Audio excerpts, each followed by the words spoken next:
Healthful House.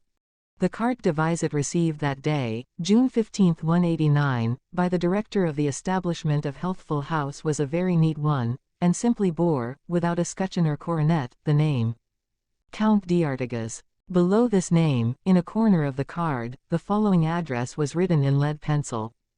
On board the schooner Ebba, anchored off New-Berne, Pamlico Sound. The capital of North Carolina, one of the 44 states of the Union at this epoch, is the rather important town of Raleigh, which is about 150 miles in the interior of the province. It is owing to its central position that this city has become the seat of the state legislature, for there are others that equal and even surpass it in industrial and commercial importance, such as Wilmington, Charlotte, Fayetteville, Edenton, Washington, Salisbury, Tarborough, Halifax, and New-Berne.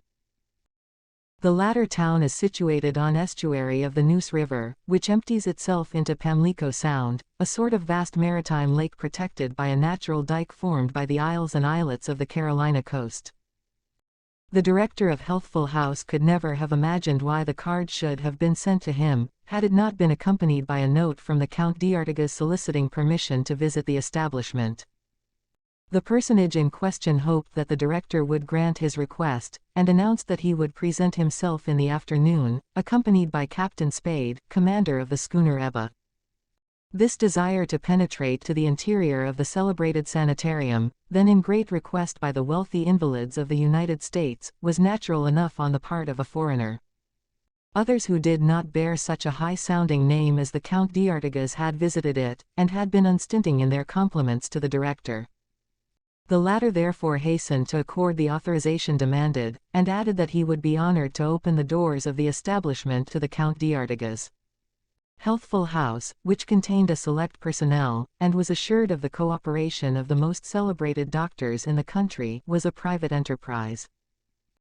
Independent of hospitals and almshouses, but subjected to the surveillance of the state, it comprised all the conditions of comfort and salubrity essential to establishments of this description designed to receive an opulent clientele. It would have been difficult to find a more agreeable situation than that of Healthful House. On the landward slope of a hill extended a park of 200 acres planted with the magnificent vegetation that grows so luxuriantly in that part of North America, which is equal in latitude to the Canary and Madeira Islands. At the furthermost limit of the park lay the wide estuary of the Neuse, swept by the cool breezes of Pamlico Sound and by the winds that blew from the ocean beyond the narrow lido of the coast.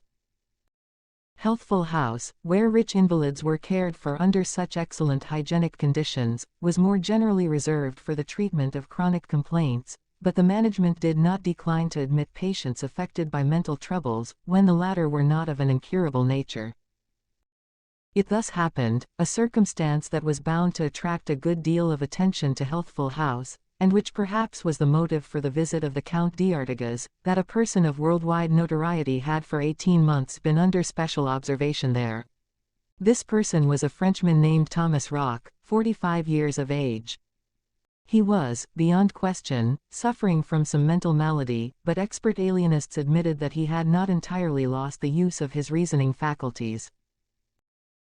It was only too evident that he had lost all notion of things as far as the ordinary acts of life were concerned, but in regard to subjects demanding the exercise of his genius, his sanity was unimpaired and unassailable, a fact which demonstrates how true is the dictum that genius and madness are often closely allied. Otherwise his condition manifested itself by complete loss of memory, the impossibility of concentrating his attention upon anything, lack of judgment, delirium and incoherence. He no longer even possessed the natural animal instinct of self-preservation, and had to be watched like an infant whom one never permits out of one's sight. Therefore a warder was detailed to keep close watch over him by day and by night in Pavilion No. 17, at the end of Healthful House Park, which had been specially set apart for him. Ordinary insanity, when it is not incurable, can only be cured by moral means. Medicine and therapeutics are powerless, and their inefficacy has long been recognized by specialists. Were these moral means applicable to the case of Thomas Roch? One may be permitted to doubt it, even amid the tranquil and salubrious surroundings of Healthful House. As a matter of fact, the very symptoms of uneasiness, changes of temper, irritability, queer traits of character, melancholy, apathy, and a repugnance for serious occupations were distinctly apparent. No treatment seemed capable of curing or even alleviating these symptoms. This was patent to all his medical attendants. It has been justly remarked that madness is an excess of subjectivity, that is to say, a state in which the mind accords too much to mental labor and not enough to outward impressions. In the case of Thomas Rock, this indifference was practically absolute. He lived but within himself, so to speak, a prey to a fixed idea which had brought him to the condition in which we find him. Could any circumstance occur to counteract it, to exteriorize him, as it were? The thing was improbable, but it was not impossible. It is now necessary to explain how this Frenchman came to quit France, what motive attracted him to the United States, why the federal government had judged it prudent and necessary to intern him in this sanitarium, where every utterance that unconsciously escaped him during his crises were noted and recorded with the minutest care. 18 months previously, the Secretary of the Navy at Washington had received a demand for an audience in regard to a communication that Thomas Rock desired to make to him. As soon as he glanced at the name, the secretary perfectly understood the nature of the communication and the terms which would accompany it, and an immediate audience was unhesitatingly accorded. Thomas Rock's notoriety was indeed such that, out of solicitude for the interests confided to his keeping, and which he was bound to safeguard, he could not hesitate to receive the petitioner and listen to the proposals which the latter desired personally to submit to him. Thomas Rock was an inventor of genius. Several important discoveries had brought him prominently to the notice of the world. Thanks to him, problems that had previously remained purely theoretical had received practical application. He occupied a conspicuous place in the front rank of the army of science. It will be seen how worry, deceptions, mortification, and the outrages with which he was overwhelmed by the cynical wits of the press combined to drive him to that degree of madness which necessitated his internment in Healthful House. His latest invention in war engines bore the name of Rock's fulgurator. This apparatus possessed, if he was to be believed, such superiority over all others, that the state which acquired it would become absolute master of earth and ocean. The deplorable difficulties inventors encounter in connection with their inventions are only too well known, especially when they endeavor to get them adopted by governmental commissions. Several of the most celebrated examples are still fresh in everybody's memory. It is useless to insist upon this point, because there are sometimes circumstances underlying affairs of this kind upon which it is difficult to obtain any light. In regard to Thomas Rock, however, it is only fair to say that, as in the case of the majority of his predecessors, his pretensions were excessive. He placed such an exorbitant price upon his new engine that it was practicably impossible to treat with him. This was due to the fact, and it should not be lost sight of, that in respect of previous inventions which had been most fruitful in result, he had been imposed upon with the greatest audacity. Being unable to obtain therefrom the profits which he had a right to expect, his temper had become soured. He became suspicious, would give up nothing without knowing just what he was doing, impose conditions that were perhaps unacceptable, wanted his mere assertions accepted as sufficient guarantee, and in any case asked for such a large sum of money on account before condescending to furnish the test of practical experiment that his overtures could not be entertained. In the first place, he had offered the fulgurator to France, and made known the nature of it to the commission appointed to pass upon his proposition. The fulgurator was a sort of auto-propulsive engine, of peculiar construction, charged with an explosive composed of new substances and which only produced its effect under the action of a deflagrator that was also new. When this engine, no matter in what way it was launched, exploded, not on striking the object aimed at, but several hundred yards from it, its action upon the atmospheric strata was so terrific that any construction, warship or floating battery, within a zone of 12,000 square yards, would be blown to atoms. This was the principle of the shell launched by the Zelinsky pneumatic gun with which experiments had already been made at that epoch, but its results were multiplied at least 100-fold. If, therefore, Thomas Rock's invention possessed this power, it assured the offensive and defensive superiority of his native country. But might not the inventor be exaggerating, notwithstanding that the tests of other engines he had conceived had proved incontestably that they were all he had claimed them to be? This, experiment could alone show, and it was precisely here where the rub came in.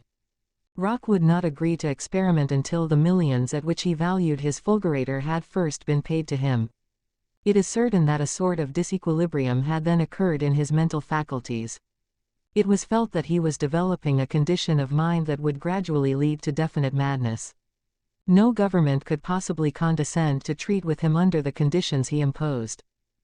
The French Commission was compelled to break off all negotiations with him, and the newspapers, even those of the radical opposition, had to admit that it was difficult to follow up the affair.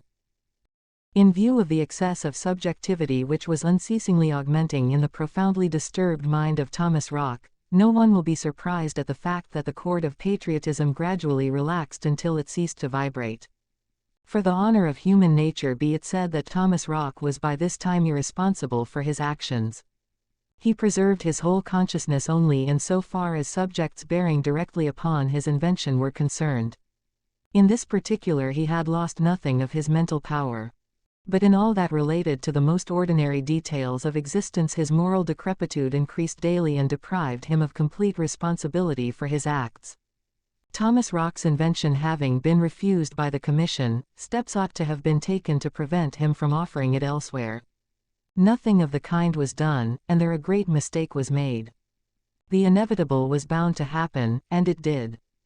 Under a growing irritability the sentiment of patriotism, which is the very essence of the citizen, who before belonging to himself belongs to his country, became extinct in the soul of the disappointed inventor.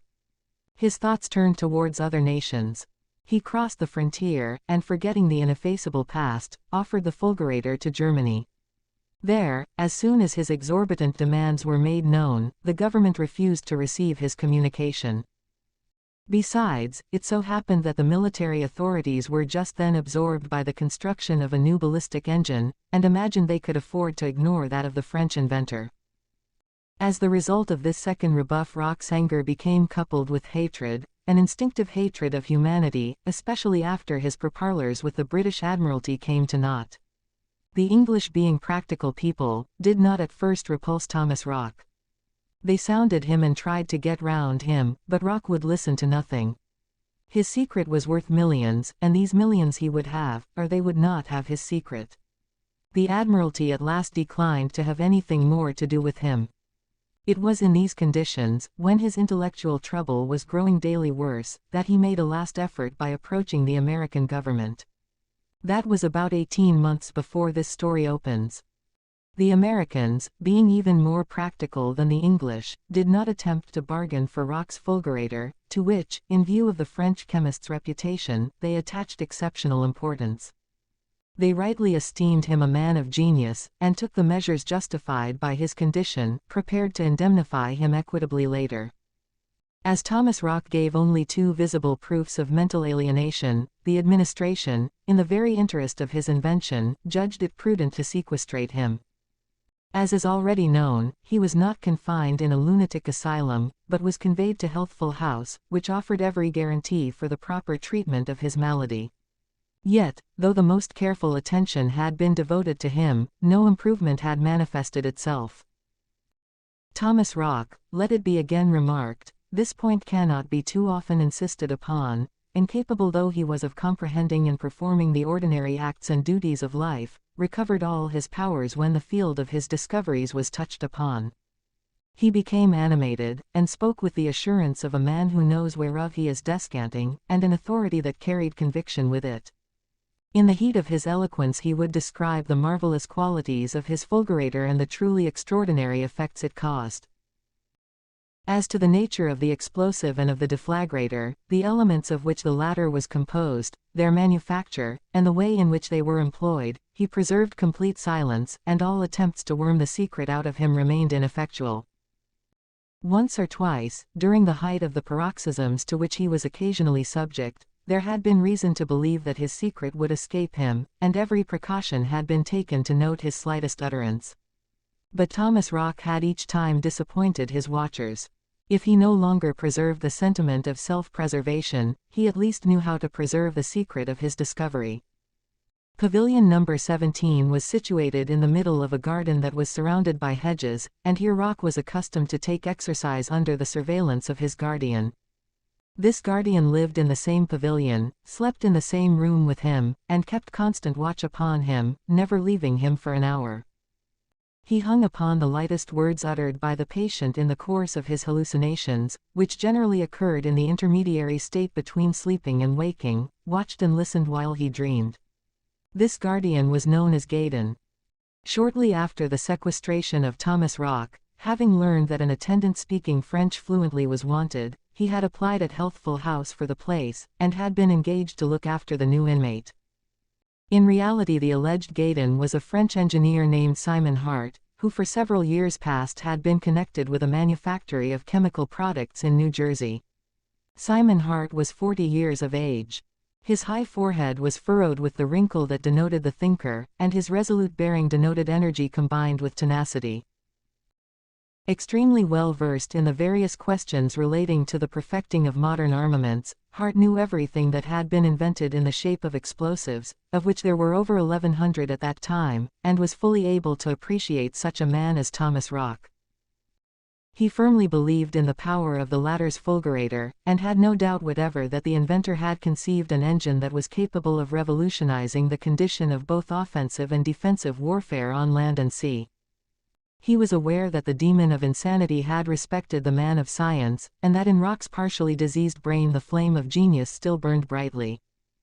Then it occurred to him that if, during Rock's crises, his secret was revealed, this invention of a Frenchman would be seized upon by some other country to the detriment of France. Impelled by a spirit of patriotism, he made up his mind to offer himself as Thomas Rock's guardian, by passing himself off as an American thoroughly conversant with the French language, in order that if the inventor did at any time disclose his secret, France alone should benefit thereby.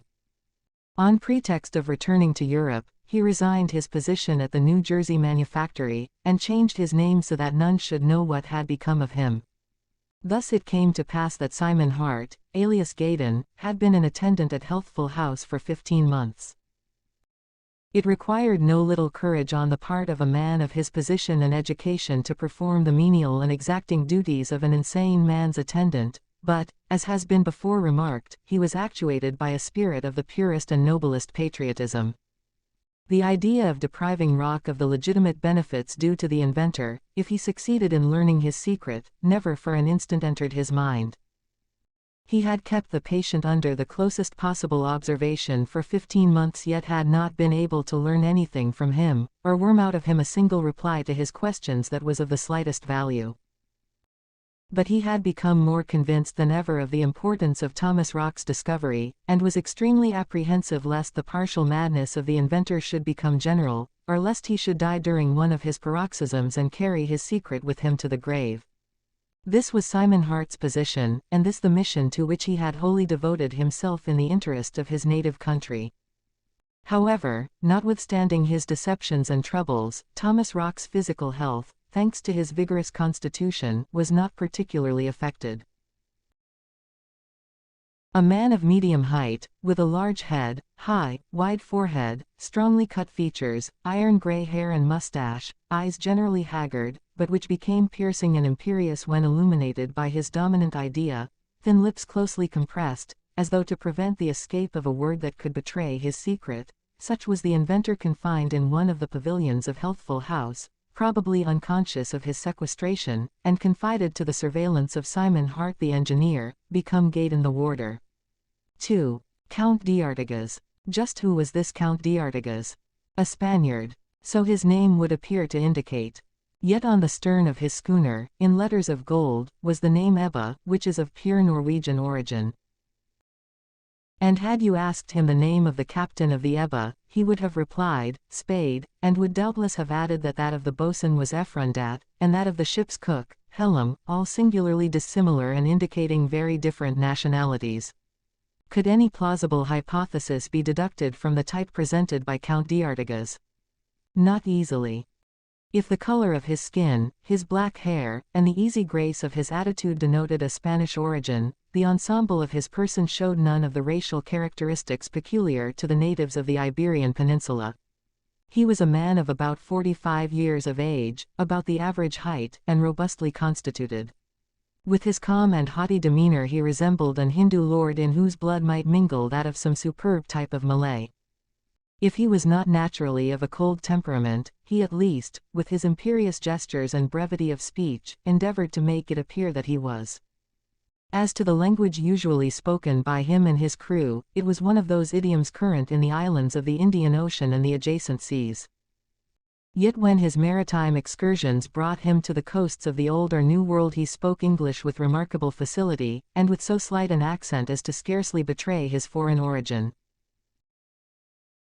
None could have told anything about his past, nor even about his present life, nor from what source he derived his fortune, obviously a large one, inasmuch as he was able to gratify his every whim and lived in the greatest luxury whenever he visited America, nor where he resided when at home, nor where was the port from which his schooner hailed, and none would have ventured to question him upon any of these points, so little disposed was he to be communicative. He was not the kind of man to give anything away or compromise himself in the slightest degree, even when interviewed by American reporters. All that was known about him was what was published in the papers when the arrival of the Ebba was reported in some port, and particularly in the ports of the east coast of the United States, where the schooner was accustomed to put in at regular periods to lay in provisions and stores for a lengthy voyage. She would take on board not only flour, biscuits, preserves, fresh and dried meat, livestock, wines, beers, and spirits, but also clothing, household utensils, and objects of luxury, all of the finest quality and highest price, and which were paid for either in dollars, guineas, or other coins of various countries and denominations. Consequently, if no one knew anything about the private life of Count d'Artigas, he was nevertheless very well known in the various ports of the United States from the Florida Peninsula to New England.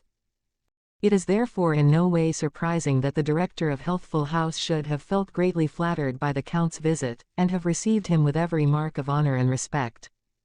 It was the first time that the schooner Ebba had dropped anchor in the port of New-Berne, and no doubt a mere whim of her owner had brought him to the mouth of the Neuse. Otherwise why should he have come to such a place? Certainly not to lay in stores, for Pamlico Sound offered neither the resources nor facilities to be found in such ports as Boston, New York, Dover, Savannah, Wilmington in North Carolina, and Charleston in South Carolina. What could he have procured with his piastres and banknotes in the small markets of New-Berne? This chief town of Craven County contained barely 6,000 inhabitants. Its commerce consisted principally in the exportation of grain, pigs, furniture, and naval munitions. Besides, a few weeks previously, the schooner had loaded up for some destination which, as usual, was unknown. Had this enigmatical personage then come solely for the purpose of visiting Healthful House? Very likely. There would have been nothing surprising in the fact, seeing that the establishment enjoyed a high and well-merited reputation.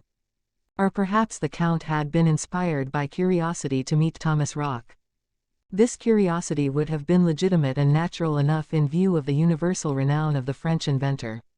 Fancy, a mad genius who claimed that his discoveries were destined to revolutionize the methods of modern military art. As he had notified the director he would do, the Count d'Artigas presented himself in the afternoon at the door of Healthful House, accompanied by Captain Spade, the commander of the Ebba. In conformity with orders given, both were admitted and conducted to the office of the director.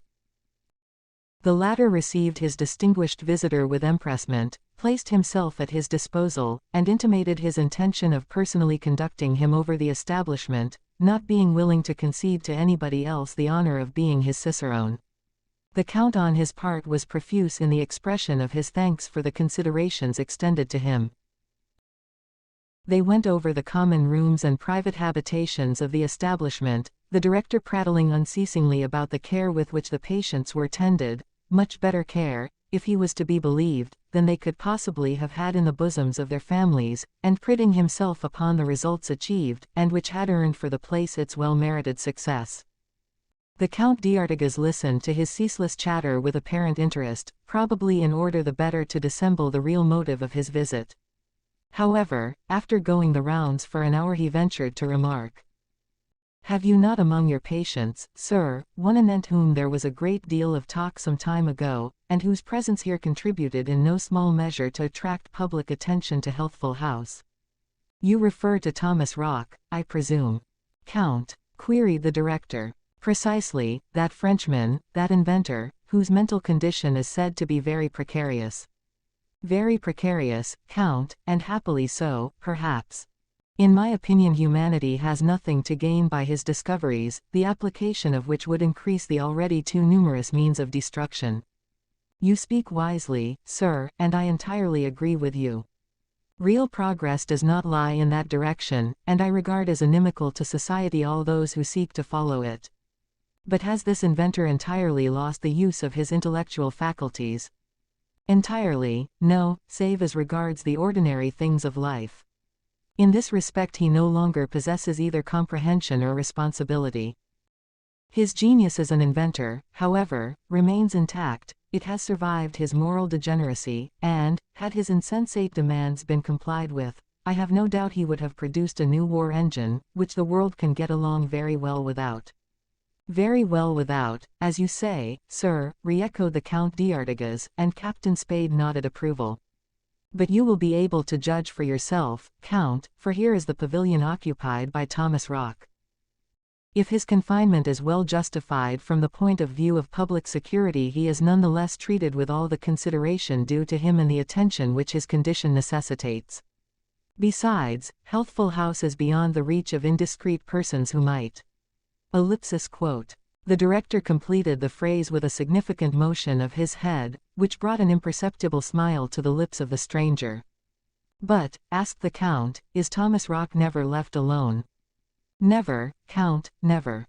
He has a permanent attendant in whom we have implicit confidence, who speaks his language and keeps the closest possible watch upon him. If in some way or other some indication relative to his discovery were to escape him, it would be immediately noted down and its value would be passed upon by those competent to judge." Here the Count d'Artigas stole a rapid and meaning glance at Captain Spade, who responded with a gesture which said plainly enough, "I understand."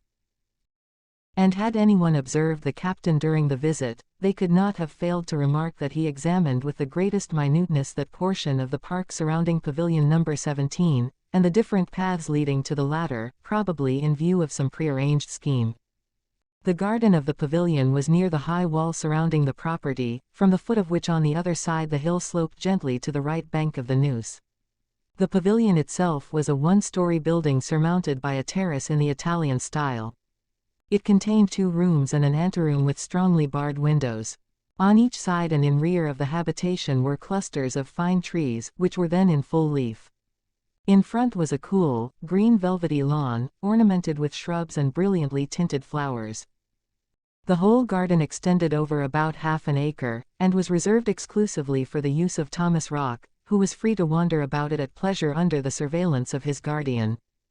When the Count d'Artigas, Captain Spade, and the director entered the garden, the first person they saw was the warder Gaydon, standing at the door of the pavilion. Unnoticed by the director the Count d'Artigas eyed the attendant with singular persistence. It was not the first time that strangers had come to see the occupant of Pavilion No. 17, for the French inventor was justly regarded as the most interesting inmate of Healthful House. Nevertheless, Gaydon's attention was attracted by the originality of the type presented by the 2 visitors, of whose nationality he was ignorant. If the name of the Count d'Artigas was not unfamiliar to him, he had never had occasion to meet that wealthy gentleman during the latter's sojourn in the eastern ports. He therefore had no idea as to who the Count was. Neither was he aware that the schooner Ebba was then anchored at the entrance to the Neuse, at the foot of the hill upon which Healthful House was situated. "Gaydon," demanded the director, "where is Thomas Rock?" "Yonder," replied the warder, pointing to a man who was walking meditatively under the trees in rear of the pavilion. "The Count d'Artigas has been authorized to visit Healthful House," the director explained, "and does not wish to go away without having seen Thomas Rock, who was lately the subject of a good deal too much discussion." And who would be talked about a great deal more, added the Count, had the federal government not taken the precaution to confine him in this establishment. A necessary precaution, Count. Necessary, as you observe, Mr.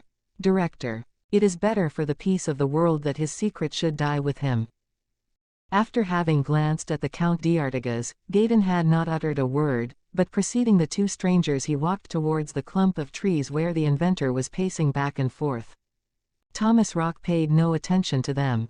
He appeared to be oblivious of their presence. Meanwhile, Captain Spade, while being careful not to excite suspicion, had been minutely examining the immediate surroundings of the pavilion and the end of the park in which it was situated. From the top of the sloping alleys he could easily distinguish the peak of a mast which showed above the wall of the park. He recognized the peak at a glance as being that of the Ebba, and knew therefore that the wall at this part skirted the right bank of the Neuse.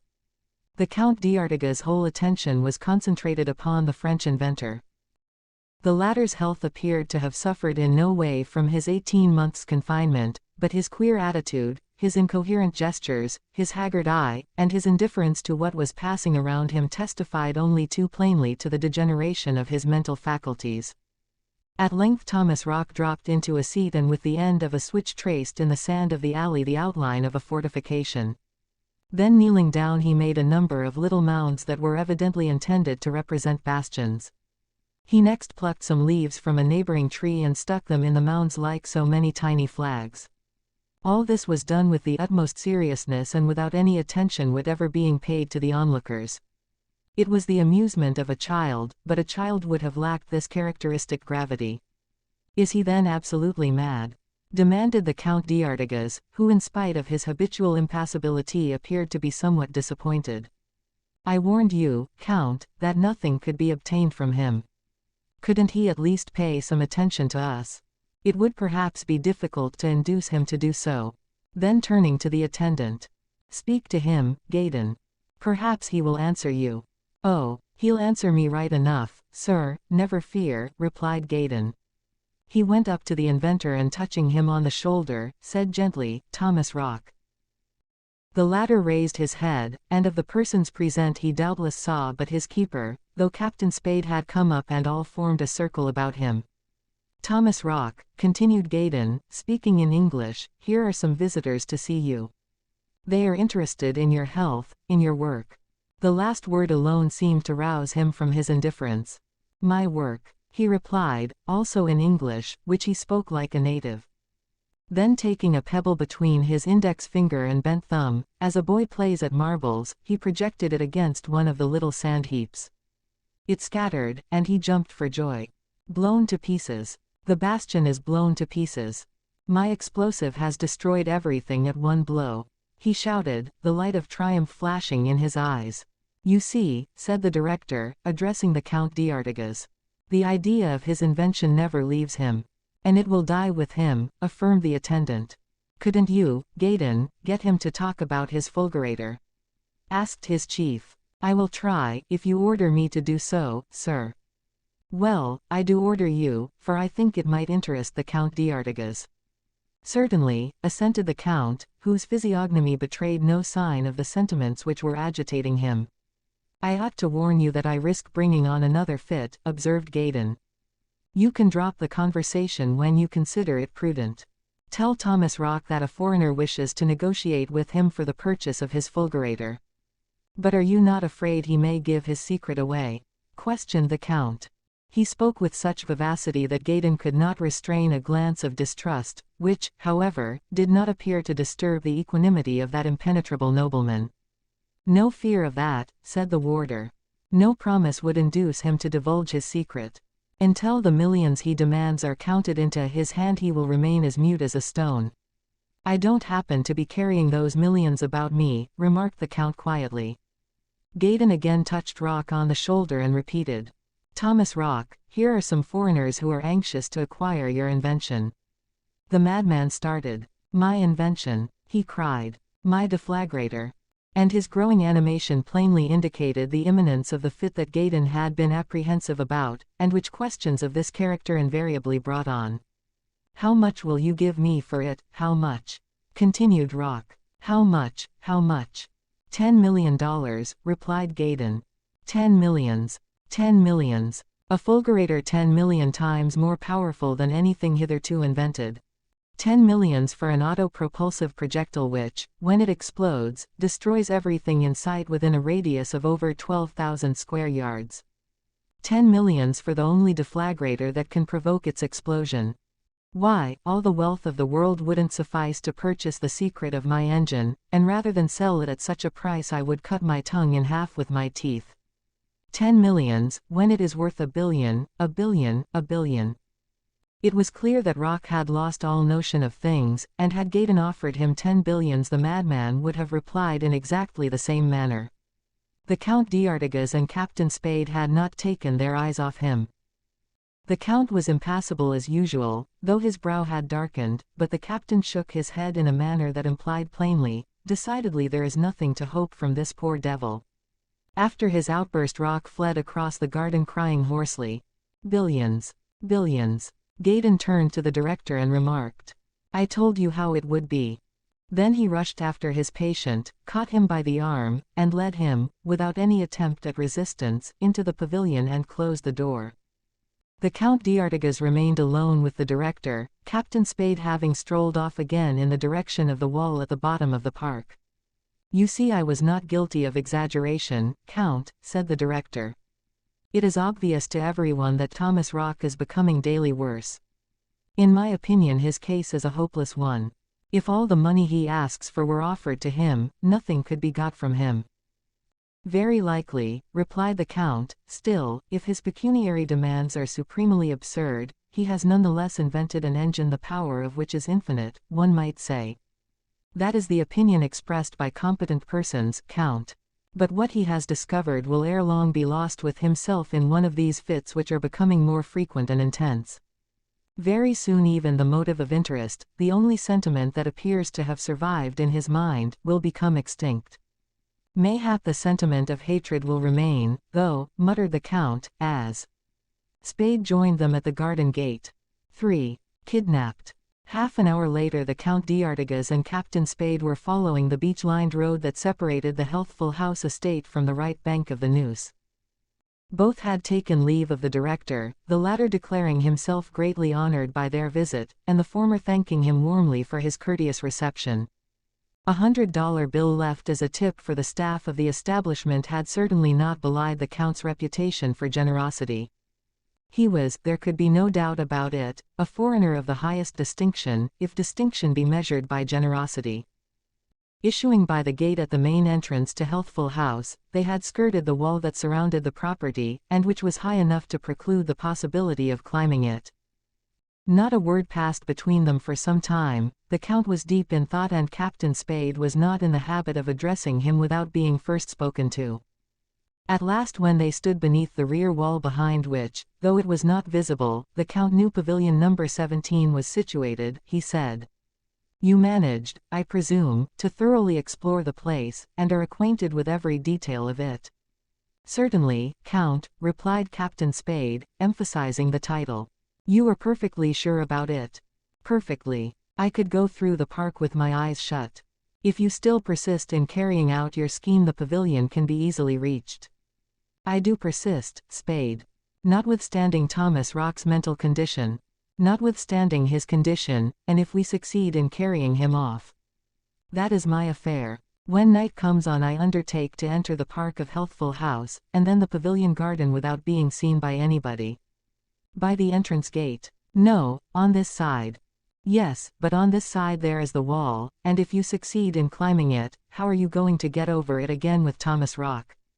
What if the madman cries out? What if he should resist? What if his keeper gives the alarm?" "Don't worry yourself in the least about that. We have only got to go in and come out by this door." Captain Spade pointed to a narrow door let into the wall a few paces distant, and which was doubtless used by the staff of the establishment when they had occasion to go out by the river. "That is the way I propose to go in. It's much easier than scaling the wall with a ladder. But the door is closed." "It will open. Has it no bolts?" "Yes, but I shot them back while we were strolling about, and the director didn't notice what I had done." "How are you going to open it?" queried the Count, going to the door. "Here is the key," replied Spade, producing it. He had withdrawn it from the lock, where it happened to be, when he had unbolted the door. "Capital!" exclaimed the Count. "It couldn't be better. The business will be easier than I expected. Let us get back to the schooner. At 8 o'clock one of the boats will put you ashore with 5 men." "Yes, 5 men will do," said Captain Spade. "There will be enough of them to effect our object even if the keeper is aroused and it becomes necessary to put him out of the way." "Put him out of the way, well, if it becomes absolutely necessary of course you must, but it would be better to seize him too and bring him aboard the Ebba who knows but what he has already learned a part of Rock's secret." "True. Besides, Thomas Rock is used to him, and I don't propose to make him change his habitudes in any way." This observation was accompanied by such a significant smile that Captain Spade could entertain no doubt as to the role reserved for the warder of Healthful House. The plan to kidnap them both was thus settled, and appeared to have every chance of being successful, unless during the couple of hours of daylight that yet remained it was noticed that the key of the door had been stolen and the bolts drawn back. Captain Spade and his men could at least count upon being able to enter the park, and the rest, the captain affirmed, would be easy enough. Thomas Rock was the only patient in the establishment isolated and kept under special surveillance. All the other invalids lived in the main building, or occupied pavilions in the front of the park. The plan was to try and seize Rock and Gaydon separately and bind and gag them before they could cry out. The Count d'Artigas and his companion wended their way to a creek where one of the Ebba's boats awaited them. The schooner was anchored 2 cable lengths from the shore, her sails neatly rolled upon her yards, which were squared as neatly as those of a pleasure yacht or of a man of war. At the peak of the mainmast a narrow red pennant was gently swayed by the wind, which came in fitful puffs from the east.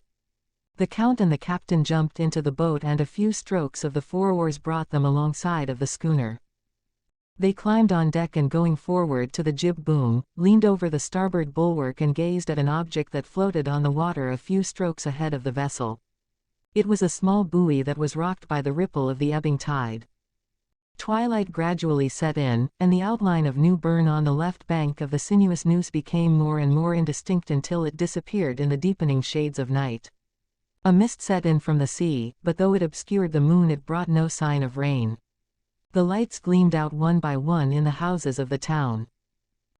The fishing smacks came slowly up the river to their anchorage, impelled by the oars of their crews which struck the water with sharp, rhythmical strokes, and with their sails distended on the chance of catching an occasional puff of the dropping wind to help them along. A couple of steamers passed, sending up volumes of black smoke and myriads of sparks from their double stacks, and lashing the water into foam with their powerful paddles.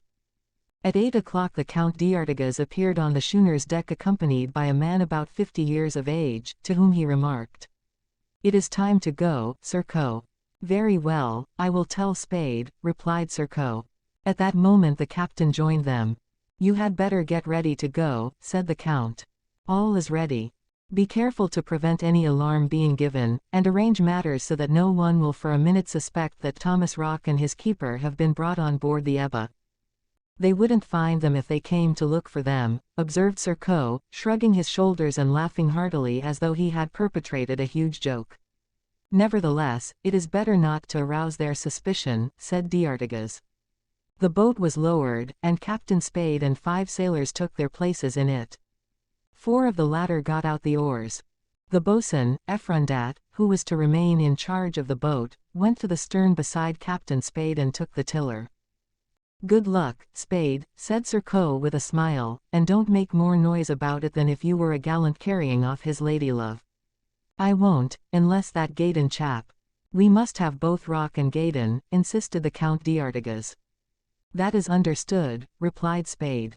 The boat pushed off, and the sailors on the deck of the schooner watched it till it was lost to sight in the darkness. Pending its return, no preparations for the Ebba's departure were made. Perhaps there was no intention of quitting the port after the men had been kidnapped. Besides, how could the vessel have reached the open sea? Not a breath of air was now stirring, and in half an hour the tide would be setting in again, and rising strongly and rapidly for several miles above New-Berne. Anchored, as has already been said, a couple of cable lengths from the shore, the Ebba might have been brought much nearer to it, for the water was deep enough, and this would have facilitated the task of the kidnappers when they returned from their expedition.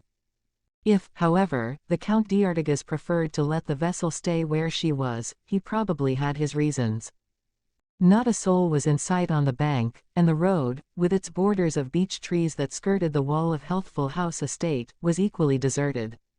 The boat was made fast to the shore. Then Captain Spade and his 4 sailors landed, leaving the boatswain in charge, and disappeared amid the trees. When they reached the wall, Captain Spade stopped and the sailors drew up on each side of the doorway. The captain had only to turn the key in the lock and push the door, unless one of the servants, noticing that the door was not secured as usual, had bolted it. In this event their task would be an extremely difficult one, even if they succeeded in scaling the high wall. The captain put his ear to the keyhole and listened. Not a sound was to be heard in the park. Not even a leaf was rustling in the branches of the beeches under which they were standing. The surrounding country was wrapped in the profoundest silence. Captain Spade drew the key from his pocket, inserted it in the lock and turned it noiselessly. Then he cautiously pushed the door, which opened inward. Things were, then, just as he had left them, and no one had noticed the theft of the key. After assuring himself that nobody happened to be in the neighborhood of the pavilion, the captain entered, followed by his men. The door was left wide open, so that they could beat a hurried and uninterrupted retreat in case of necessity. The trees and bushes in this shady part of the park were very thick, and it was so dark that it would not have been easy to distinguish the pavilion had not a light shone brightly in one of the windows. No doubt this was the window of the room occupied by Rock and his guardian, Gaydon, seeing that the latter never left the patient placed in his charge either by night or day. Captain Spade had expected to find him there. The party approached cautiously, taking the utmost precaution to avoid kicking a pebble or stepping on a twig, the noise of which might have revealed their presence. In this way they reached the door of the pavilion, near which was the curtained window of the room in which the light was burning. But if the door was locked, how were they going to get in? Captain Spade must have asked himself. He had no key, and to attempt to effect an entrance through the window would be hazardous, for, unless Gaydon could be prevented from giving the alarm, he would rouse the whole establishment. There was no help for it, however. The essential was to get possession of Rock. If they could kidnap Gaydon, too, in conformity with the intentions of the Count d'Artigas, so much the better. If not, Captain Spade crept stealthily to the window, and standing on tiptoe, looked in. Through an aperture in the curtain he could see all over the room. Gaydon was standing beside Thomas Rock, who had not yet recovered from the fit with which he had been attacked during the Count d'Artigas' visit. His condition necessitated special attention, and the warder was ministering to the patient under the direction of a third person. The latter was one of the doctors attached to Healthful House, and had been at once sent to the pavilion by the director when Rock's paroxysm came on. His presence of course rendered the situation more complicated and the work of the kidnappers more difficult. Rock, fully dressed, was extended upon a sofa. He was now fairly calm. The paroxysm, which was abating, would be followed by several hours of torpor and exhaustion. Just as Captain Spade peeped through the window, the doctor was making preparations to leave. The captain heard him say to Gaydon that the doctor's presence was not likely to be required any more that night, and that there was nothing to be done beyond following the instructions he had given. The doctor then walked towards the door, which, it will be remembered, was close to the window in front of which Spade and his men were standing. If they remained where they were they could not fail to be seen, not only by the doctor, but by the warder, who was accompanying him to the door. Before they made their appearance, however, the sailors, at a sign from their chief, had dispersed and hidden themselves behind the bushes, while Spade himself crouched in the shadow beneath the window. Luckily Gaydon had not brought the lamp with him, so that the captain was in no danger of being seen. As he was about to take leave of Gaydon, the doctor stopped on the step and remarked, "This is one of the worst attacks our patient has had. 1 or 2 more like that and he will lose the little reason he still possesses." "Just so," said Gaydon. "I wonder that the director doesn't prohibit all visitors from entering the pavilion. Rock owes his present attack to a Count d'Artigas, for whose amusement harmful questions were put to him. "I will call the director's attention to the matter," responded the doctor. He then descended the steps, and Gaydon, leaving the door of the pavilion ajar, accompanied him to the end of the path. When they had gone, Captain Spade stood up, and his men rejoined him. Had they not better profit by the chance thus unexpectedly afforded them to enter the room and secure Rock, who was in a semi-comatose condition, and then await Gaydon's return, and seize the warder as he entered? This would have involved considerable risk. Gaydon, at a glance, would perceive that his patient was missing and raise an alarm. The doctor would come running back, the whole staff of Healthful House would turn out, and Spade would not have time to escape with his precious prisoner and lock the door in the wall after him. He did not have much chance to deliberate about it, for the warder was heard returning along the gravel path. Spade decided that the best thing to be done was to spring upon him as he passed and stifle his cries and overpower him before he could attempt to offer any resistance. The carrying off of the mad inventor would be easy enough, inasmuch as he was unconscious, and could not raise a finger to help himself. Gaydon came round a clump of bushes and approached the entrance to the pavilion. As he raised his foot to mount the steps, the 4 sailors sprang upon him, bore him backwards to the ground, and had gagged him, securely bound him hand and foot, and bandaged his eyes before he began to realize what had happened. 2 of the men then kept guard over him, while Captain Spade and the others entered the house. As the captain had surmised, Thomas Rock had sunk into such a torpor that he could have heard nothing of what had been going on outside.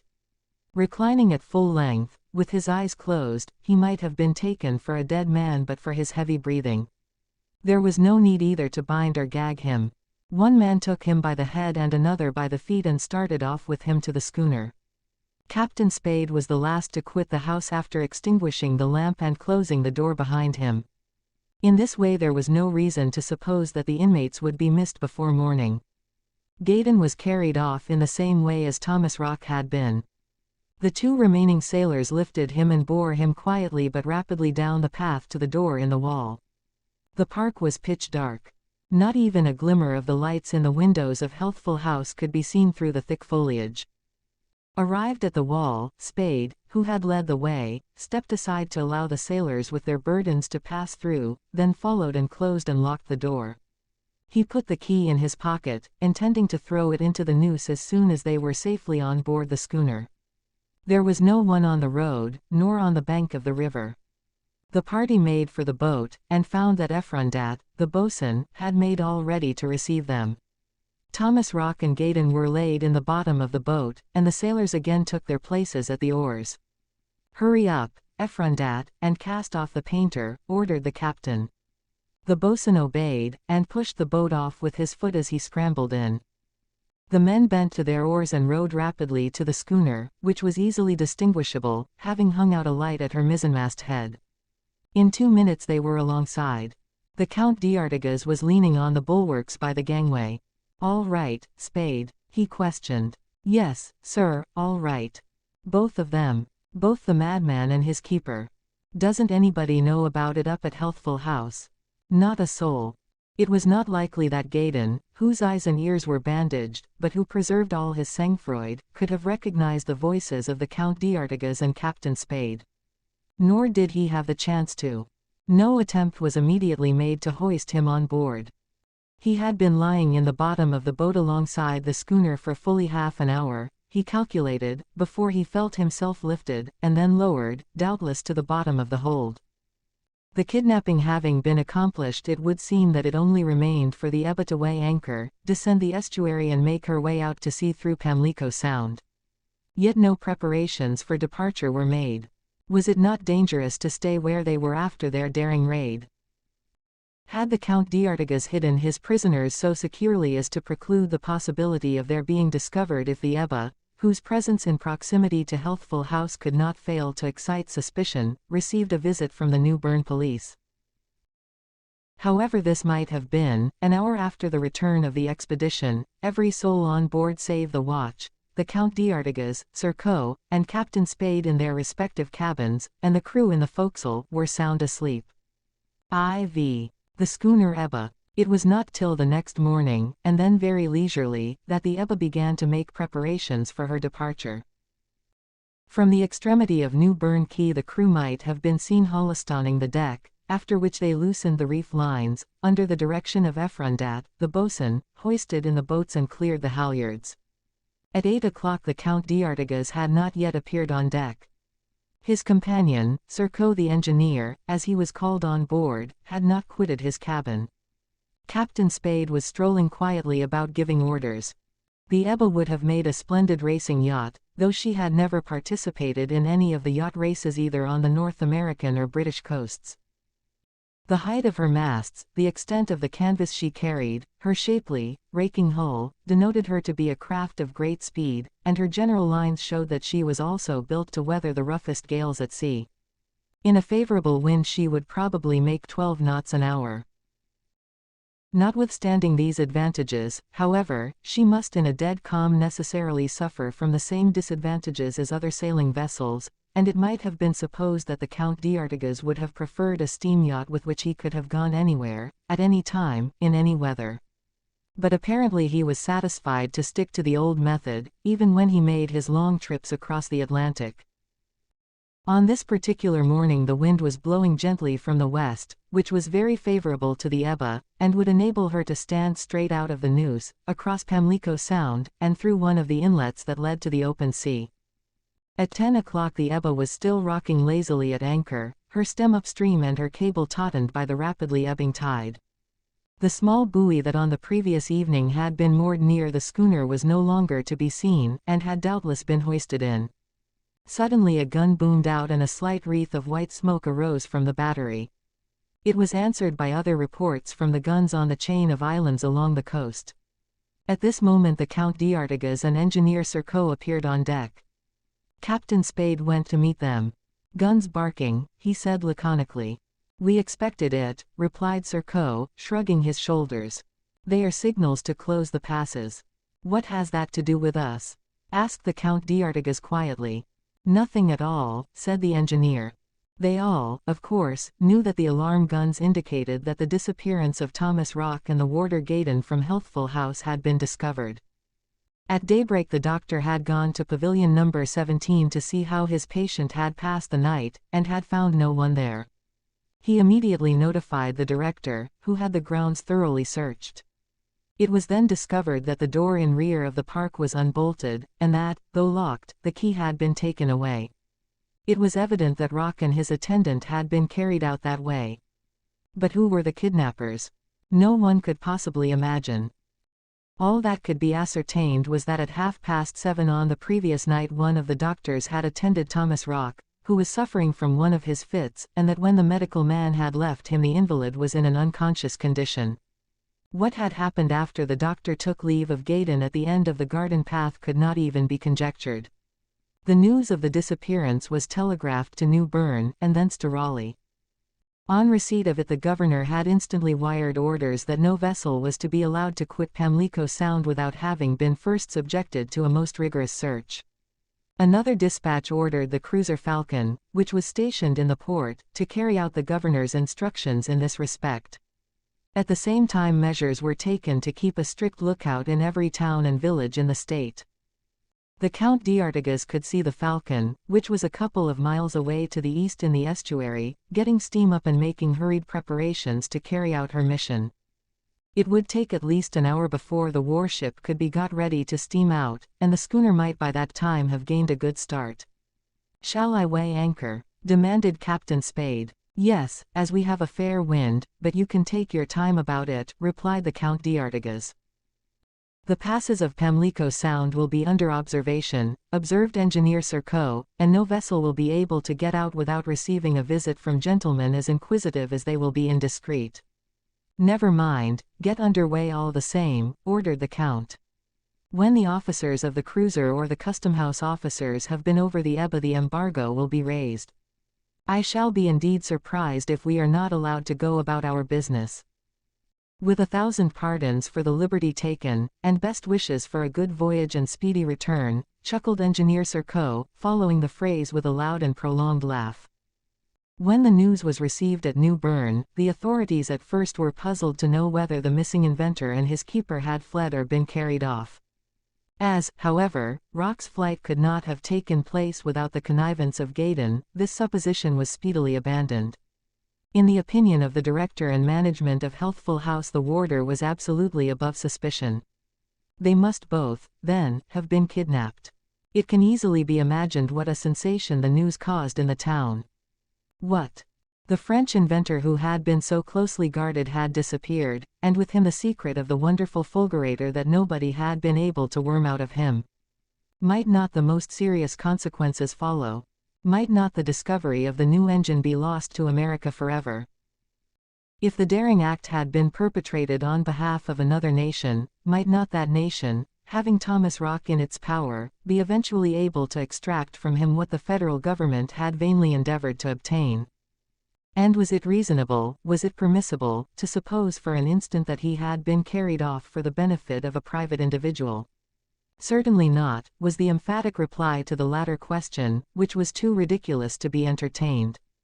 Therefore the whole power of the state was employed in an effort to recover the inventor. In every county of North Carolina a special surveillance was organized on every road and at every railroad station, and every house in town and country was searched. Every port from Wilmington to Norfolk was closed, and no craft of any description could leave without being thoroughly overhauled. Not only the cruiser Falcon, but every available cutter and launch was sent out with orders to patrol Pamlico Sound and board yachts, merchant vessels and fishing smacks indiscriminately whether anchored or not, and search them down to the kelson. Still the crew of the Ebba prepared calmly to weigh anchor, and the Count d'Artigas did not appear to be in the least concerned at the orders of the authorities and at the consequences that would ensue, if Thomas Rock and his keeper, Gaydon, were found on board. At last all was ready, the crew manned the capstan bars, the sails were hoisted, and the schooner glided gracefully through the water towards the Sound. 20 miles from New-Berne the estuary curves abruptly and shoots off towards the northwest for about the same distance, gradually widening until it empties itself into Pamlico Sound. The latter is a vast expanse about 70 miles across from Swan Island to Roanoke. On the seaward side stretches a chain of long and narrow islands, forming a natural breakwater north and south from Cape Lookout to Cape Hatteras and from the latter to Cape Henry, near Norfolk City, in Virginia. Numerous beacons on the islands and islets form an easy guide for vessels at night seeking refuge from the Atlantic gales, and once inside the chain they are certain of finding plenty of good anchoring grounds. Several passes afford an outlet from the Sound to the sea. Beyond Swan Island Lighthouse is Ocracoke Inlet, and next is the Inlet of Hatteras. There are also 3 others known as Loggerhead Inlet, New Inlet, and Oregon Inlet. The Ocracoke was the one nearest the Ebba, and she could make it without tacking, but the Falcon was searching all vessels that passed through. This did not, however, make any particular difference, for by this time all the passes, upon which the guns of the forts had been trained, were guarded by government vessels. The Ebba, therefore, kept on her way, neither trying to avoid nor offering to approach the searchers. She seemed to be merely a pleasure yacht out for a morning sail. No attempt had up to that time been made to accost her.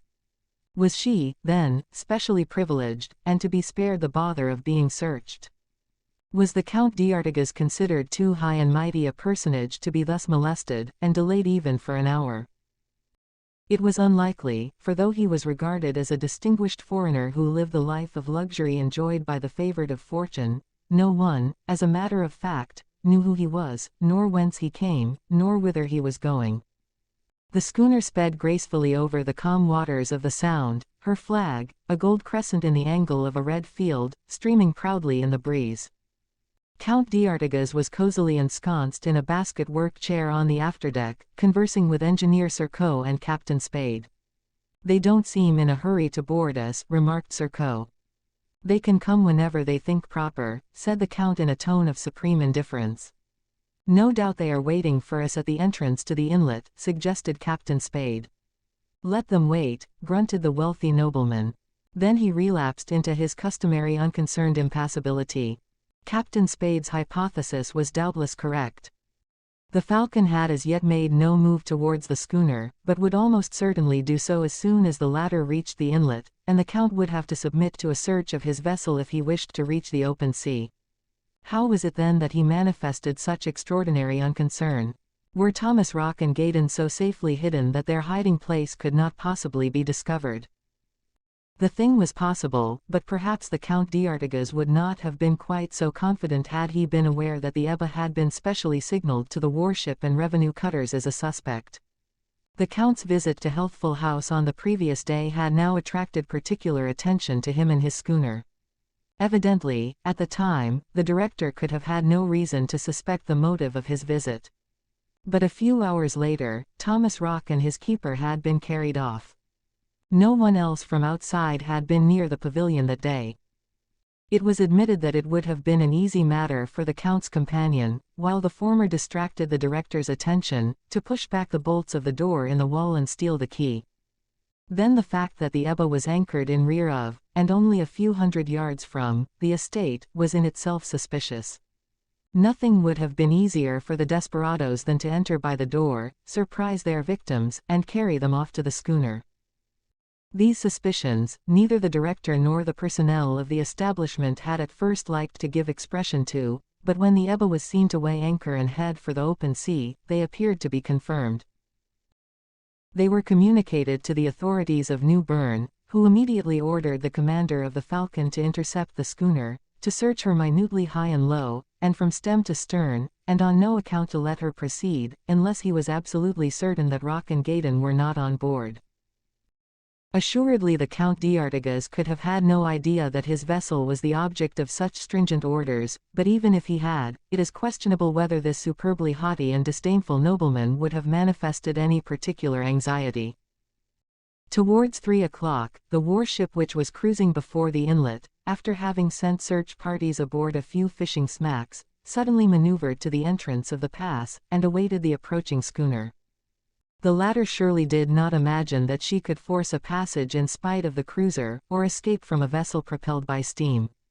Besides, had she attempted such a foolhardy trick, a couple of shots from the Falcon's guns would speedily have constrained her to lay to. Presently a boat, manned by 2 officers and 10 sailors, put off from the cruiser and rowed towards the Ebba. When they were only about half a cable's length off, one of the men rose and waved a flag. "That's a signal to stop," said Engineer Serco. "Precisely," remarked the Count d'Artigas. "We shall have to lay to." Then lay to. Captain Spade went forward and gave the necessary orders, and in a few minutes the vessel slackened speed, and was soon merely drifting with the tide. The Falcon's boat pulled alongside, and a man in the bows held on to her with a boat hook. The gangway was lowered by a couple of hands on the schooner, and the 2 officers, followed by 8 of their men, climbed on deck. They found the crew of the Ebba drawn up in line on the forecastle. The officer in command of the boarding party, a first lieutenant, advanced towards the owner of the schooner, and the following questions and answers were exchanged. "This schooner belongs to the Count d'Artigas, to whom, I presume, I have the honor of speaking." "Yes, sir." "What is her name?" "The Ebba. She is commanded by Captain Spade." "What is his nationality?" "Hindu Malay." The officer scrutinized the schooner's flag, while the Count d'Artigas added, "Will you be good enough to tell me, sir, to what circumstance I owe the pleasure of your visit on board my vessel?" "Orders have been received," replied the officer, "to search every vessel now anchored in Pamlico Sound, or which attempts to leave it." He did not deem it necessary to insist upon this point since the Ebba, above every other, was to be subjected to the bother of a rigorous examination.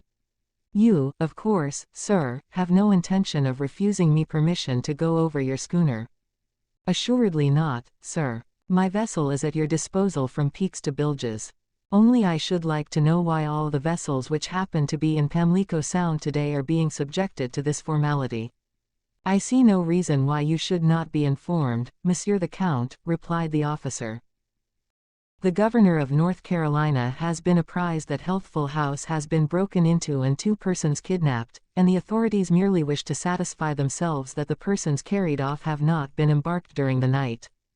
"Is it possible?" exclaimed the Count, feigning surprise. "And who are the persons who have thus disappeared from Healthful House?" "An inventor, a madman, and his keeper." "A madman, sir. Do you, may I ask, refer to the Frenchman, Thomas Rock?" "The same." The Thomas Rock whom I saw yesterday during my visit to the establishment, whom I questioned in presence of the director, who was seized with a violent paroxysm just as Captain Spade and I were leaving." The officer observed the stranger with the keenest attention, in an effort to surprise anything suspicious in his attitude or remarks.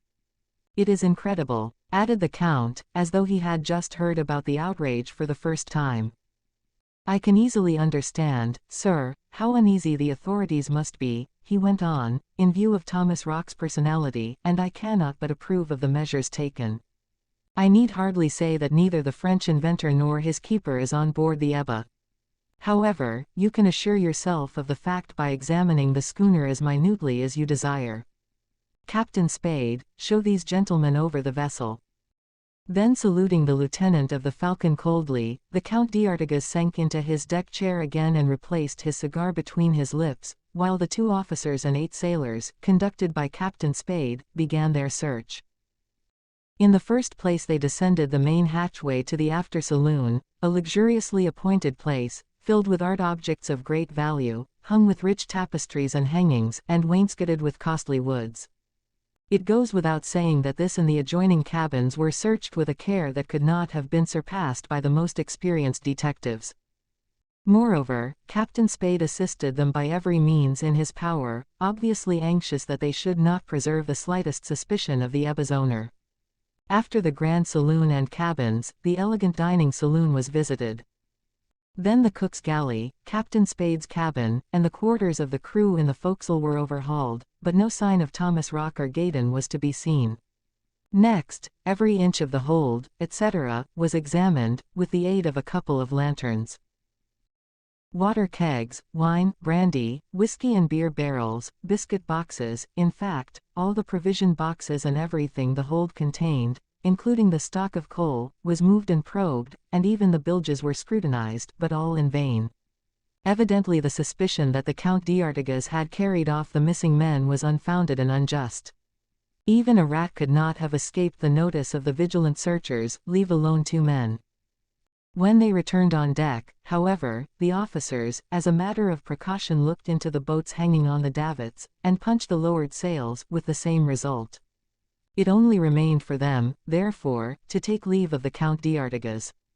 "You must pardon us for having disturbed you, Monsieur the Count," said the lieutenant. "You were compelled to obey your orders, gentlemen." "It was merely a formality, of course," ventured the officer. By a slight inclination of the head the Count signified that he was quite willing to accept this euphemism. "I assure you, gentlemen, that I have had no hand in this kidnapping." "We can no longer believe so, Monsieur the Count, and will withdraw." "As you please. Is the Ebba now free to proceed?" "Certainly." "Then au revoir, gentlemen, au revoir, for I am an habitué of this coast and shall soon be back again. I hope that ere my return you will have discovered the author of the outrage, and have Thomas Rock safely back in Healthful House. It is a consummation devoutly to be wished in the interest of the United States, I might even say of the whole world." The 2 officers courteously saluted the Count, who responded with a nod. Captain Spade accompanied them to the gangway, and they were soon making for the cruiser, which had steamed near to pick them up. Meanwhile the breeze had freshened considerably, and when, at a sign from d'Artigas, Captain Spade set sail again, the Ebba skimmed swiftly through the inlet, and half an hour after was standing out to sea.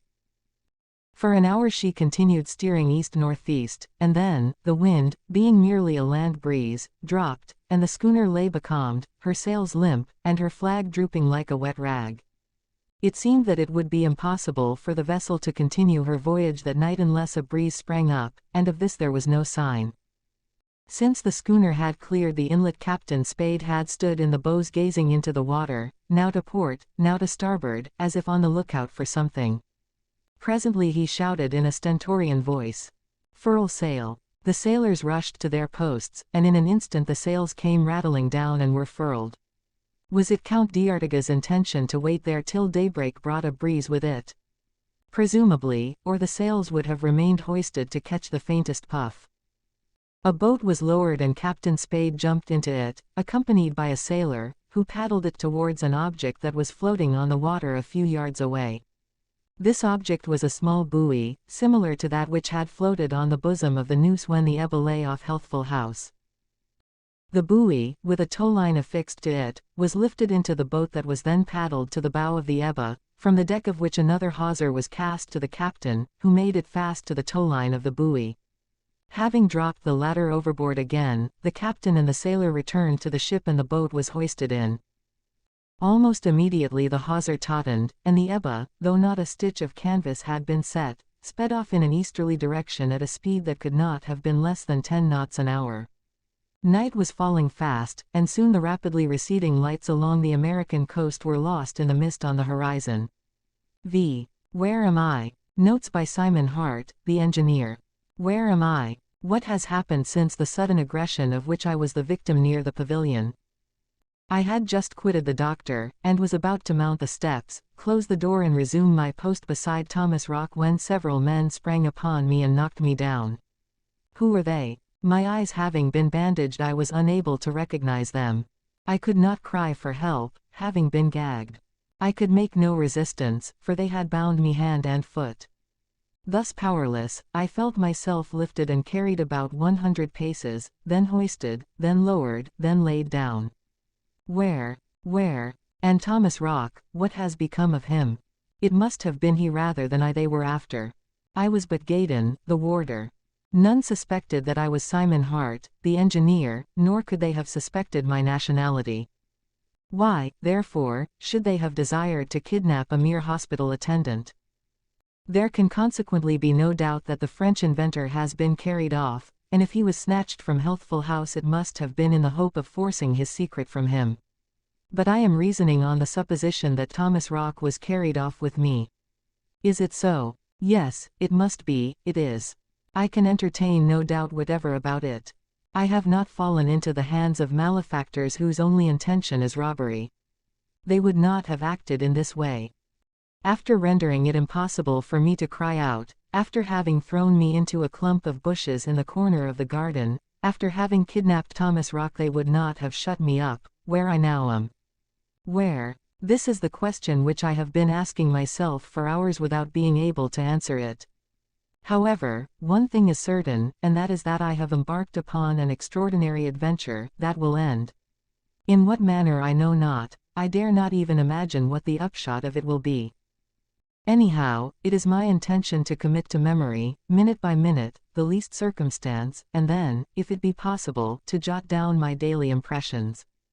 Who knows what the future has in store for me? And who knows but what, in my new position, I may finally discover the secret of Rock's fulgurator.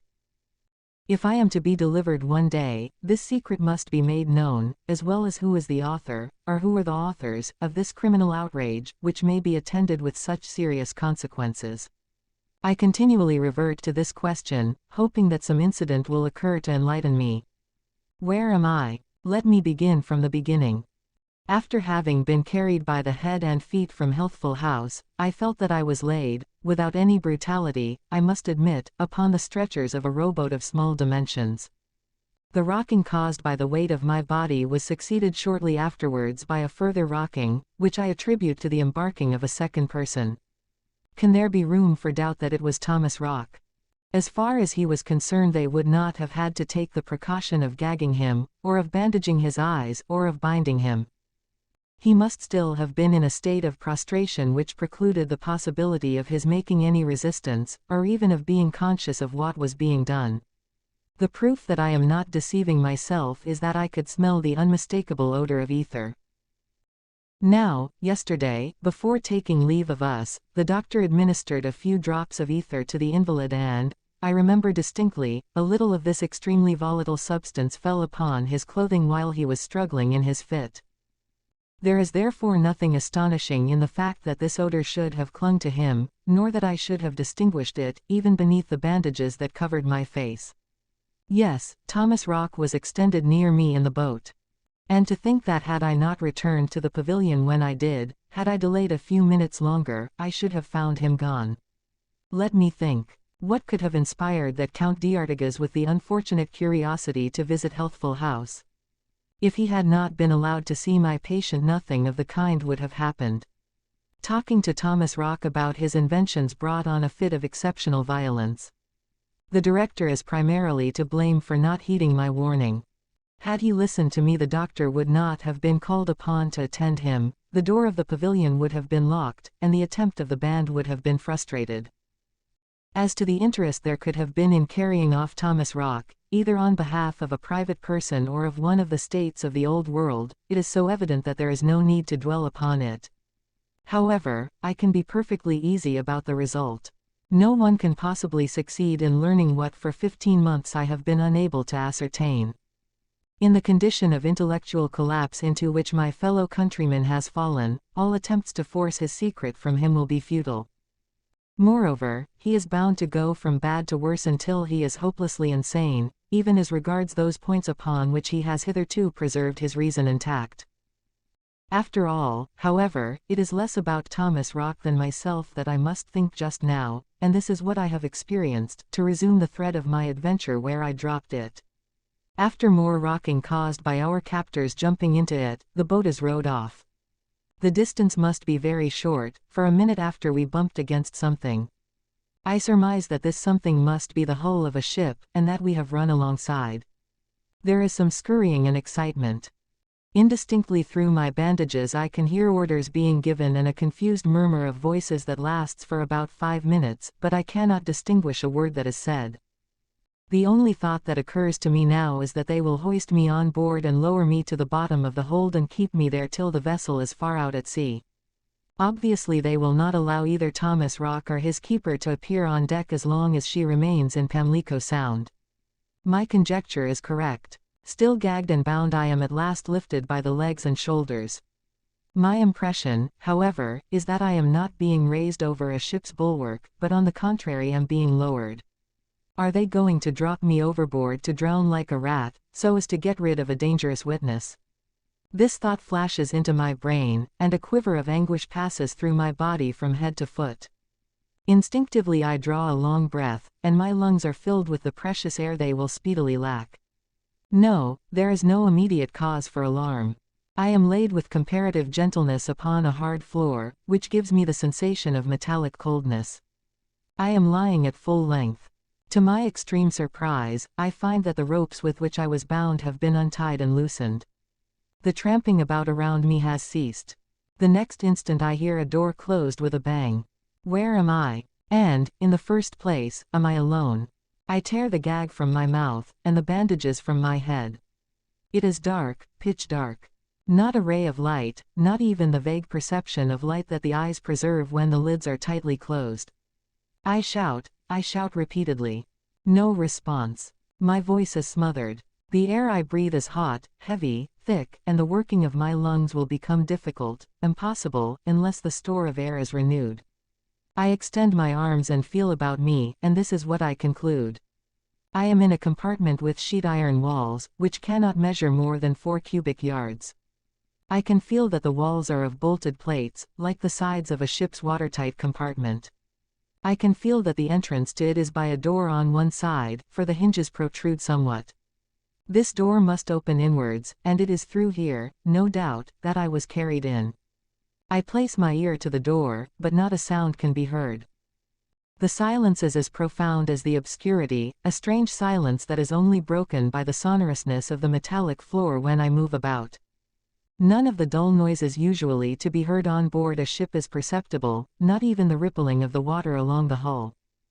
Nor is there the slightest movement to be felt, yet, in the estuary of the Neuse, the current is always strong enough to cause a marked oscillation to any vessel. But does the compartment in which I am confined really belong to a ship? How do I know that I am afloat on the Neuse, though I was conveyed a short distance in a boat? Might not the latter, instead of heading for a ship in waiting for it, opposite Healthful House, have been rowed to a point further down the river? In this case, is it not possible that I was carried into the cellar of a house? This would explain the complete immobility of the compartment. It is true that the walls are of bolted plates, and that there is a vague smell of salt water, that odor sui generis which generally pervades the interior of a ship, and which there is no mistaking. An interval, which I estimate at about 4 hours, must have passed since my incarceration. It must therefore be near midnight. Shall I be left here in this way till morning?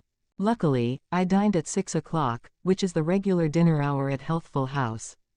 I am not suffering from hunger. In fact, I feel more inclined to sleep than to eat. Still, I hope I shall have energy enough to resist the inclination. I will not give way to it. I must try and find out what is going on outside. But neither sound nor light can penetrate this iron box. Wait a minute, though, perhaps by listening intently I may hear some sound, however feeble. Therefore I concentrate all my vital power in my sense of hearing. Moreover, I try, in case I should really not be on terra firma, to distinguish some movement, some oscillation of my prison. Admitting that the ship is still at anchor, it cannot be long before it will start, otherwise I shall have to give up imagining why Thomas Rock and I have been carried off. At last, it is no illusion, a slight rolling proves to me, beyond a doubt, that I am not on land. We are evidently moving, but the motion is scarcely perceptible. It is not a jerky, but rather a gliding movement, as though we were skimming through the water without effort, on an even keel. Let me consider the matter calmly. I am on board a vessel that was anchored in the Neuse, waiting under sail or steam, for the result of the expedition. A boat brought me aboard, but, I repeat, I did not feel that I was lifted over her bulwarks. Was I passed through a porthole? But after all, what does it matter? Whether I was lowered into the hold or not, I am certainly upon something that is floating and moving. No doubt I shall soon be let out, together with Thomas Rock, supposing them to have locked him up as carefully as they have me. By being let out, I mean being accorded permission to go on deck. It will not be for some hours to come, however, that is certain, for they won't want us to be seen, so that there is no chance of getting a whiff of fresh air till we are well out at sea. If it is a sailing vessel, she must have waited for the breeze that freshens offshore at daybreak, and is favorable to ships navigating Pamlico Sound. It certainly cannot be a steamer. I could not have failed to smell the oil and other odors of the engine room. And then I should feel the trembling of the machinery, the jerks of the pistons, and the movements of the screws or paddles. The best thing to do is to wait patiently. I shan't be taken out of this hole until tomorrow, anyway. Moreover, if I am not released, somebody will surely bring me something to eat. There is no reason to suppose that they intend to starve me to death. They wouldn't have taken the trouble to bring me aboard, but would have dropped me to the bottom of the river had they been desirous of getting rid of me. Once we are out at sea, what will they have to fear from me? No one could hear my shouts. As to demanding an explanation and making a fuss, it would be useless. Besides, what am I to the men who have carried us off? A mere hospital attendant, one Gaydon, who is of no consequence. It is Thomas Rock they were after. I was taken along too because I happened to return to the pavilion at the critical moment. At any rate, no matter what happens, no matter who our kidnappers may be, no matter where we are taken, I shall stick to this resolution. I will continue to play my role of warder. No one, no, none, can suspect that Gaydon is Simon Hart, the engineer. There are two advantages in this. In the first place, they will take no notice of a poor devil of a warder, and in the second, I may be able to solve the mystery surrounding this plot and turn my knowledge to profit, if I succeed in making my escape. But whither are my thoughts wandering? I must perforce wait till we arrive at our destination before thinking of escaping. It will be time enough to bother about that when the occasion presents itself. Until then the essential is that they remain ignorant as to my identity, and they cannot, and shall not, know who I am. I am now certain that we are going through the water. But there is one thing that puzzles me. It is not a sailing vessel, neither can it be a steamer. Yet it is incontestably propelled by some powerful machine. There are none of the noises, nor is there the trembling that accompanies the working of steam engines. The movement of the vessel is more continuous and regular. It is a sort of direct rotation that is communicated by the motor, whatever the latter may be. No mistake is possible, the ship is propelled by some special mechanism. But what is it? Is it one of those turbines that have been spoken of lately, which, fitted into a submerged tube, are destined to replace the ordinary screw, it being claimed that they utilize the resistance of the water better than the latter and give increased speed to a ship? In a few hours' time I shall doubtless know all about this means of locomotion. Meanwhile there is another thing that equally puzzles me. There is not the slightest rolling or pitching. How is it that Pamlico Sound is so extraordinarily calm? The varying currents continuously ruffle the surface of the Sound, even if nothing else does. It is true the tide may be out, and I remember that last night the wind had fallen altogether. Still, no matter, the thing is inexplicable, for a ship propelled by machinery, no matter at what speed she may be going, always oscillates more or less, and I cannot perceive the slightest rocking. Such are the thoughts with which my mind is persistently filled. Despite an almost overpowering desire to sleep, despite the torpor that is coming upon me in this suffocating atmosphere, I am resolved not to close my eyes. I will keep awake till daylight, and there will be no daylight for me till it is let into my prison from the outside. Perhaps even if the door were open it would not penetrate to this black hole, and I shall probably not see it again until I am taken on deck. I am squatting in a corner of my prison, for I have no stool or anything to sit upon, but as my eyelids are heavy and I feel somnolent in spite of myself, I get up and walk about. Then I wax wrathful, anger fills my soul, I beat upon the iron walls with my fists, and shout for help. In vain. I hurt my hands against the bolts of the plates, and no one answers my cries. Such conduct is unworthy of me. I flattered myself that I would remain calm under all circumstances, and here I am acting like a child. The absence of any rolling or lurching movement at least proves that we are not yet at sea. Instead of crossing Pamlico Sound, may we not be going in the opposite direction, up the river Neuse? No. What would they go further inland for? If Thomas Rock has been carried off from Healthful House, his captors obviously mean to take him out of the United States, probably to a distant island in the Atlantic, or to some point on the European continent. It is, therefore, not up the Neuse that our maritime machine, whatever it may be, is going, but across Pamlico Sound, which must be as calm as a mirror. Very well, then, when we get to sea I shall soon know, for the vessel will rock right enough in the swell offshore, even though there be no wind, unless I am aboard a battleship, or big cruiser, and this I fancy can hardly be.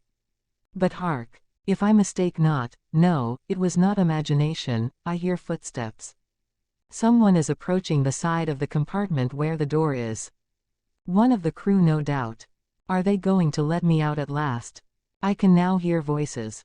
A conversation is going on outside the door, but it is carried on in a language that I do not understand. I shout to them, I shout again, but no answer is vouchsafed.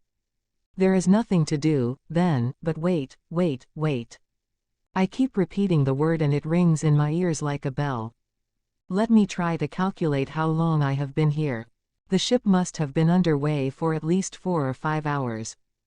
I reckon it must be past midnight, but I cannot tell, for unfortunately my watch is of no use to me in this Cimmerian darkness. Now, if we have been going for 5 hours, we must have cleared Pamlico Sound, whether we issued by Ocracoke or Hatteras Inlet, and must be off the coast a good mile, at least. Yet I haven't felt any motion from the swell of the sea. It is inexplicable, incredible. Come now, have I made a mistake? Am I the dupe of an illusion? Am I not imprisoned in the hold of a ship under way? Another hour has passed and the movement of the ship suddenly ceases. I realize perfectly that she is stationary. Has she reached her destination? In this event we can only be in one of the coast ports to the north or south of Pamlico Sound. But why should Thomas Rock be landed again? The abduction must soon have been discovered, and our kidnappers would run the greatest risk of falling into the hands of the authorities if they attempted to disembark. However this may be, if the vessel is coming to anchor I shall hear the noise of the chain as it is paid out, and feel the jerk as the ship is brought up. I know that sound and that jerk well from experience, and I am bound to hear and feel them in a minute or two. I wait, I listen. A dead and disquieting silence reigns on board. I begin to wonder whether I am not the only living being in the ship. Now I feel an irresistible torpor coming over me. The air is vitiated. I cannot breathe. My chest is bursting. I try to resist, but it is impossible to do so. The temperature rises to such a degree that I am compelled to divest myself of part of my clothing. Then I lie me down in a corner. My heavy eyelids close, and I sink into a prostration that eventually forces me into heavy slumber. How long have I been asleep? I cannot say. Is it night? Is it day? I know not. I remark, however, that I breathe more easily, and that the air is no longer poisoned carbonic acid. Was the air renewed while I slept? Has the door been opened? Has anybody been in here? Yes, here is the proof of it. In feeling about, my hand has come in contact with a mug filled with a liquid that exhales an inviting odor. I raise it to my lips, which are burning, for I am suffering such an agony of thirst that I would even drink brackish water. It is ale, an ale of excellent quality, which refreshes and comforts me, and I drain the pint to the last drop. But if they have not condemned me to die of thirst, neither have they condemned me to die of hunger, I suppose. No, for in one of the corners I find a basket, and this basket contains some bread and cold meat. I fall to, eating greedily, and my strength little by little returns. Decidedly, I am not so abandoned as I thought I was. Someone entered this obscure hole, and the open door admitted a little of the oxygen from the outside, without which I should have been suffocated. Then the wherewithal to quench my thirst and appease the pangs of hunger was placed within my reach. How much longer will this incarceration last? Days? Months? I cannot estimate the hours that have elapsed since I fell asleep, nor have I any idea as to what time of the day or night it may be. I was careful to wind up my watch, though, and perhaps by feeling the hands, yes, I think the little hand marks 8 o'clock, in the morning, no doubt. What I do know, however, is that the ship is not in motion. There is not the slightest quiver. Hours and hours, weary, interminable hours go by, and I wonder whether they are again waiting till night comes on to renew my stock of air and provisions. Yes, they are waiting to take advantage of my slumbers. But this time I am resolved to resist. I will feign to be asleep, and I shall know how to force an answer from whoever enters.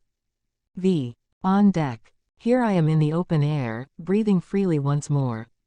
I have at last been hauled out of that stifling box and taken on deck. I gaze around me in every direction and see no sign of land. On every hand is that circular line which defines earth and sky. No, there is not even a speck of land to be seen to the west, where the coast of North America extends for thousands of miles. The setting sun now throws but slanting rays upon the bosom of the ocean. It must be about 6 o'clock in the evening. I take out my watch and it marks 13 minutes past 6. As I have already mentioned, I waited for the door of my prison to open, thoroughly resolved not to fall asleep again, but to spring upon the first person who entered and force him to answer my questions. I was not aware then that it was day, but it was, and hour after hour passed and no one came. I began to suffer again from hunger and thirst, for I had not preserved either bite or sup. As soon as I awoke I felt that the ship was in motion again, after having, I calculated, remained stationary since the previous day, no doubt in some lonely creek, since I had not heard or felt her come to anchor. A few minutes ago, it must therefore have been 6 o'clock, I again heard footsteps on the other side of the iron wall of my compartment. Was anybody coming to my cell? Yes, for I heard the creaking of the bolts as they were drawn back, and then the door opened, and the darkness in which I had been plunged since the first hour of my captivity was illumined by the light of a lantern. 2 men, whom I had no time to look at, entered and seized me by the arms. A thick cloth was thrown over my head, which was enveloped in such a manner that I could see absolutely nothing. What did it all mean? What were they going to do with me? I struggled, but they held me in an iron grasp. I questioned them, but they made no reply. The men spoke to each other in a language that I could not understand, and had never heard before. They stood upon no ceremony with me. It is true I was only a madhouse warder, and they probably did not consider it necessary to do so, but I question very much whether Simon Hart, the engineer, would have received any more courtesy at their hands. This time, however, no attempt was made to gag me nor to bind either my arms or legs. I was simply restrained by main force from breaking away from them. In a moment I was dragged out of the compartment and pushed along a narrow passage. Next, the steps of a metallic stairway resounded under our feet. Then the fresh air blew in my face and I inhaled it with avidity. Finally they took their hands from off me, and I found myself free. I immediately tore the cloth off my head and gazed about me. I am on board a schooner which is ripping through the water at a great rate and leaving a long white trail behind her. I had to clutch at one of the stays for support, dazzled as I was by the light after my 48 hours imprisonment in complete obscurity. On the deck a dozen men with rough, weather-beaten faces come and go, very dissimilar types of men, to whom it would be impossible to attribute any particular nationality. They scarcely take any notice of me. As to the schooner, I estimate that she registers from 250 to 300 tons. She has a fairly wide beam, her masts are strong and lofty, and her large spread of canvas must carry her along at a spanking rate in a good breeze. Aft, a grizzly-faced man is at the wheel, and he is keeping her head to the sea that is running pretty high. I try to find out the name of the vessel, but it is not to be seen anywhere, even on the life buoys. I walk up to one of the sailors and inquire, "What is the name of this ship?" No answer, and I fancy the man does not understand me. "Where is the captain?" I continue. But the sailor pays no more heed to this than he did to the previous question. I turn on my heel and go forward. Above the forward hatchway a bell is suspended. Maybe the name of the schooner is engraved upon it. I examine it, but can find no name upon it. I then return to the stern and address the man at the wheel. He gazes at me sourly, shrugs his shoulders, and bending, grasps the spokes of the wheel solidly, and brings the schooner, which had been headed off by a large wave from port, stem on to sea again.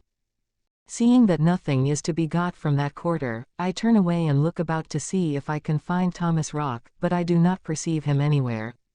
Is he not on board? He must be. They could have had no reason for carrying me off alone.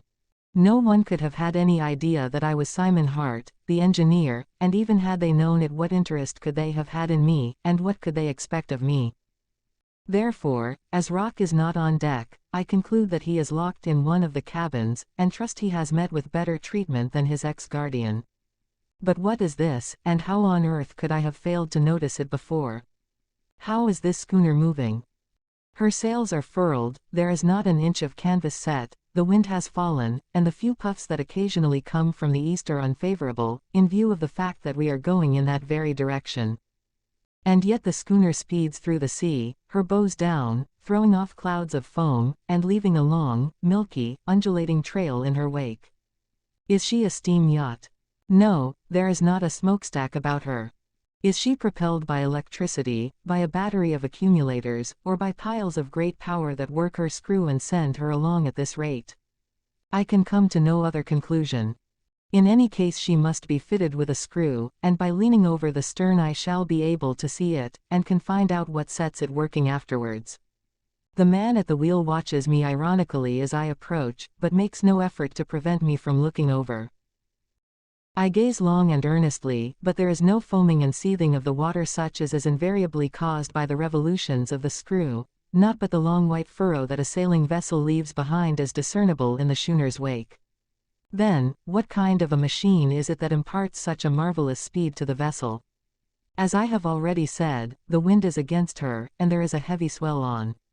I will know. No one pays the slightest attention, and I again go forward. As I approach the forecastle I find myself face to face with a man who is leaning nonchalantly on the raised hatchway and who is watching me. He seems to be waiting for me to speak to him.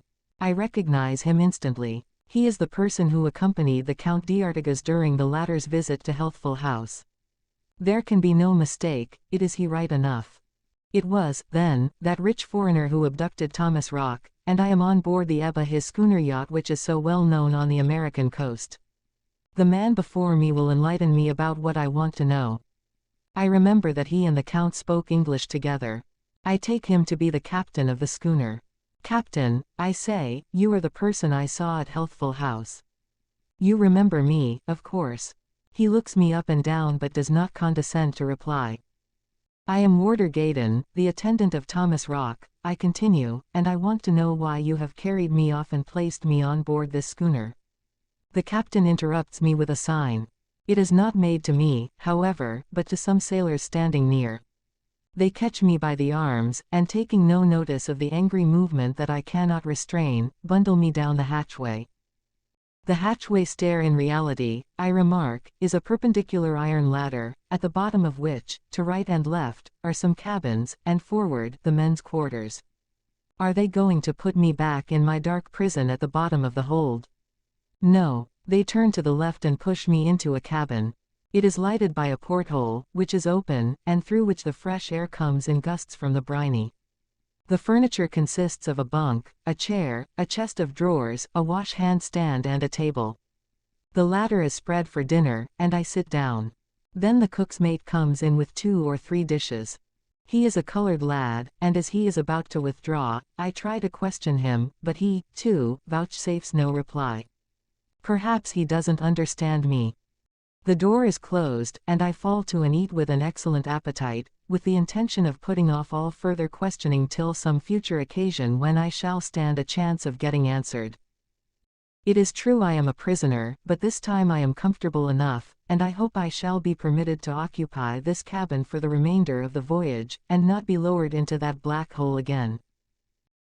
I now give myself up to my thoughts, the first of which is that it was the Count d'Artigas who planned the abduction, that it was he who was responsible for the kidnapping of Thomas Rock, and that consequently the French inventor must be just as comfortably installed somewhere on board the schooner. But who is this Count d'Artigas? Where does he hail from?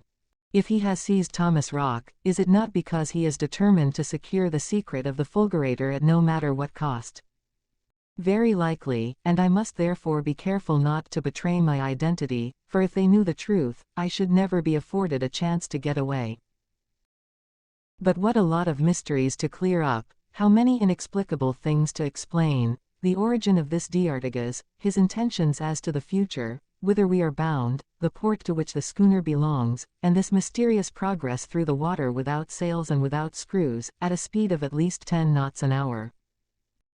The air becoming keener as night deepens, I close and secure the porthole, and as my cabin is bolted on the outside, the best thing I can do is to get into my bunk and let myself be gently rocked to sleep by the broad Atlantic in this mysterious cradle, the Ebba. The next morning I rise at daybreak, and having performed my ablutions, dress myself and wait. Presently the idea of trying the door occurs to me. I find that it has been unbolted, and pushing it open, climb the iron ladder and emerge on deck. The crew are washing down the deck, and standing aft and conversing are 2 men, one of whom is the captain. The latter manifests no surprise at seeing me, and indicates my presence to his companion by a nod. This other man, whom I have never before seen, is an individual of about 50 years of age, whose dark hair is streaked with gray. His features are delicately chiseled, his eyes are bright, and his expression is intelligent and not at all displeasing. He is somewhat of the Grecian type, and I have no doubt that he is of Hellenic origin when I hear him called Serko, Engineer Serko, by the captain of the Ebba. As to the latter, he is called Spade, Captain Spade, and this name has an Italian twang about it. Thus there is a Greek, an Italian, and a crew recruited from every corner of the earth to man a schooner with a Norwegian name. This mixture strikes me as being suspicious. And that Count d'Artigas, with his Spanish name and Asiatic type, where does he come from? Captain Spade and Engineer Serko continue to converse in a low tone of voice. The former is keeping a sharp eye on the man at the wheel, who does not appear to pay any particular attention to the compass in front of him. He seems to pay more heed to the gestures of one of the sailors stationed forward, and who signals to him to put the helm to port or to starboard. Thomas Rock is near them, gazing vacantly out upon the vast expanse which is not limited on the horizon by a single speck of land. 2 sailors watch his every movement. It is evidently feared that the madman may possibly attempt to jump overboard. I wonder whether I shall be permitted to communicate with my ward. I walk towards him, and Captain Spade and Engineer Serko watch me. Thomas Rock doesn't see me coming, and I stand beside him. Still he takes no notice of me, and makes no movement. His eyes, which sparkle brightly, wander over the ocean, and he draws in deep breaths of the salt, vivifying atmosphere. Added to the air surcharged with oxygen is a magnificent sunset in a cloudless sky. Does he perceive the change in his situation? Has he already forgotten about Healthful House, the pavilion in which he was a prisoner, and Gaydon, his keeper? It is highly probable. The past has presumably been effaced from his memory and he lives solely in the present.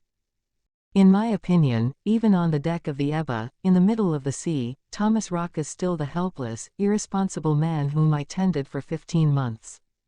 His intellectual condition has undergone no change, and his reason will return only when he is spoken to about his inventions.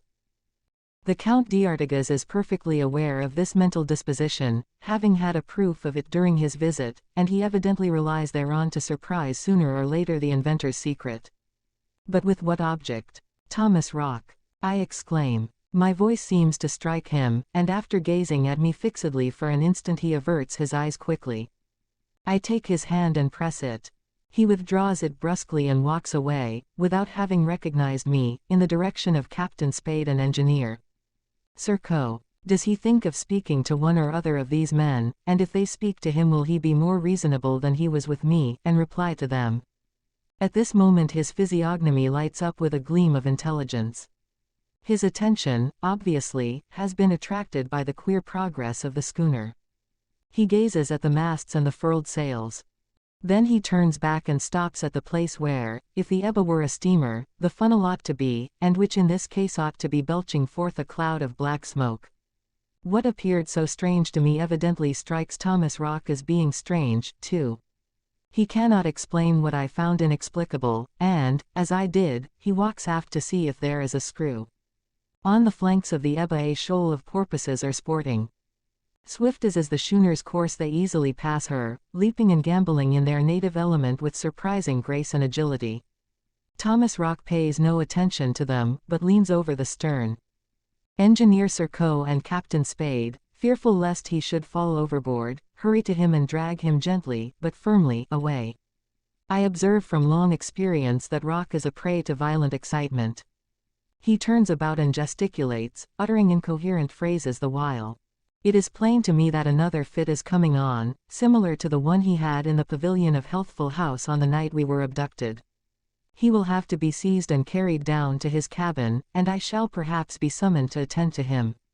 Meanwhile Engineer Serko and Captain Spade do not lose sight of him for a moment. They are evidently curious to see what he will do. After walking towards the mainmast and assuring himself that the sails are not set, he goes up to it and flinging his arms around it, tries with all his might to shake it, as though seeking to pull it down.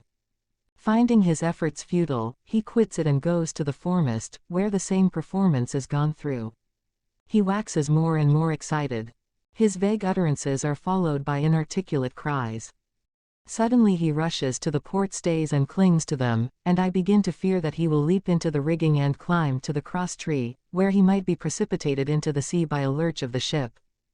On a sign from Captain Spade, some sailors run up and try to make him relinquish his grasp of the stays, but are unable to do so. I know that during his fits he is endowed with the strength of 10 men, and many a time I have been compelled to summon assistance in order to overpower him. Other members of the crew, however, come up, and the unhappy madman is borne to the deck, where 2 big sailors hold him down, despite his extraordinary strength. The only thing to do is to convey him to his cabin, and let him lie there till he gets over his fit. This is what will be done in conformity with orders given by a newcomer whose voice seems familiar to me. I turn and recognize him. He is the Count d'Artigas, with a frown on his face and an imperious manner, just as I had seen him at Healthful House. I at once advance toward him. I want an explanation and mean to have it. By what right, sir? I begin. By the right of might, replies the Count. Then he turns on his heel, and Thomas Rock is carried below. 7. 2 days at sea. Perhaps, should circumstances render it necessary, I may be induced to tell the Count d'Artigas that I am Simon Hart, the engineer. Who knows but what I may receive more consideration than if I remain warder Gaydon. This measure, however, demands reflection. I have always been dominated by the thought that if the owner of the Ebba kidnapped the French inventor, it was in the hope of getting possession of Rock's fulgurator, for which, neither the old nor new continent would pay the impossible price demanded. In that case the best thing I can do is to remain warder Gaydon, on the chance that I may be allowed to continue in attendance upon him. In this way, if Thomas Rock should ever divulge his secret, I may learn what it was impossible to do at Healthful House, and can act accordingly. Meanwhile, where is the Ebba bound? First question. Who and what is the Count d'Artigas? Second question.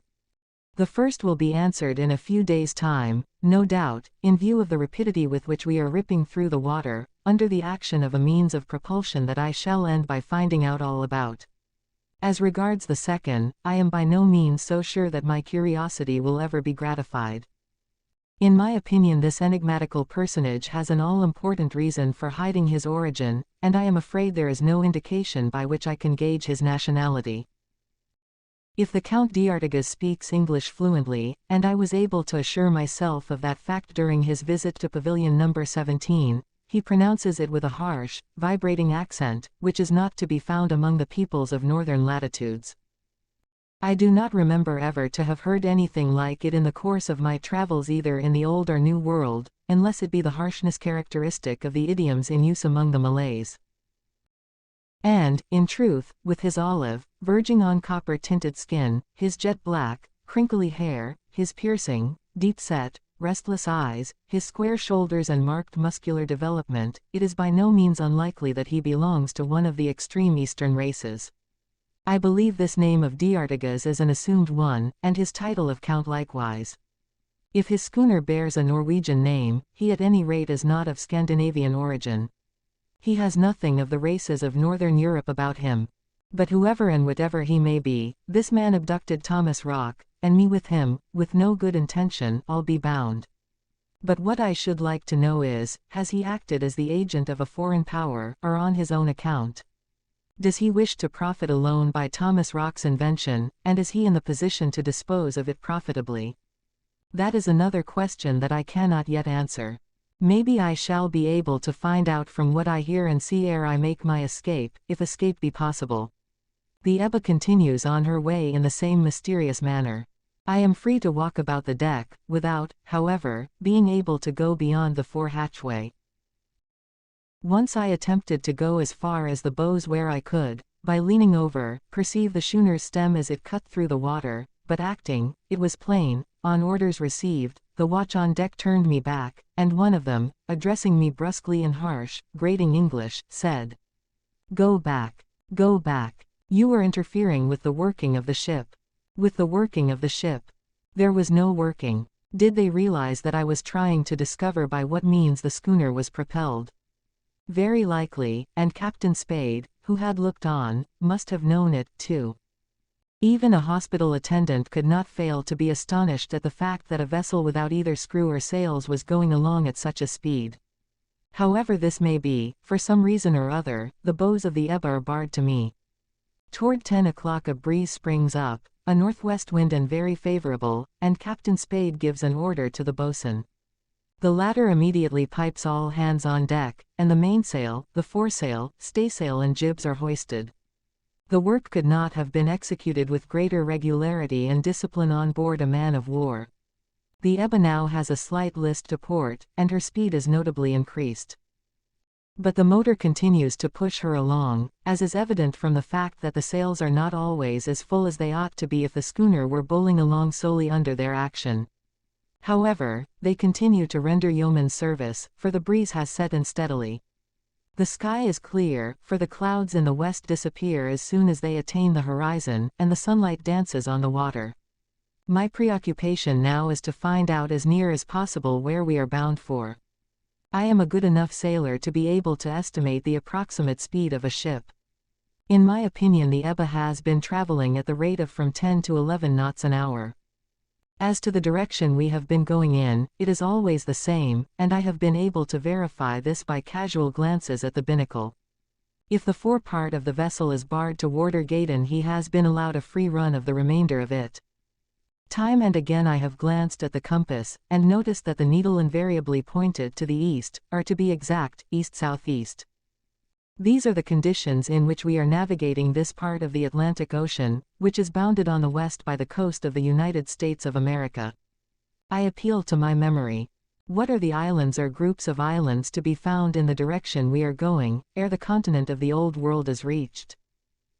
North Carolina, which the schooner quitted 48 hours ago, is traversed by the 35th parallel of latitude, and this parallel, extending eastward, must, if I mistake not, cut the African coast at Morocco.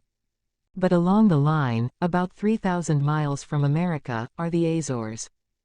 Is it presumable that the Ebba is heading for this archipelago, that the port to which she belongs is somewhere in these islands which constitute one of Portugal's insular domains? I cannot admit such an hypothesis. Besides, before the Azores, on the line of the 35th parallel, is the Bermuda Group, which belongs to England. It seems to me to be a good deal less hypothetical that, if the Count d'Artigas was entrusted with the abduction of Thomas Rock by a European power at all, it was by the United Kingdom of Great Britain and Ireland. The possibility, however, remains that he may be acting solely in his own interest. 3 or 4 times during the day Count d'Artigas has come aft and remained for some time scanning the surrounding horizon attentively. When a sail or the smoke from a steamer heaves in sight, he examines the passing vessel for a considerable time with a powerful telescope. I may add that he has not once condescended to notice my presence on deck. Now and then Captain Spade joins him and both exchange a few words in a language that I can neither understand nor recognize. It is with Engineer Serko, however, that the owner of the Ebba converses more readily than with anybody else, and the latter appears to be very intimate with him. The engineer is a good deal more free, more loquacious and less surly than his companions, and I wonder what position he occupies on the schooner. Is he a personal friend of the Count d'Artigas?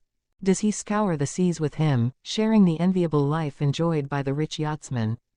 He is the only man of the lot who seems to manifest, if not sympathy with, at least some interest in me. I have not seen Thomas Rock all day. He must be shut in his cabin, still under the influence of the fit that came upon him last night. I feel certain that this is so, when about 3 o'clock in the afternoon, just as he is about to go below, the Count beckons me to approach.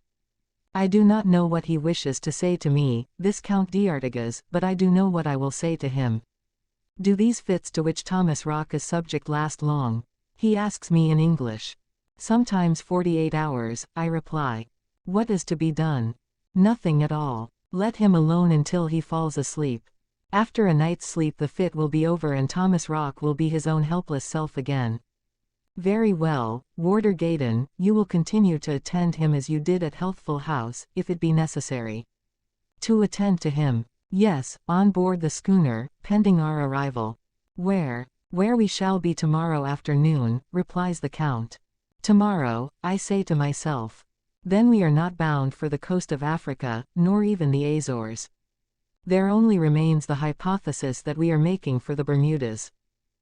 Count d'Artigas is about to go down the hatchway when I interrogate him in my turn.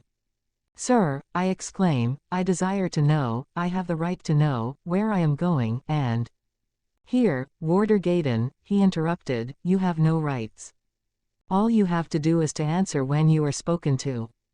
I protest. Protest, then, replies this haughty and imperious personage, glancing at me menacingly. Then he disappears down the hatchway, leaving me face to face with Engineer Serko. If I were you, Warder Gaydon, I would resign myself to the inevitable, remarks the latter with a smile. When one is caught in a trap, one can cry out, I suppose. What is the use when no one is near to hear you? I shall be heard some day, sir. Some day, that's a long way off. However, shout as much as you please. And with this ironical advice, Engineer Serko leaves me to my own reflections. Towards 4 o'clock a big ship is reported about 6 miles off to the east, coming in our direction. She is moving rapidly and grows perceptibly larger. Black clouds of smoke pour out of her 2 funnels. She is a warship, for a narrow pennant floats from her mainmast, and though she is not flying any flag I take her to be an American cruiser. I wonder whether the Ebba will render her the customary salute as she passes. No, for the schooner suddenly changes her course with the evident intention of avoiding her. This proceeding on the part of such a suspicious yacht does not astonish me greatly. But what does cause me extreme surprise is Captain Spade's way of maneuvering. He runs forward to a signaling apparatus in the bows, similar to that by which orders are transmitted to the engine room of a steamer. As soon as he presses one of the buttons of this apparatus the Ebba veers off a point to the southwest. Evidently an order of some kind has been transmitted to the driver of the machine of some kind, which causes this inexplicable movement of the schooner by the action of a motor of some kind, the principle of which I cannot guess at. The result of this maneuver is that the Ebba slants away from the cruiser, whose course does not vary. Why should this warship cause a pleasure yacht to turn out of its way? I have no idea. But the Ebba behaves in a very different manner when about 6 o'clock in the evening a second ship comes in sight on the port bow. This time, instead of seeking to avoid her, Captain Spade signals an order by means of the apparatus above referred to, and resumes his course to the east, which will bring him close to the said ship. An hour later, the two vessels are only about 4 miles from each other. The wind has dropped completely. The strange ship, which is a 3-masted merchantman, is taking in her topgallant sails. It is useless to expect the wind to spring up again during the night, and she will lay becalmed till morning. The Ebba, however, propelled by her mysterious motor, continues to approach her. It goes without saying that Captain Spade has also begun to take in sail, and the work, under the direction of the boatswain Effrondat, is executed with the same precision and promptness that struck me before. When the twilight deepens into darkness, only 1.5 miles separates the vessels. Captain Spade then comes up to me, I am standing on the starboard side, and unceremoniously orders me to go below. I can but obey. I remark, however, ere I go, that the boatswain has not lighted the headlamps, whereas the lamps of the 3-master shine brightly, green to starboard, and red to port. I entertain no doubt that the schooner intends to pass her without being seen, for though she has slackened speed somewhat, her direction has not been in any way modified. I enter my cabin under the impression of a vague foreboding. My supper is on the table, but uneasy, I know not why, I hardly touch it, and lie down to wait for sleep that does not come. I remain in this condition for 2 hours. The silence is unbroken save by the water that ripples along the vessel's sides. My mind is full of the events of the past 2 days, and other thoughts crowd thickly upon me. Tomorrow afternoon we shall reach our destination. Tomorrow, I shall resume, on land, my attendance upon Thomas Rock, if it be necessary, said the Count d'Artigas. If, when I was thrown into that black hole at the bottom of the hold, I was able to perceive when the schooner started off across Pamlico Sound, I now feel that she has come to a stop. It must be about 10 o'clock. Why has she stopped? When Captain Spade ordered me below, there was no land in sight. In this direction, there is no island until the Bermuda group is reached, at least there is none on the map, and we shall have to go another 50 or 60 miles before the Bermudas can be sighted by the lookout men. Not only has the Ebba stopped, but her immobility is almost complete. There is not a breath of wind, and scarcely any swell, and her slight, regular rocking is hardly perceptible. Then my thoughts turn to the merchantman, which was only 1.5 miles off, on our bow, when I came below. If the schooner continued her course towards her, she must be almost alongside now. We certainly cannot be lying more than 1 or 2 cables' length from her. The 3-master, which was becalmed at sundown, could not have gone west. She must be close by, and if the night is clear, I shall be able to see her through the porthole. It occurs to me that perhaps a chance of escape presents itself. Why should I not attempt it, since no hope of being restored to liberty is held out to me? It is true I cannot swim, but if I seize a life buoy and jump overboard, I may be able to reach the ship, if I am not observed by the watch on deck. I must quit my cabin and go up by the forward hatchway. I listen. I hear no noise, either in the men's quarters, or on deck. The sailors must all be asleep at this hour. Here goes. I try to open the door, and find it is bolted on the outside, as I might have expected. I must give up the attempt, which, after all, had small chance of success. The best thing I can do, is to go to sleep, for I am weary of mind, if not of body. I am restless and racked by conflicting thoughts, and apprehensions of I know not what. Oh, if I could but sink into the blessed oblivion of slumber. I must have managed to fall asleep, for I have just been awakened by a noise, an unusual noise, such as I have not hitherto heard on board the schooner. Day begins to peer through the glass of my porthole, which is turned towards the east. I look at my watch. It is 4:30. The first thing I wonder is, whether the Ebba has resumed her voyage. No, I am certain she has not, either by sail, or by her motor. The sea is as calm at sunrise as it was at sunset. If the Ebba has been going ahead while I slept, she is at any rate stationary now. The noise to which I referred is caused by men hurrying to and fro on deck, by men heavily laden. I fancy I can also hear a similar noise in the hold beneath my cabin floor, the entrance to which is situated abaft the foremast. I also feel that something is scraping against the schooner's hull. Have boats come alongside? Are the crew engaged in loading or unloading merchandise? And yet we cannot possibly have reached our journey's end. The Count d'Artigas said that we should not reach our destination till this afternoon. Now, I repeat, she was, last night, fully 50 or 60 miles from the nearest land, the group of the Bermudas. That she could have returned westward, and can be in proximity to the American coast, is inadmissible, in view of the distance. Moreover, I have reason to believe that the Ebba has remained stationary all night. Before I fell asleep, I know she had stopped, and I now know that she is not moving. However, I shall see when I am allowed to go on deck.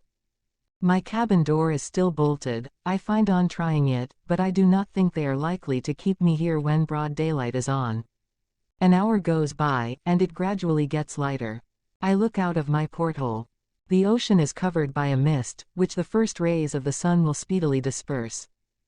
I can, however, see for half a mile, and if the three-masted merchantman is not visible, it is probably because she is lying off the other, or port, side of the Ebba. Presently I hear a key turned in my door, and the bolts drawn. I push the door open and clamber up the iron ladder to the deck, just as the men are battening down the cover of the hold.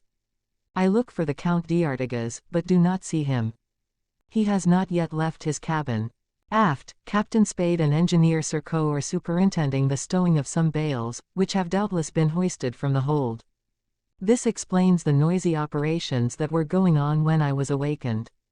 Obviously, if the crew are getting out the cargo, we are approaching the end of our voyage. We are not far from port, and perhaps in a few hours, the schooner will drop anchor.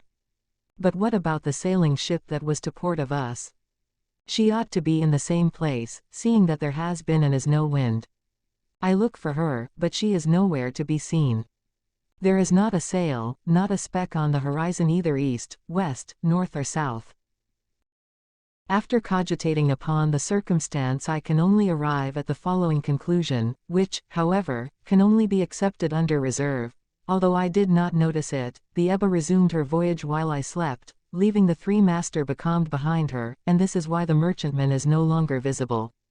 I am careful not to question Captain Spade about it, nor even Engineer Surcoe, as I should certainly receive no answer. Besides, at this moment Captain Spade goes to the signaling apparatus and presses one of the buttons on the upper disc.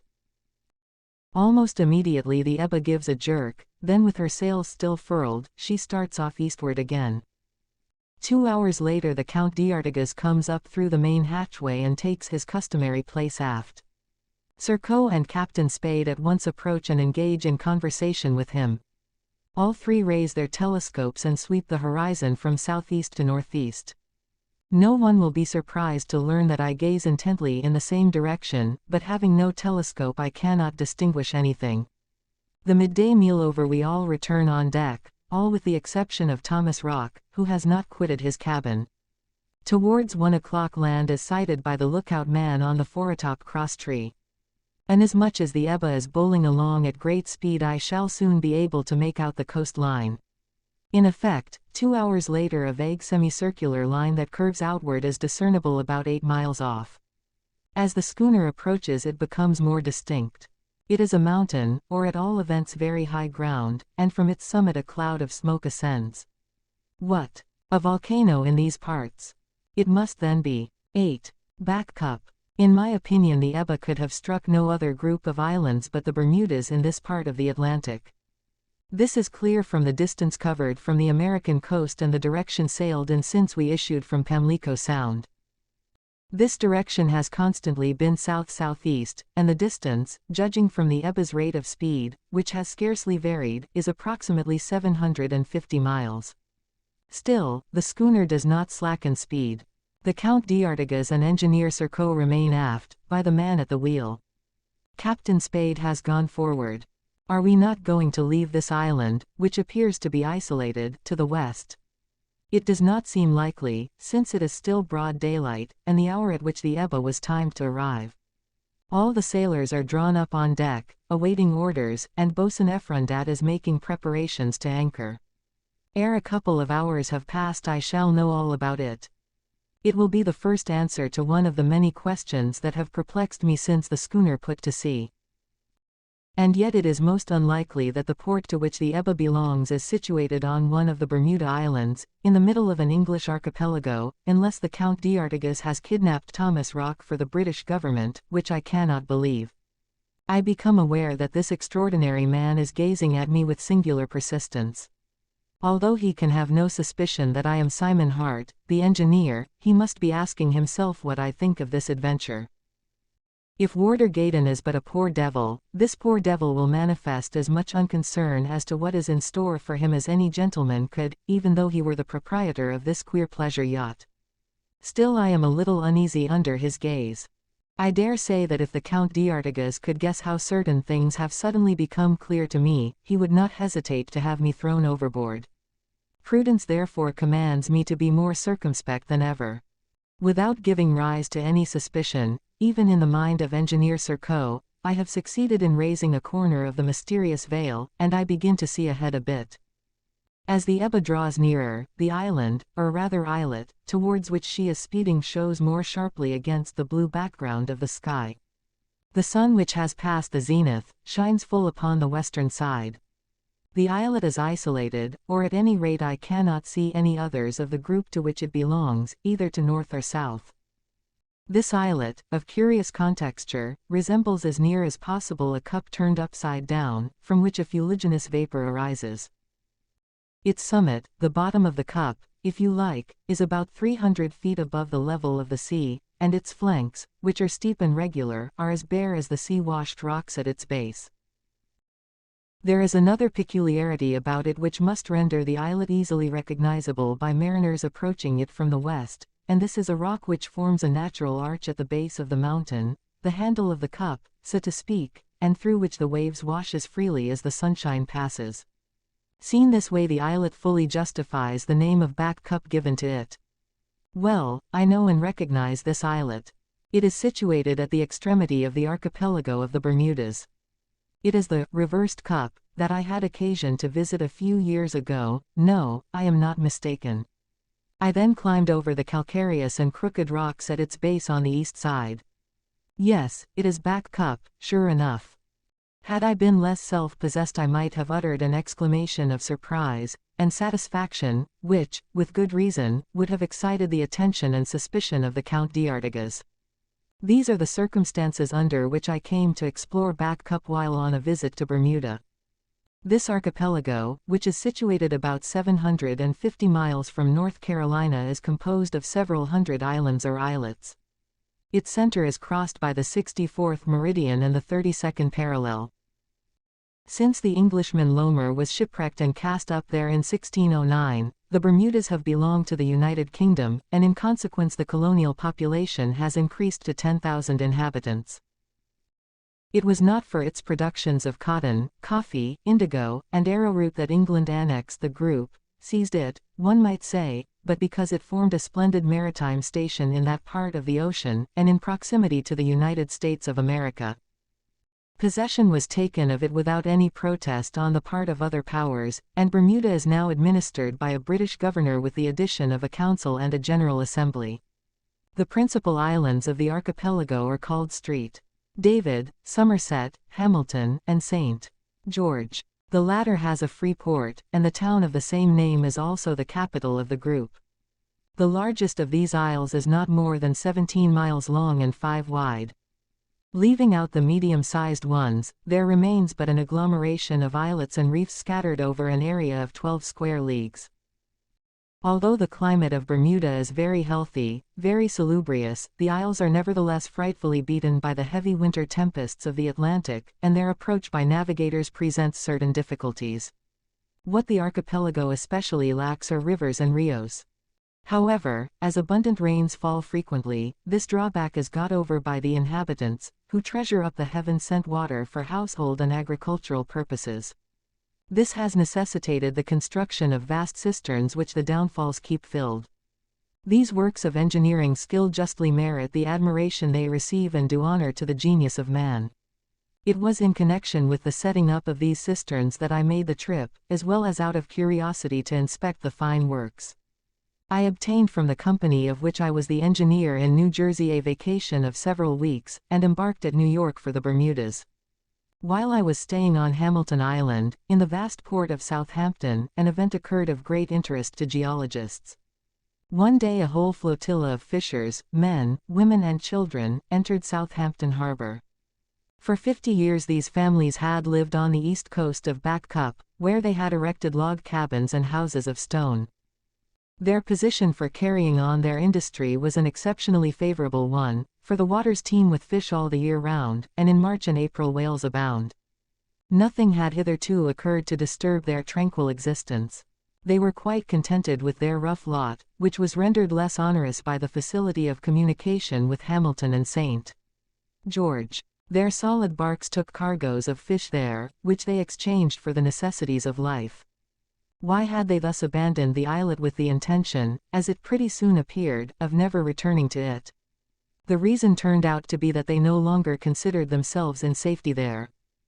A couple of months previously they had been at first surprised, then alarmed, by several distinct detonations that appeared to have taken place in the interior of the mountain.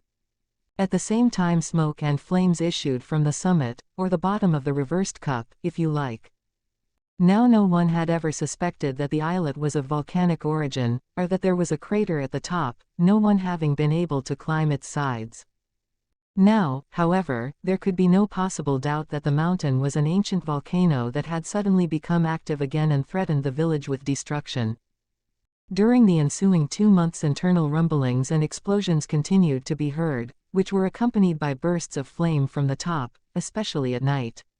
The island was shaken by the explosions, the shocks could be distinctly felt. All these phenomena were indicative of an imminent eruption, and there was no spot at the base of the mountain that could afford any protection from the rivers of lava that would inevitably pour down its smooth, steep slopes and overwhelm the village in their boiling flood. Besides, the very mountain might be destroyed in the eruption. There was nothing for the population exposed to such a dire catastrophe to do but leave. This they did. Their humble lares and penates, in fact all their belongings, were loaded into the fishing smacks, and the entire colony sought refuge in Southampton harbor. The news that a volcano, that had presumably been smoldering for centuries at the western extremity of the group, showed signs of breaking out again, caused a sensation throughout the Bermudas. But while some were terrified, the curiosity of others was aroused, mine included. The phenomenon was worth investigation, even if the simple fisher folk had exaggerated. Back Cup, which, as already stated, lies at the western extremity of the archipelago, is connected therewith by a chain of small islets and reefs, which cannot be approached from the east. Being only 300 feet in altitude, it cannot be seen either from St. George or Hamilton. I joined a party of explorers and we embarked in a cutter that landed us on the island, and made our way to the abandoned village of the Bermudan fishers. The internal crackings and detonations could be plainly heard, and a sheaf of smoke was swayed by the wind at the summit. Beyond a peradventure the ancient volcano had been started again by the subterranean fire, and an eruption at any moment was to be apprehended. In vain we attempted to climb to the mouth of the crater. The mountain sheered down at an angle of from 75 to 80 degrees, and its smooth, slippery sides afforded absolutely no foothold. Anything more barren than this rocky freak of nature it would be difficult to conceive. Only a few tufts of wild herbs were to be seen upon the whole island, and these seemed to have no raison d'etre. Our explorations were therefore necessarily limited, and in view of the active symptoms of danger that manifested themselves, we could but approve the action of the villagers in abandoning the place, for we entertained no doubt that its destruction was imminent. These were the circumstances in which I was led to visit Back Cup, and no one will consequently be surprised at the fact that I recognized it immediately we hove in sight of the queer structure. No, I repeat, the Count d'Artigas would probably not be overpleased if he were aware that Warder Gaydon is perfectly acquainted with this islet, even if the Ebba was to anchor there, which, as there is no port, is, to say the least, extremely improbable. As we draw nearer, I attentively examine Back Cup. Not one of its former inhabitants has been induced to return, and, as it is absolutely deserted, I cannot imagine why the schooner should visit the place. Perhaps, however, the Count d'Artigas and his companions have no intention of landing there. Even though the Ebba should find temporary shelter between the rocky sides of a narrow creek, there is nothing to give ground to the supposition that a wealthy yachtsman would have the remotest idea of fixing upon as his residence an arid cone exposed to all the terrible tempests of the western Atlantic. To live here is all very well for rustic fishermen, but not for the Count d'Artigas, Engineer Serko, Captain Spade and his crew. Back Cup is now only half a mile off, and the seaweed thrown up on its rocky base is plainly discernible. The only living things upon it are the seagulls and other birds that circle in clouds around the smoking crater. When she is only 2 cables' lengths off, the schooner slackens speed, and then stops at the entrance of a sort of natural canal formed by a couple of reefs that barely rise above the water. I wonder whether the Ebba will venture to try the dangerous feat of passing through it. I do not think so. She will probably lay where she is, though why she should do so I do not know, for a few hours and then continue her voyage towards the east. However this may be, I see no preparations in progress for dropping anchor. The anchors are suspended in their usual places, the cables have not been cleared, and no motion has been made to lower a single boat.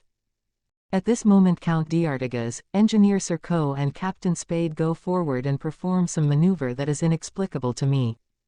I walk along the port side of the deck until I am near the foremast, and then I can see a small buoy that the sailors are hoisting in. Almost immediately the water, at the same spot, becomes dark and I observe a black mass rising to the surface. Is it a big whale rising for air, and is the Ebba in danger of being shattered by a blow from the monster's tail? Now I understand. At last the mystery is solved. I know what was the motor that caused the schooner to go at such an extraordinary speed without sails and without a screw. Her indefatigable motor is emerging from the sea, after having towed her from the coast of America to the archipelago of the Bermudas. There it is, floating alongside, a submersible boat, a submarine tug, worked by a screw set in motion by the current from a battery of accumulators or powerful electric piles. On the upper part of the long cigar-shaped iron tug is a platform in the middle of which is the lid, by which an entrance is effected. In the forepart of the platform projects a periscope, or lookout, formed by portholes or lenses through which an electric searchlight can throw its gleam for some distance under water in front of and on each side of the tug. Now relieved of its ballast of water, the boat has risen to the surface. Its lid will open and fresh air will penetrate it to every part. In all probability, if it remained submerged during the day, it rose at night and towed the Ebba on the surface. But if the mechanical power of the tug is produced by electricity, the latter must be furnished by some manufactory where it is stored, and the means of procuring the batteries is not to be found on Back Cup, I suppose. And then, why does the Ebba have recourse to this submarine towing system? Why is she not provided with her own means of propulsion, like other pleasure boats? These are things, however, upon which I have at present no leisure to ruminate. The lid of the tug opens and several men issue onto the platform. They are the crew of this submarine boat, and Captain Spade has been able to communicate with them and transmit his orders as to the direction to be taken by means of electric signals connected with the tug by a wire that passes along the stem of the schooner. Engineer Serko approaches me and says, pointing to the boat, "Get in, get in." I exclaim, "Yes, in the tug, and look sharp about it." As usual, there is nothing for it but to obey. I hasten to comply with the order and clamber over the side. At the same time Thomas Rock appears on deck accompanied by one of the crew. He appears to be very calm, and very indifferent too, and makes no resistance when he is lifted over and lowered into the tug. When he has been taken in, Count d'Artigas and Engineer Serko follow. Captain Spade and the crew of the Ebba remain behind, with the exception of 4 men who man the dinghy, which has been lowered. They have hold of a long hawser, with which the schooner is probably to be towed through the reef. Is there then a creek in the middle of the rocks where the vessel is secure from the breakers? Is this the port to which she belongs? They row off with the hawser and make the end fast to a ring in the reef. Then the crew on board haul on it, and in 5 minutes the schooner is so completely lost to sight among the rocks that even the tip of her mast could not be seen from the sea. Who in Bermuda imagines that a vessel is accustomed to lay up in this secret creek? Who in America would have any idea that the rich yachtsman so well known in all the eastern ports abides in the solitude of Back Cup Mountain? 20 minutes later the dinghy returns with the 4 men towards the tug, which was evidently waiting for them before proceeding, where they climb on board. The little boat is made fast astern, a movement is felt, the screw revolves rapidly and the tug skims along the surface to Back Cup, skirting the reefs to the south. 3 cables lengths further on, another tortuous canal is seen that leads to the island. Into this the tug enters. When it gets close inshore, an order is given to 2 men who jump out and haul the dinghy up on a narrow sandy beach out of the reach of wave or weed, and where it will be easily get at able when wanted. This done, the sailors return to the tug and engineer Serco signs to me to go below. A short iron ladder leads into a central cabin where various bales and packages are stored, and for which no doubt there was not room in the hold of the schooner. I am pushed into a side cabin, the door is shut upon me, and here I am once more a prisoner in profound darkness. I recognize the cabin the moment I enter it. It is the place in which I spent so many long hours after our abduction from Healthful House, and in which I was confined until well out at sea off Pamlico Sound. It is evident that Thomas Rock has been placed in a similar compartment. A loud noise is heard, the banging of the lid as it closes, and the tug begins to sink as the water is admitted to the tanks. This movement is succeeded by another, a movement that impels the boat through the water. 3 minutes later it stops, and I feel that we are rising to the surface again. Another noise made by the lid being raised. The door of my cabin opens, and I rush out and clamber onto the platform. I look around and find that the tug has penetrated to the interior of Back Cup Mountain. This is the mysterious retreat where Count d'Artigas lives with his companions, out of the world, so to speak. Inside Back Cup. The next morning I am able to make a first inspection of the vast cavern of Back Cup. No one seeks to prevent me. What a night I have passed! What strange visions I have seen! With what impatience I waited for morning! I was conducted to a grotto about 100 paces from the edge of the lake where the tug stopped. The grotto, 12 feet by 10, was lighted by an incandescent lamp, and fitted with an entrance door that was closed upon me. I am not surprised that electricity is employed in lighting the interior of the cavern, as it is also used in the submarine boat. But where is it generated? Where does it come from? Is there a manufactory installed somewhere or other in this vast crypt, with machinery, dynamos and accumulators? My cell is neatly furnished with a table on which provisions are spread, a bunk with bedding, a basket chair, a wash-hand stand with toilet set, and a closet containing linen and various suits of clothes. In a drawer of the table I find paper, ink and pens. My dinner consists of fresh fish, preserved meat, bread of excellent quality, ale and whiskey, but I am so excited that I scarcely touch it. Yet I feel that I ought to fortify myself and recover my calmness of mind. I must and will solve the mystery surrounding the handful of men who burrow in the bowels of this island. So it is under the carapace of Back Cup that Count d'Artigas has established himself. This cavity, the existence of which is not even suspected, is his home when he is not sailing in the Ebba along the coasts of the New World or the Old. This is the unknown retreat he has discovered, to which access is obtained by a submarine passage 12 or 15 feet below the surface of the ocean. Why has he severed himself from the world? What has been his past?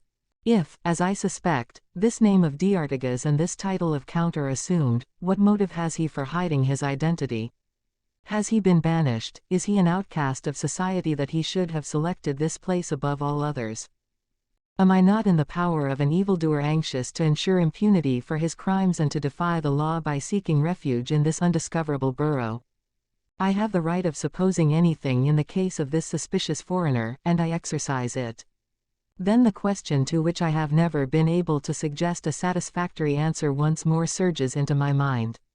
Why was Thomas Rock abducted from Healthful House in the manner already fully described?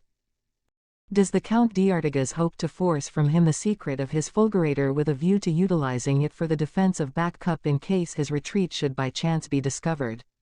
Hardly. It would be easy enough to starve the gang out of Back Cup, by preventing the tug from supplying them with provisions. On the other hand, the schooner could never break through the investing lines, and if she did her description would be known in every port.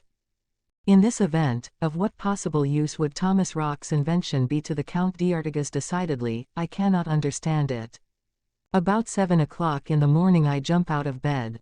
If I am a prisoner in the cavern I am at least not imprisoned in my grotto cell. The door yields when I turn the handle and push against it, and I walk out. 30 yards in front of me is a rocky plain, forming a sort of quay that extends to right and left. Several sailors of the Ebba are engaged in landing bales and stores from the interior of the tug, which lays alongside a little stone jetty. A dim light to which my eyes soon grow accustomed envelops the cavern and comes from a hole in the center of the roof, through which the blue sky can be seen. It is from that hole that the smoke which can be seen for such a distance issues, I say to myself, and this discovery suggests a whole series of reflections. Back Cup, then, is not a volcano, as was supposed, as I supposed myself. The flames that were seen a few years ago, and the columns of smoke that still rise were and are produced artificially. The detonations and rumblings that so alarmed the Bermudan fishers were not caused by the internal workings of nature. These various phenomena were fictitious. They manifested themselves at the mere will of the owner of the island, who wanted to scare away the inhabitants who resided on the coast. He succeeded, this Count d'Artigas, and remains the sole and undisputed monarch of the mountain. By exploding gunpowder, and burning seaweed swept up in inexhaustible quantities by the ocean, he has been able to simulate a volcano upon the point of eruption and effectually scare would-be settlers away. The light becomes stronger as the sun rises higher, the daylight streams through the fictitious crater, and I shall soon be able to estimate the cavern's dimensions. This is how I calculate. Exteriorly the island of Back Cup, which is as nearly as possible circular, measures 250 yards in circumference, and presents an interior superficies of about 6 acres. The sides of the mountain at its base vary in thickness from 30 to 100 yards. It therefore follows that this excavation practically occupies the whole of that part of Back Cup Island which appears above water. As to the length of the submarine tunnel by which communication is obtained with the outside, and through which the tug passed, I estimate that it is 50 yards in length. The size of the cavern can be judged from these approximate figures. But vast as it is, I remember that there are caverns of larger dimensions both in the Old and New Worlds. For instance, in Carniole, Northumberland, Derbyshire, Piedmont, the Balearics, Hungary and California are larger grottos than Back Cup, and those at Hon-sur-Lesse in Belgium, and the Mammoth Caves in Kentucky, are also more extensive. The latter contain no fewer than 226 domes, 7 rivers, 8 cataracts, 32 wells of unknown depth, and an immense lake which extends over 6 or 7 leagues, the limit of which has never been reached by explorers. I know these Kentucky grottos, having visited them, as many thousands of tourists have done. The principal one will serve as a comparison to Back Cup. The roof of the former, like that of the latter, is supported by pillars of various lengths, which give it the appearance of a Gothic cathedral, with naves and aisles, though it lacks the architectural regularity of a religious edifice. The only difference is that whereas the roof of the Kentucky grotto is over 400 feet high, that of Back Cup is not above 220 at that part of it where the round hole through which issue the smoke and flames is situated. Another peculiarity, and a very important one, that requires to be pointed out, is that whereas the majority of the grottos referred to are easily accessible, and were therefore bound to be discovered some time or other, the same remark does not apply to Back Cup. Although it is marked on the map as an island forming part of the Bermuda group, how could anyone imagine that it is hollow, that its rocky sides are only the walls of an enormous cavern? In order to make such a discovery it would be necessary to get inside, and to get inside a submarine apparatus similar to that of the Count d'Artigas would be necessary. In my opinion, this strange yachtsman's discovery of the tunnel by which he has been able to found this disquieting colony of Back Cup must have been due to pure chance. Now I turn my attention to the lake and observe that it is a very small one, measuring not more than 400 yards in circumference. It is, properly speaking, a lagoon, the rocky sides of which are perpendicular. It is large enough for the tug to work about in it, and holds enough water too, for it must be 125 feet deep. It goes without saying that this crypt, given its position and structure, belongs to the category of those which are due to the encroachments of the sea. It is at once of Neptunian and Plutonian origin, like the grottos of Crozon and Moorgate in the Bay of Douarnenez in France, of Bonifacio on the Corsican coast, Thorgaten in Norway, the height of which is estimated at over 300 feet, the catavaults of Greece, the grottos of Gibraltar in Spain, and Torana in Cochin China, whose carapace indicates that they are all the product of this dual geological labor. The islet of Back Cup is in great part formed of calcareous rocks, which slope upwards gently from the lagoon towards the sides and are separated from each other by narrow beaches of fine sand. Thick layers of seaweed that have been swept through the tunnel by the tide and thrown up around the lake have been piled into heaps, some of which are dry and some still wet, but all of which exhale the strong odor of the briny ocean. This, however, is not the only combustible employed by the inhabitants of Back Cup, for I see an enormous store of coal that must have been brought by the schooner and the tug. But it is the incineration of masses of dried seaweed that causes the smoke vomited forth by the crater of the mountain. Continuing my walk, I perceive on the northern side of the lagoon the habitations of this colony of troglodytes. Do they not merit the appellation? This part of the cavern, which is known as the beehive, fully justifies its name, for it is honeycombed by cells excavated in the limestone rock and in which these human bees, or perhaps they should rather be called wasps, reside. The lay of the cavern to the east is very different. Here hundreds of pillars of all shapes rise to the dome, and form a veritable forest of stone trees through the sinuous avenues of which one can thread one's way to the extreme limit of the place. By counting the cells of the beehive, I calculate that Count d'Artigas' companions number from 80 to 100. As my eye wanders over the place, I notice that the Count is standing in front of one of the cells, which is isolated from the others, and talking to Engineer Serco and Captain Spade. After a while they stroll down to the jetty alongside which the tug is lying. A dozen men have been emptying the merchandise out of the tug and transporting the goods in boats to the other side, where great cellars have been excavated in the rocks and form the storehouses of the band. The orifice of the tunnel is not visible in the waters of the lagoon, and I remember that when I was brought here I felt the tug sink several feet before it entered.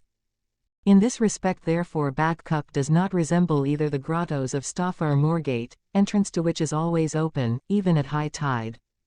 There may be another passage communicating with the coast, either natural or artificial, and this I shall have to make my business to find out. The island well merits its name of Back Cup. It is indeed a gigantic cup turned upside down, not only to outward appearance, but inwardly, too, though people are ignorant of the fact. I have already remarked that the beehive is situated to the north of the lagoon, that is to say to the left on entering by the tunnel. On the opposite side are the storerooms filled with provisions of all kinds, bales of merchandise, barrels of wine, beer, and spirits, and various packets bearing different marks and labels that show that they came from all parts of the world. One would think that the cargoes of a score of ships had been landed here. A little farther on is a large wooden shed, the nature of which is easily distinguishable. From a pole above it a network of thick copper wires extends which conducts the current to the powerful electric lights suspended from the roof or dome, and to the incandescent lamps in each of the cells of the hive. A large number of lamps are also installed among the stone pillars and light up the avenues to their extremities.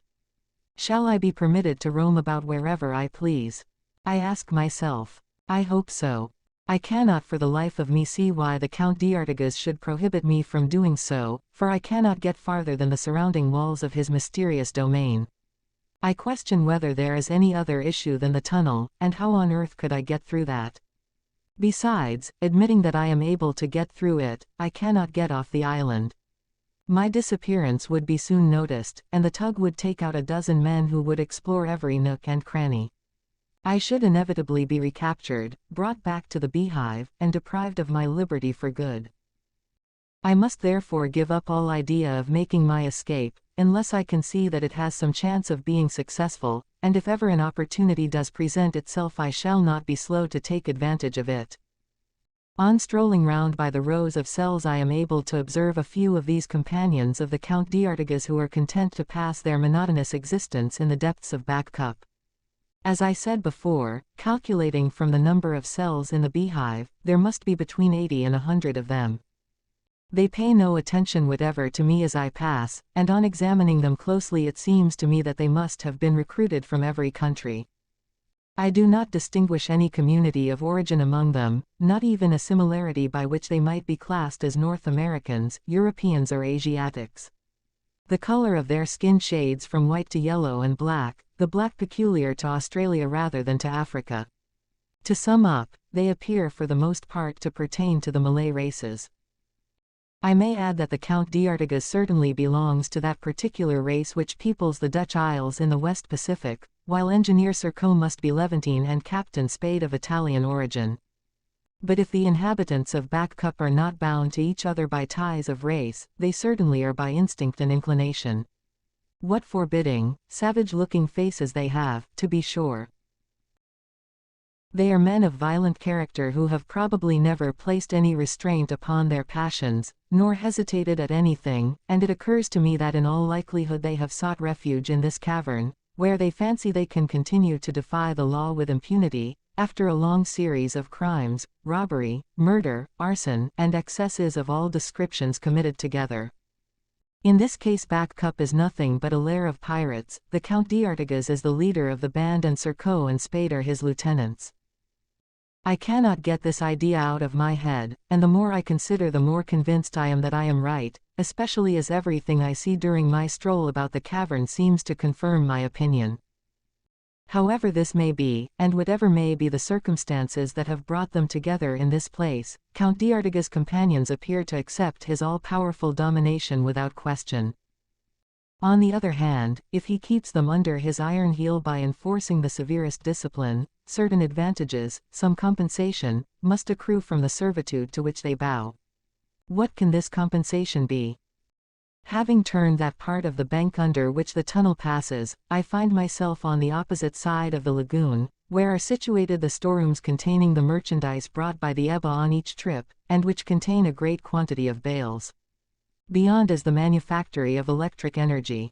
I gaze in at the windows as I pass and notice that it contains machines of the latest invention and highest attained perfection, which take up little space. Not one steam engine, with its more or less complicated mechanism and need of fuel, is to be seen in the place. As I had surmised, piles of extraordinary power supply the current to the lamps in the cavern, as well as to the dynamos of the tug. No doubt the current is also utilized for domestic purposes, such as warming the beehive and cooking food. I can see that in a neighboring cavity it is applied to the alembics used to produce fresh water. At any rate the colonists of Back Cup are not reduced to catching the rain water that falls so abundantly upon the exterior of the mountain. A few paces from the electric power house is a large cistern that, save in the matter of proportions, is the counterpart of those I visited in Bermuda. In the latter place the cisterns have to supply the needs of over 10,000 people, this one of 100, what? I am not sure yet what to call them. That their chief had serious reasons for choosing the bowels of this island for his abiding place is obvious. But what were those reasons? I can understand monks shutting themselves behind their monastery walls with the intention of separating themselves from the world, but these subjects of the Count d'Artigas have nothing of the monk about them, and would not be mistaken for such by the most simple-minded of mortals. I continue my way through the pillars to the extremity of the cavern. No one has sought to stop me, no one has spoken to me, not a soul apparently has taken the very slightest notice of me. This portion of Back Cup is extremely curious, and comparable to the most marvelous of the grottos of Kentucky are the Balearics. I need hardly say that nowhere is the labor of man apparent. All this is the handiwork of nature, and it is not without wonder, mingled with awe, that I reflect upon the telluric forces capable of engendering such prodigious substructions. The daylight from the crater in the center only strikes this part of the cavern obliquely, so that it is very imperfectly lighted, but at night, when illuminated by the electric lamps, its aspect must be positively fantastic. I have examined the walls everywhere with minute attention, but have been unable to discover any means of communicating with the outside. Quite a colony of birds, gulls, sea swallows and other feathery denizens of the Bermudan beaches have made their home in the cavern. They have apparently never been hunted, for they are in no way disturbed by the presence of man. But besides seabirds, which are free to come and go as they please by the orifice in the dome, there is a whole farmyard of domestic poultry, and cows and pigs. The food supply is therefore no less assured than it is varied, when the fish of all kinds that abound in the lagoon and around the island are taken into consideration. Moreover, a mere glance at the colonists of Back Cup amply suffices to show that they are not accustomed to fare scantily. They are all vigorous, robust seafaring men, weather-beaten and seasoned in the burning beat of tropical latitudes, whose rich blood is surcharged with oxygen by the breezes of the ocean. There is not a youth nor an old man among them. They are all in their prime, their ages ranging from 30 to 50. But why do they submit to such an existence? Do they never leave their rocky retreat? Perhaps I shall find out ere I am much older. X. Cur Caraje. The cell in which I reside is about 100 paces from the habitation of the Count d'Artigas, which is one of the end ones of this row of the beehive. If I am not to share it with Thomas Rock, I presume the latter's cell is not far off, for in order that Warder Gaydon may continue to care for the ex-patient of Healthful House, their respective apartments will have to be contiguous. However, I suppose I shall soon be enlightened on this point. Captain Spade and Engineer Serco reside separately in proximity to d'Artigas' mansion. Mansion. Yes, why not dignify it with the title, since this habitation has been arranged with a certain art. Skillful hands have carved an ornamental facade in the rock. A large door affords access to it. Colored glass windows in wooden frames let into the limestone walls admit the light. The interior comprises several chambers, a dining room and a drawing room lighted by a stained glass window, the whole being perfectly ventilated. The furniture is of various styles and shapes and of French, English and American make. The kitchen, larder, etc., are in adjoining cells in rear of the beehive. In the afternoon, just as I issue from my cell with the firm intention of obtaining an audience of the Count d'Artigas, I catch sight of him coming along the shore of the lagoon towards the hive. Either he does not see me, or wishes to avoid me, for he quickens his steps and I am unable to catch him. Well, he will have to receive me, anyhow. I mutter to myself. I hurry up to the door through which he has just disappeared and which has closed behind him. It is guarded by a gigantic, dark-skinned Malay, who orders me away in no amiable tone of voice. I decline to comply with his injunction, and repeat to him twice the following request in my very best English. Tell the Count d'Artigas that I desire to be received immediately. I might just as well have addressed myself to the surrounding rock. This savage, no doubt, does not understand a word of English, for he scowls at me and orders me away again with a menacing cry. I have a good mind to attempt to force the door and shout so that the Count d'Artigas cannot fail to hear me, but in all probability I shall only succeed in rousing the wrath of the Malay, who appears to be endowed with Herculean strength. I therefore judge discretion to be the better part of valor, and put off the explanation that is owing to me, and which, sooner or later, I will have, to a more propitious occasion. I meander off in front of the beehive towards the east, and my thoughts revert to Thomas Rock. I am surprised that I have not seen him yet. Can he be in the throes of a fresh paroxysm? This hypothesis is hardly admissible, for if the Count d'Artigas is to be believed, he would in this event have summoned me to attend to the inventor. A little farther on I encounter Engineer Serco. With his inviting manner and usual good humor, this ironical individual smiles when he perceives me, and does not seek to avoid me. If he knew I was a colleague, an engineer, providing he himself really is one, perhaps he might receive me with more cordiality than I have yet encountered, but I am not going to be such a fool as to tell him who and what I am. He stops, with laughing eyes and mocking mouth, and accompanies a "Good day, how do you do?" with a gracious gesture of salutation. I respond coldly to his politeness, a fact which he affects not to notice. May St. Jonathan protect you, Mr. Gaydon, he continues in his clear, ringing voice. You were not, I presume, disposed to regret the fortunate circumstance by which you were permitted to visit this surpassingly marvelous cavern, and it really is one of the finest, although the least known on this spheroid. This word of a scientific language used in conversation with a simple hospital attendant surprises me, I admit, and I merely reply. I should have no reason to complain, Mr. Surco, if, after having had the pleasure of visiting this cavern, I were at liberty to quit it. What? Already thinking of leaving us, Mr. Gaydon, of returning to your dismal pavilion at Healthful House? Why, you have scarcely had time to explore our magnificent domain, or to admire the incomparable beauty with which nature has endowed it. What I have seen suffices, I answer, and should you perchance be talking seriously, I will assure you seriously that I do not want to see any more of it. Come, now, Mr. Gaydon, permit me to point out that you have not yet had the opportunity of appreciating the advantages of an existence passed in such unrivaled surroundings.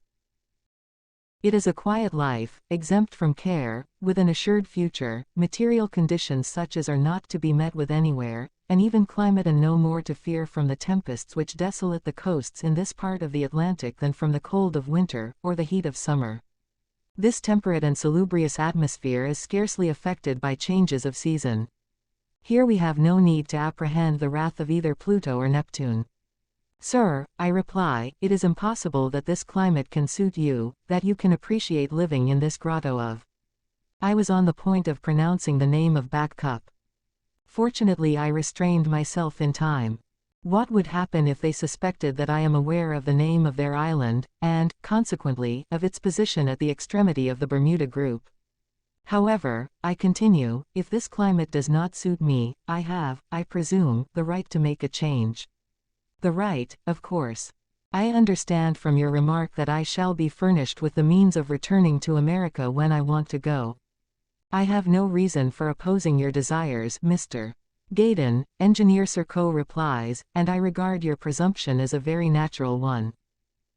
Observe, however, that we live here in a noble and superb independence, that we acknowledge the authority of no foreign power, that we are subject to no outside authority, that we are the colonists of no state, either of the Old or New World. This is worth consideration by whomsoever has a sense of pride and independence. Besides, what memories are evoked in a cultivated mind by these grottos which seem to have been chiseled by the hands of the gods and in which they were wont to render their oracles by the mouth of Trophonius. Decidedly, Engineer Surco is fond of citing mythology. Trophonius after Pluto and Neptune. Does he imagine that Warder Gaydon ever heard of Trophonius? It is clear this mocker continues to mock, and I have to exercise the greatest patience in order not to reply in the same tone. A moment ago, I continue shortly, I wanted to enter yon habitation, which, if I mistake not, is that of the Count d'Artigas, but I was prevented. By whom, Mr. Gaydon? By a man in the Count's employ. He probably had received strict orders about it. Possibly, yet whether he likes it or not, Count d'Artigas will have to see me and listen to me. Maybe it would be difficult, and even impossible to get him to do so, says Engineer Surco with a smile.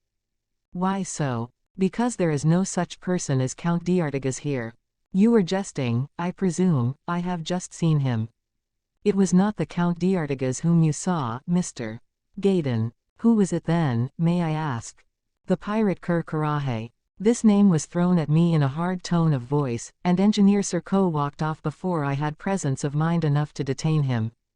The pirate coronet. Yes, this name is a revelation to me. I know it well, and what memories it evokes. It by itself explains what has hitherto been inexplicable to me. I now know into whose hands I have fallen. With what I already knew, with what I have learned since my arrival in Back Cup from Engineer Surco, this is what I am able to tell about the past and present of coronet. 8 or 9 years ago, the West Pacific was infested by pirates who acted with the greatest audacity.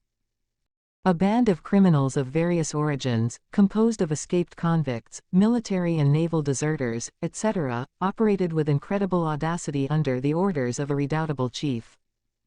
The nucleus of the band had been formed by men pertaining to the scum of Europe who had been attracted to New South Wales, in Australia, by the discovery of gold there.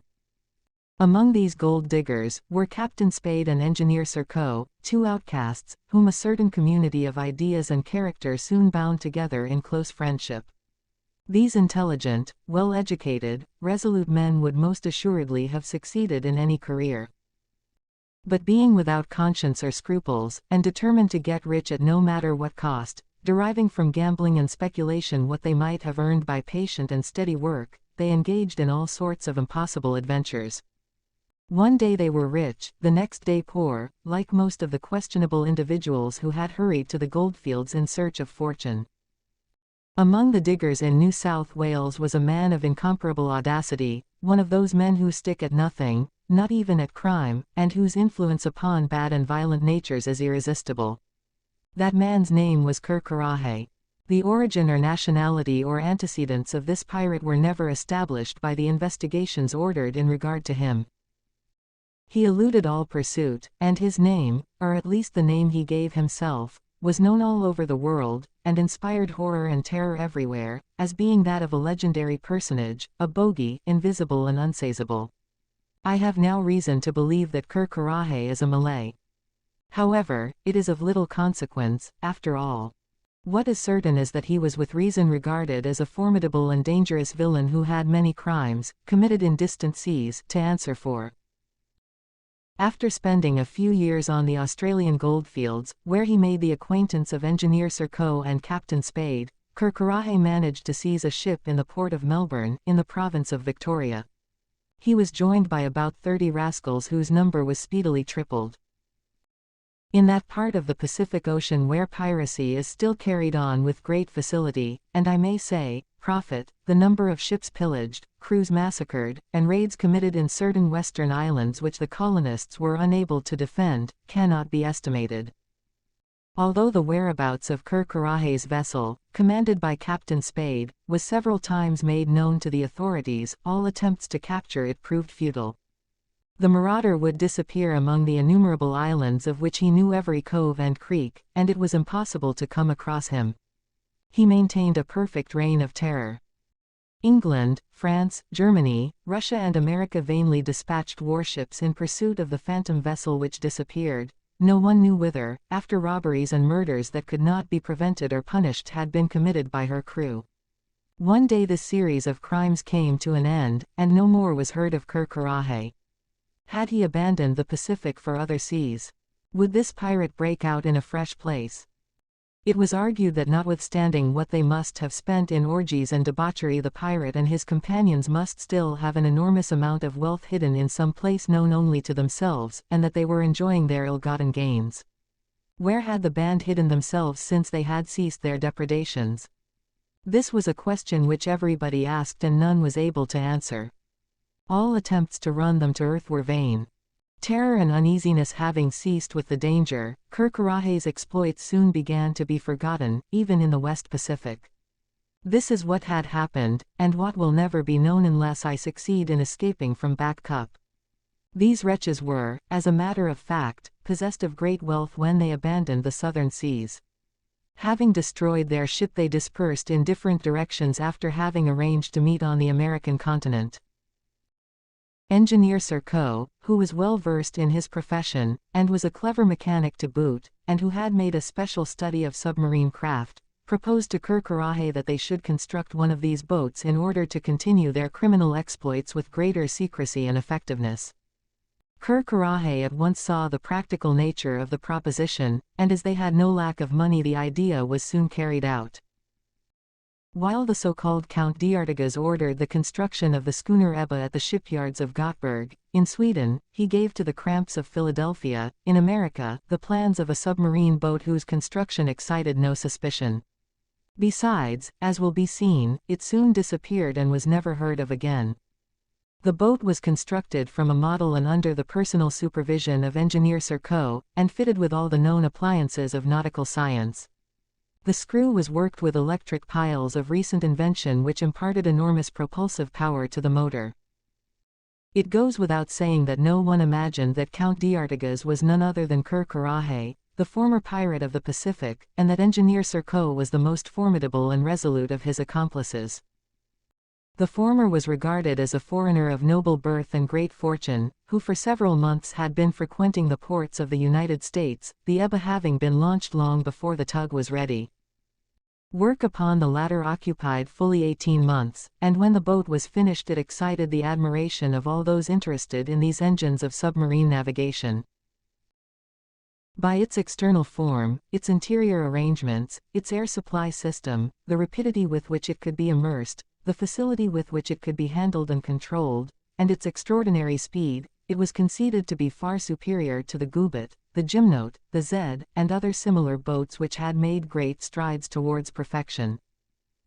After several extremely successful experiments, a public test was given in the open sea, 4 miles off Charleston, in presence of several American and foreign warships, merchant vessels, and pleasure boats invited for the occasion. Of course the Ebba was among them, with the Count d'Artigas, Engineer Serko, and Captain Spade on board, and the old crew as well, save half a dozen men who manned the submarine machine, which was worked by a mechanical engineer named Gibson, a bold and very clever Englishman.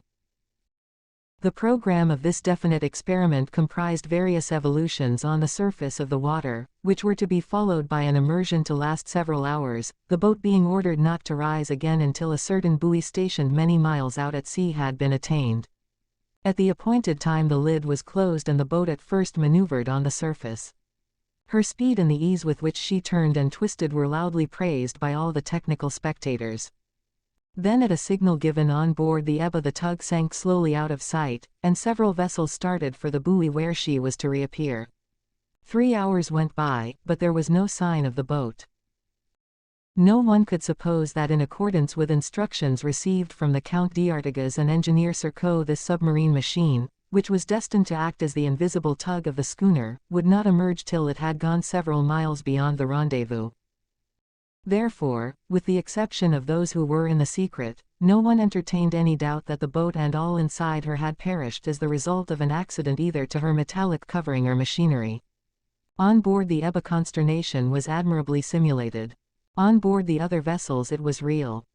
Drags were used and divers sent down along the course the boat was supposed to have taken, but it could not be found, and it was agreed that it had been swallowed up in the depths of the Atlantic. 2 days later the Count d'Artigas put to sea again, and in 48 hours came up with the tug at the place appointed. This is how Ker became possessed of the admirable vessel which was to perform the double function of towing the schooner and attacking ships. With this terrible engine of destruction, whose very existence was ignored, the Count d'Artigas was able to recommence his career of piracy with security and impunity. These details I have learned from Engineer Serko, who is very proud of his handiwork, and also very positive that the prisoner of Back Cup will never be able to disclose the secret.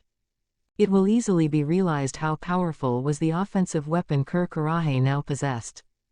During the night the tug would rush at a merchant vessel, and bore a hole in her with its powerful ram.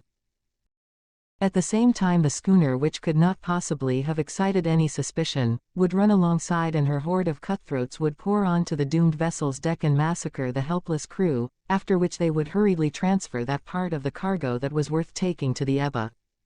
Thus it happened that ship after ship was added to the long list of those that never reached port and were classed as having gone down with all on board.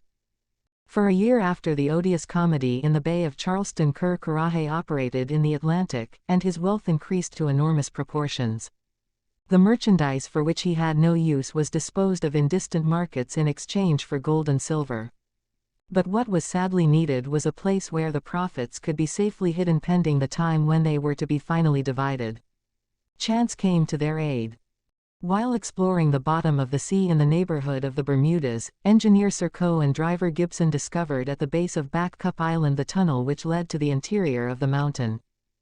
Would it have been possible for Ker to have found a more admirable refuge than this, absolutely safe as it was from any possible chance of discovery? Thus it came to pass that one of the islands of the archipelago of Bermuda, erstwhile the haunt of buccaneers, became the lair of another gang a good deal more to be dreaded. This retreat having been definitely adopted, Count d'Artigas and his companions set about getting their place in order. Engineer Serko installed an electric powerhouse, without having recourse to machines whose construction abroad might have aroused suspicion, simply employing piles that could be easily mounted and required but metal plates and chemical substances that the Ebba procured during her visits to the American coast. What happened on the night of the 19th inst. Can easily be divined. If the three-masted merchantman which lay becalmed was not visible at break of day, it was because she had been scuttled by the tug, boarded by the cutthroat band on the Ebba, and sunk with all on board after being pillaged. The bales and things that I had seen on the schooner were a part of her cargo, and all unknown to me the gallant ship was lying at the bottom of the broad Atlantic. How will this adventure end?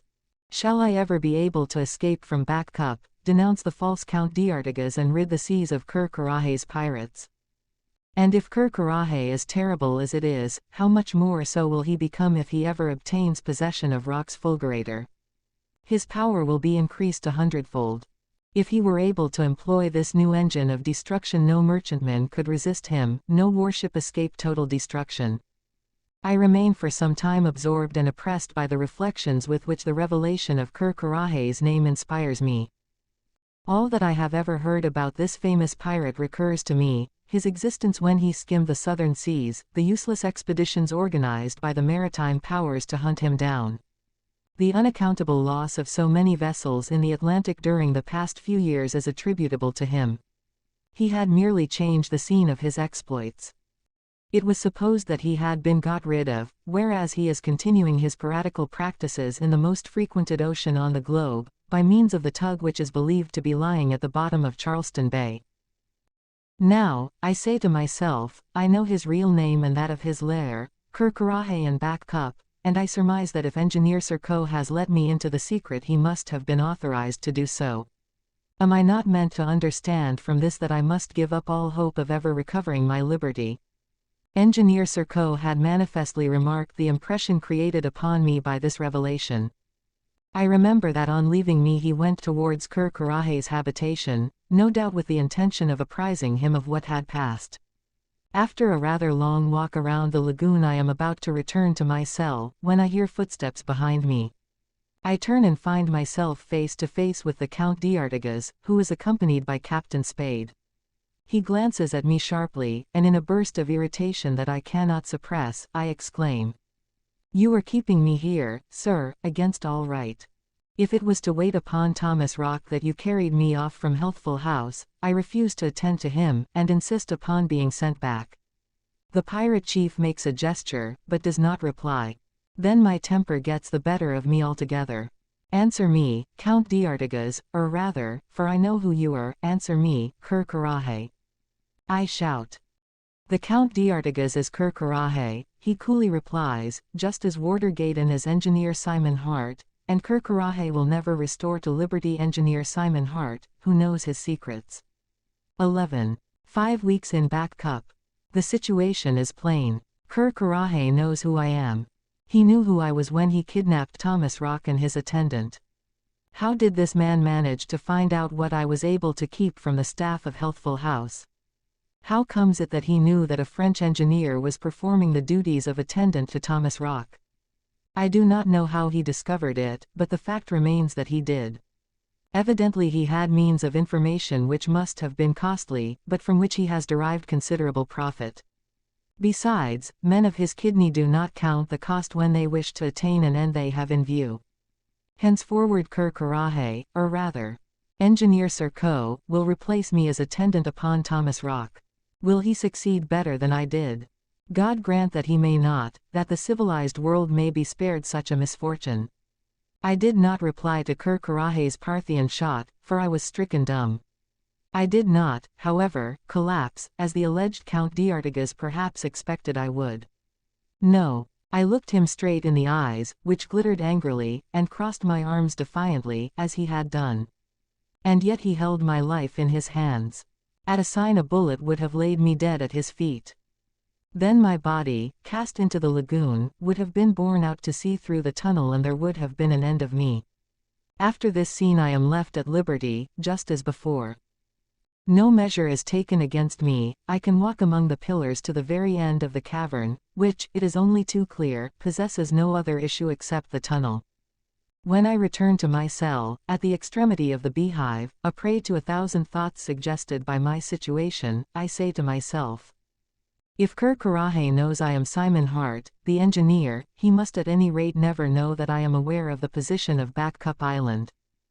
As to the plan of confiding Thomas Rock to my care, I do not think he ever seriously entertained it, seeing that my identity had been revealed to him. I regret this, inasmuch as the inventor will indubitably be the object of pressing solicitations, and as Engineer Serko will employ every means in his power to obtain the composition of the explosive and deflagrator, of which he will make such detestable use during future piratical exploits. Yes, it would have been far better if I could have remained Thomas Rock's keeper here, as in Healthful House. For 15 days I see nothing of my late charge. No one, I repeat, has placed any obstacles in the way of my daily peregrinations. I have no need to occupy myself about the material part of my existence. My meals are brought to me regularly, direct from the kitchen of the Count d'Artigas. I cannot accustom myself to calling him by any other name. The food leaves nothing to be desired, thanks to the provisions that the Ebba brings on her return from each voyage. It is very fortunate, too, that I have been supplied with all the writing materials I require, for during my long hours of idleness I have been able to jot down in my notebook the slightest incidents that have occurred since I was abducted from Healthful House, and to keep a diary day by day. As long as I am permitted to use a pen I shall continue my notes. Mayhap some day, they will help to clear up the mysteries of Back Cup. From July 5 to July 25. A fortnight has passed, and all my attempts to get near Thomas Rock have been frustrated. Orders have evidently been given to keep him away from my influence, inefficacious though the latter has hitherto been.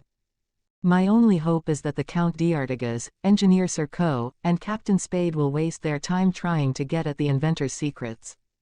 3 or 4 times to my knowledge, at least, Thomas Rock and Engineer Serko have walked together around the lagoon.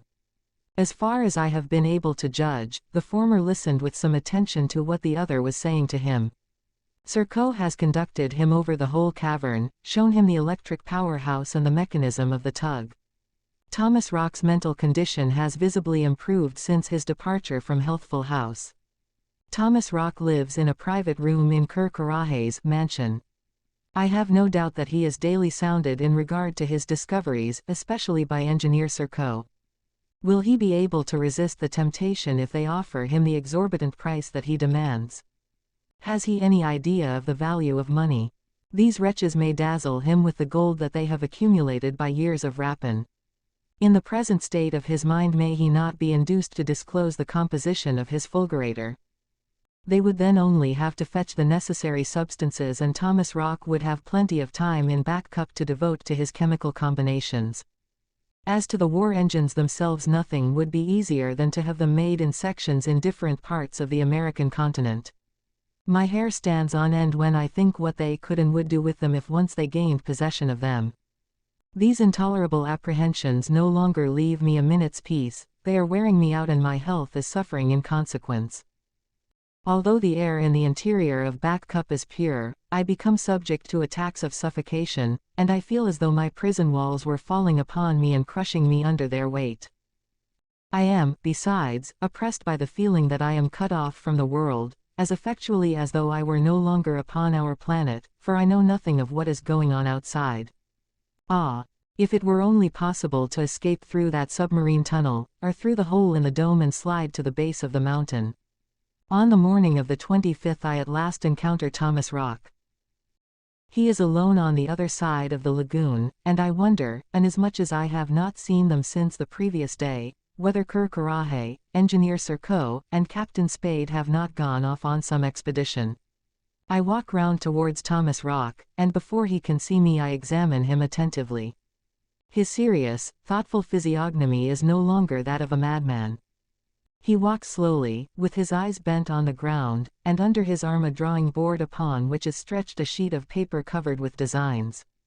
Suddenly he raises his head, advances a step and recognizes me.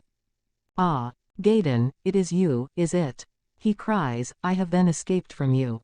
I am free." He can, indeed, regard himself as being free, a good deal more at liberty in Back Cup than he was in Healthful House. But maybe my presence evokes unpleasant memories, and will bring on another fit, for he continues with extraordinary animation. Yes, I know you, Gaydon. Do not approach me. Stand off. Stand off. You would like to get me back in your clutches, incarcerate me again in your dungeon. Never. I have friends here who will protect me. They are powerful, they are rich. The Count d'Artigas is my backer and Engineer Serco is my partner. We are going to exploit my invention. We are going to make my fulgurator. Hence. Get you gone. Thomas Rock is in a perfect fury. He raises his voice, agitates his arms, and finally pulls from his pockets many rolls of dollar bills and banknotes, and handfuls of English, French, American and German gold coins, which slip through his fingers and roll about the cavern. How could he get all this money except from Kirkarahe, and as the price of his secret? The noise he makes attracts a number of men to the scene. They watch us for a moment, then seize Thomas Rock and drag him away. As soon as I am out of his sight he ceases to struggle and becomes calm again. July 27th. 2 hours after meeting with Thomas Rock, I went down to the lagoon and walked out to the edge of the stone jetty. The tug is not moored in its accustomed place, nor can I see it anywhere about the lake. Kirkarahe and Engineer Serco had not gone yesterday, as I supposed, for I saw them in the evening. Today, however, I have reason to believe that they really have gone away in the tug with Captain Spade and the crew of the Ebba, and that the latter must be sailing away. Have they set out on a piracy expedition? Very likely. It is equally likely that Kirkarahe, become once more the Count d'Artigas, traveling for pleasure on board his yacht, intends to put into some port on the American coast to procure the substances necessary to the preparation of Rock's fulgurator. Ah! If it had only been possible for me to hide in the tug, to slip into the Ebba's hold, and stow myself away there until the schooner arrived in port. Then perchance I might have escaped and delivered the world from this band of pirates. It will be seen how tenaciously I cling to the thought of escape, of fleeing at any cost from this lair. But flight is impossible, except through the tunnel, by means of a submarine boat. Is it not folly to think of such a thing? Sheer folly, and yet what other way is there of getting out of Back Cup? While I give myself up to these reflections the water of the lagoon opens a few yards from me and the tug appears. The lid is raised and Gibson, the engineer, and the men issue onto the platform. Other men come up and catch the line that is thrown to them. They haul upon it, and the tug is soon moored in its accustomed place. This time, therefore, at any rate, the schooner is not being towed, and the tug merely went out to put Kirkarahe and his companions aboard the Ebba. This only confirms my impression that the sole object of their trip is to reach an American port where the Count d'Artigas can procure the materials for making the explosive, and order the machines in some foundry. On the day fixed for their return the tug will go out through the tunnel again to meet the schooner and Kirkarahe will return to Back Cup. Decidedly, this evildoer is carrying out his designs and has succeeded sooner than I thought would be possible. August 3rd. An incident occurred today of which the lagoon was the theater, a very curious incident that must be exceedingly rare. Towards 3 o'clock in the afternoon there was a prodigious bubbling in the water, which ceased for a minute or two and then recommenced in the center of the lagoon. About 15 pirates, whose attention had been attracted by this unaccountable phenomenon, hurried down to the bank manifesting signs of astonishment not unmingled with fear, at least I thought so. The agitation of the water was not caused by the tug, as the latter was lying alongside the jetty, and the idea that some other submarine boat had found its way through the tunnel was highly improbable.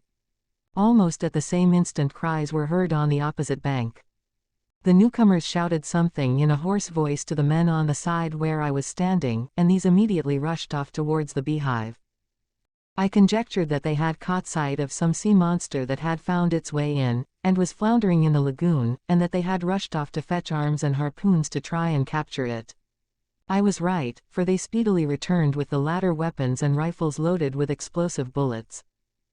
The monster in question was a whale, of the species that is common enough in Bermudan waters, which after swimming through the tunnel was plunging about in the narrow limits of the lake. As it was constrained to take refuge in Back Cup I concluded that it must have been hard-pressed by whalers. Some minutes elapsed before the monster rose to the surface.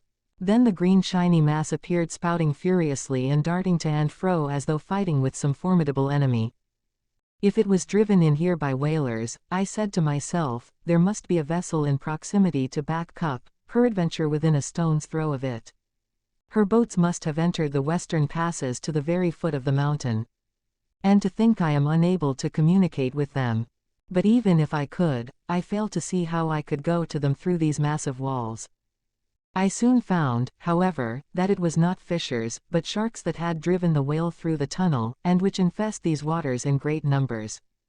I could see them plainly as they darted about, turning upon their backs and displaying their enormous mouths which were bristling with their cruel teeth. There were 5 or 6 of the monsters, and they attacked the whale with great viciousness.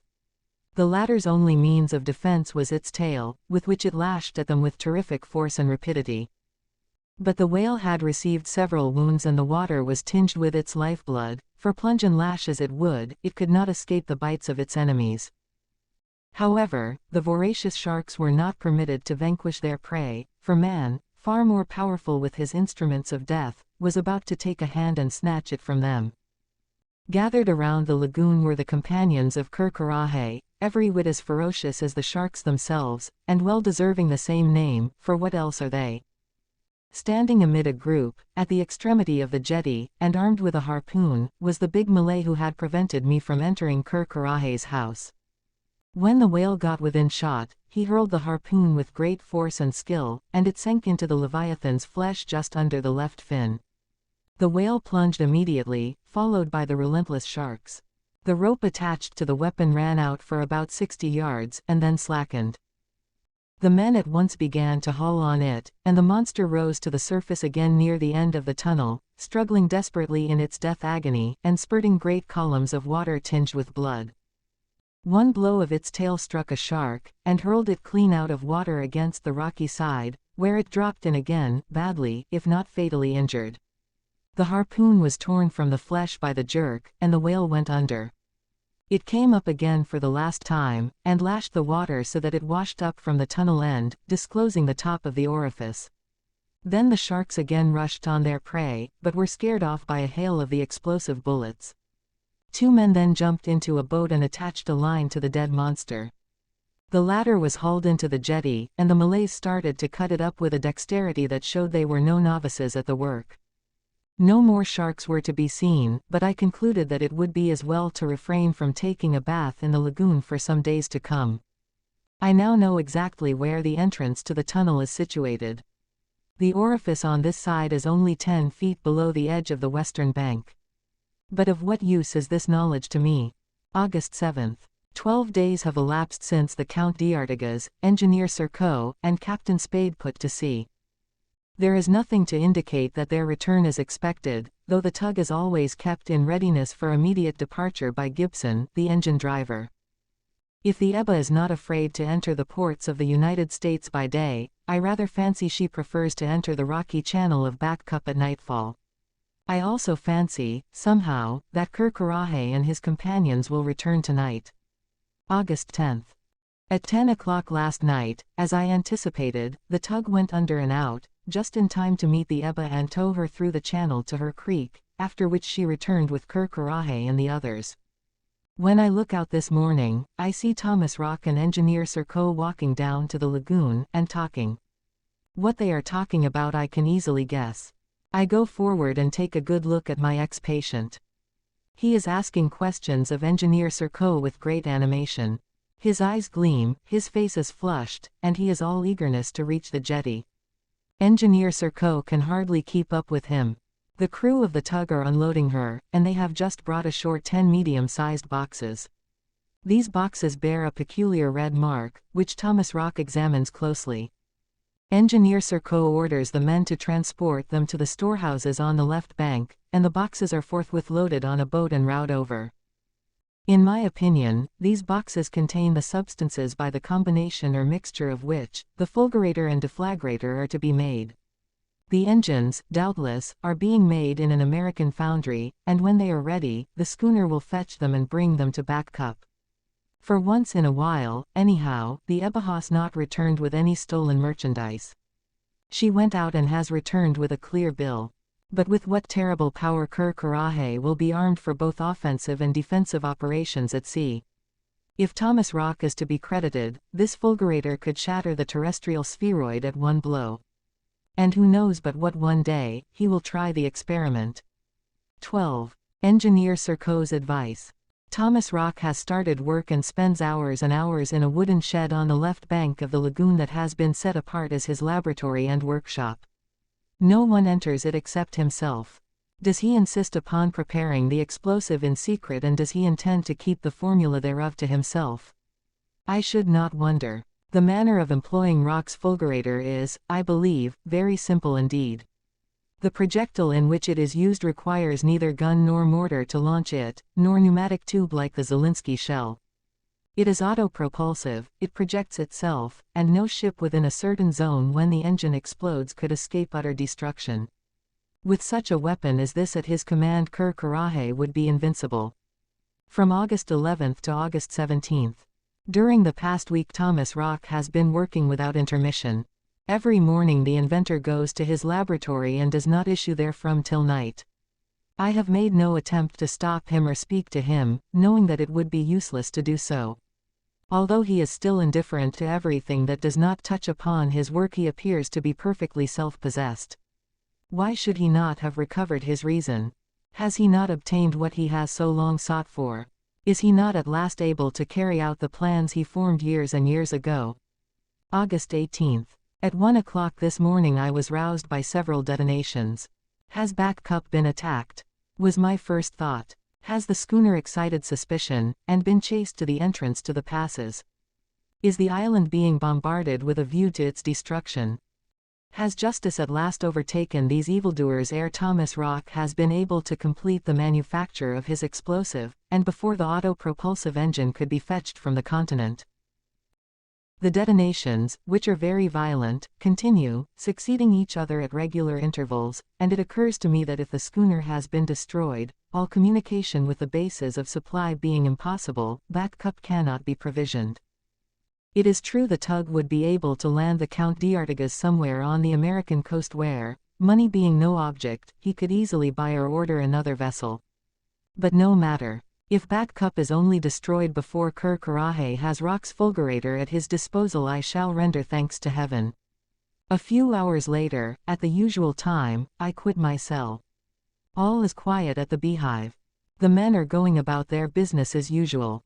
The tug is moored near the jetty.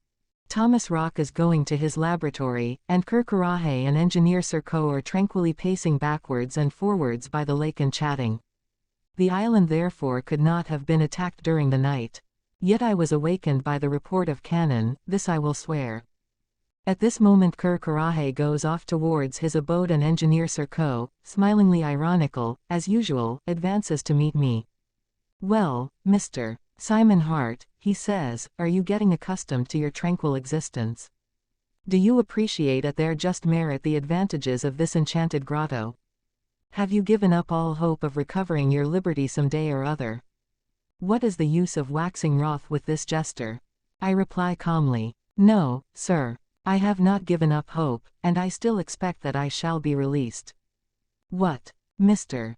Hart, separate ourselves from a man whom we all esteem, and I from a colleague who perhaps, in the course of Thomas Rock's fits of delirium, has learned some of his secrets.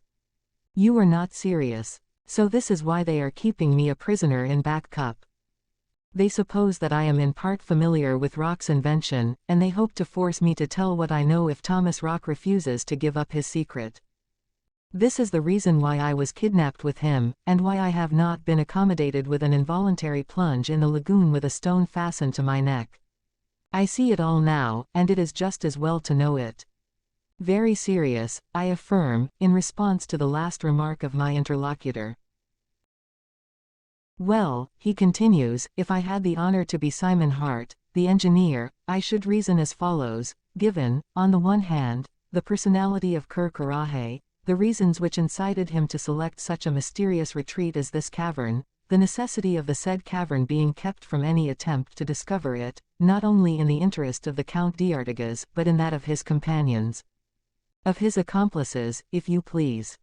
Of his accomplices, then, and on the other hand, given the fact that I know the real name of the Count d'Artigas and in what mysterious safe he keeps his riches.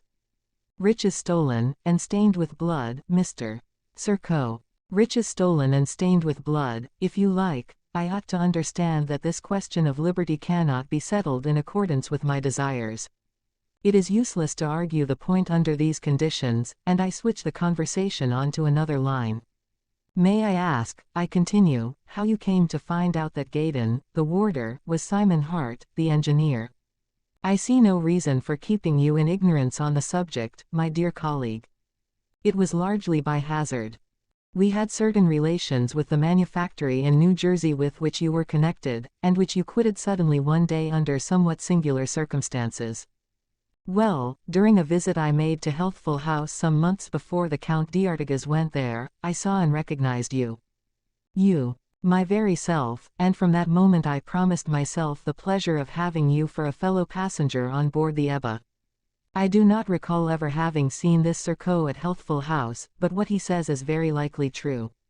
I hope your whim of having me for a companion will cost you dear, some day or other, I say to myself. Then, abruptly, I go on. If I am not mistaken, you have succeeded in inducing Thomas Rock to disclose the secret of his fulgurator. Yes, Mr. Hart. We paid millions for it. But millions, you know, are nothing to us. We have only the trouble of taking them. Therefore we filled all his pockets, covered him with millions. Of what use are these millions to him if he is not allowed to enjoy them outside? That, Mr. Hart, is a matter that does not trouble him a little bit. This man of genius thinks nothing of the future, he lives but in the present.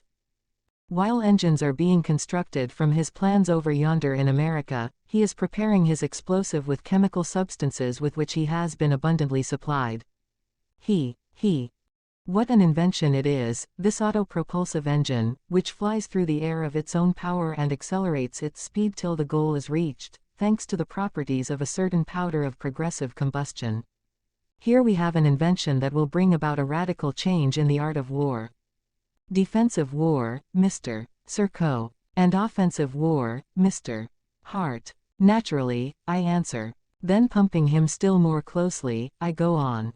So, what no one else has been able to obtain from Thomas Rock, we obtained without much difficulty. By paying him an incredible price, and, moreover, by causing to vibrate what in him is a very sensitive chord. What chord? That of vengeance. Vengeance, against whom? Against all those who have made themselves his enemies by discouraging him, by spurning him, expelling him, by constraining him to go begging from country to country with an invention of incontestable superiority. Now all notion of patriotism is extinct in his soul.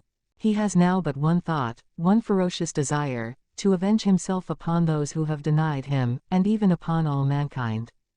Really, Mr. Hart, your governments of Europe and America committed a stupendous blunder in refusing to pay Rock the price his fulgurator is worth.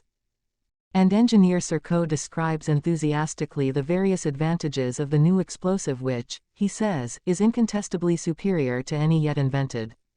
And what a destructive effect it has, he adds. It is analogous to that of the Zelinsky shell, but is 100 times more powerful, and requires no machine for firing it, as it flies through the air on its own wings, so to speak. I listen in the hope that Engineer Surco will give away a part of the secret, but in vain. He is careful not to say more than he wants to. Has Thomas Rock, I ask, made you acquainted with the composition of his explosive? Yes, Mr. Hart, if it is all the same to you, and we shall shortly have considerable quantities of it stored in a safe place. But will there not be a great and ever-impending danger in accumulating large quantities of it? If an accident were to happen it would be all up with the island of. Once more the name of Back Cup was on the point of escaping me. They might consider me too well informed if they were aware that in addition to being acquainted with the Count d'Artigas' real name I also know where his stronghold is situated. Luckily Engineer Surco has not remarked my reticence, and he replies. There will be no cause for alarm. Thomas Rock's explosive will not burn unless subjected to a special deflagrator. Neither fire nor shock will explode it. And has Thomas Rock also sold you the secret of his deflagrator? Not yet, Mr. Hart, but it will not be long before the bargain is concluded. Therefore, I repeat, no danger is to be apprehended, and you need not keep awake of nights on that account. 1,000 devils, sir. We have no desire to be blown up with our cavern and treasures. A few more years of good business and we shall divide the profits, which will be large enough to enable each one of us to live as he thinks proper and enjoy life to the top of his bent, after the dissolution of the firm of Coronet & Co. I may add that though there is no danger of an explosion, we have everything to fear from a denunciation, which you are in the position to make, Mr. Hart. Therefore, if you take my advice, you will, like a sensible man, resign yourself to the inevitable until the disbanding of the company. We shall then see what in the interest of our security is best to be done with you. It will be admitted that these words are not exactly calculated to reassure me. However, a lot of things may happen ere then. I have learned one good thing from this conversation, and that is that if Thomas Rock has sold his explosive to Coronet & Company, he has at any rate kept the secret of his deflagrator, without which the explosive is of no more value than the dust of the highway. But before terminating the interview I think I ought to make a very natural observation to Mr. Serco. Sir, I say, you are now acquainted with the composition of Thomas Rock's explosive.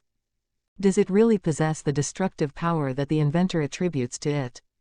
Has it ever been tried? May you not have purchased a composition as inert as a pinch of snuff? You are doubtless better informed upon this point than you pretend, Mr. Hart. Nevertheless, I thank you for the interest you manifest in our affairs, and am able to reassure you.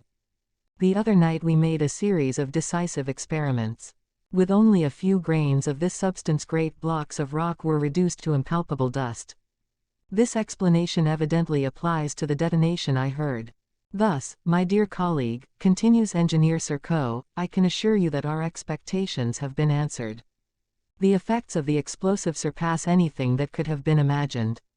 A few thousand tons of it would burst our spheroid and scatter the fragments into space. You can be absolutely certain that it is capable of destroying no matter what vessel at a distance considerably greater than that attained by present projectiles and within a zone of at least a mile. The weak point in the invention is that rather too much time has to be expended in regulating the firing. Engineer Serco stops short, as though reluctant to give any further information, but finally adds. Therefore, I end as I began, Mr. Hart. Resign yourself to the inevitable. Accept your new existence without reserve. Give yourself up to the tranquil delights of this subterranean life. If one is in good health, one preserves it; if one has lost one's health, one recovers it here. That is what is happening to your fellow countrymen.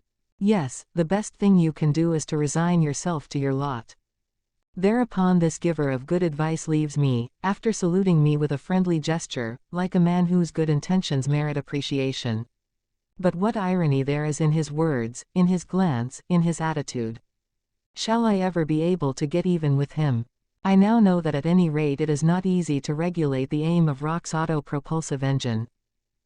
It is probable that it always bursts at the same distance, and that beyond the zone in which the effects of the fulgurator are so terrible, and once it has been passed, a ship is safe from its effects. If I could only inform the world of this vital fact.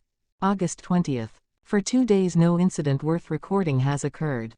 I have explored Back Cup to its extreme limits. At night when the long perspective of arched columns are illuminated by the electric lamps, I am almost religiously impressed when I gaze upon the natural wonders of this cavern, which has become my prison.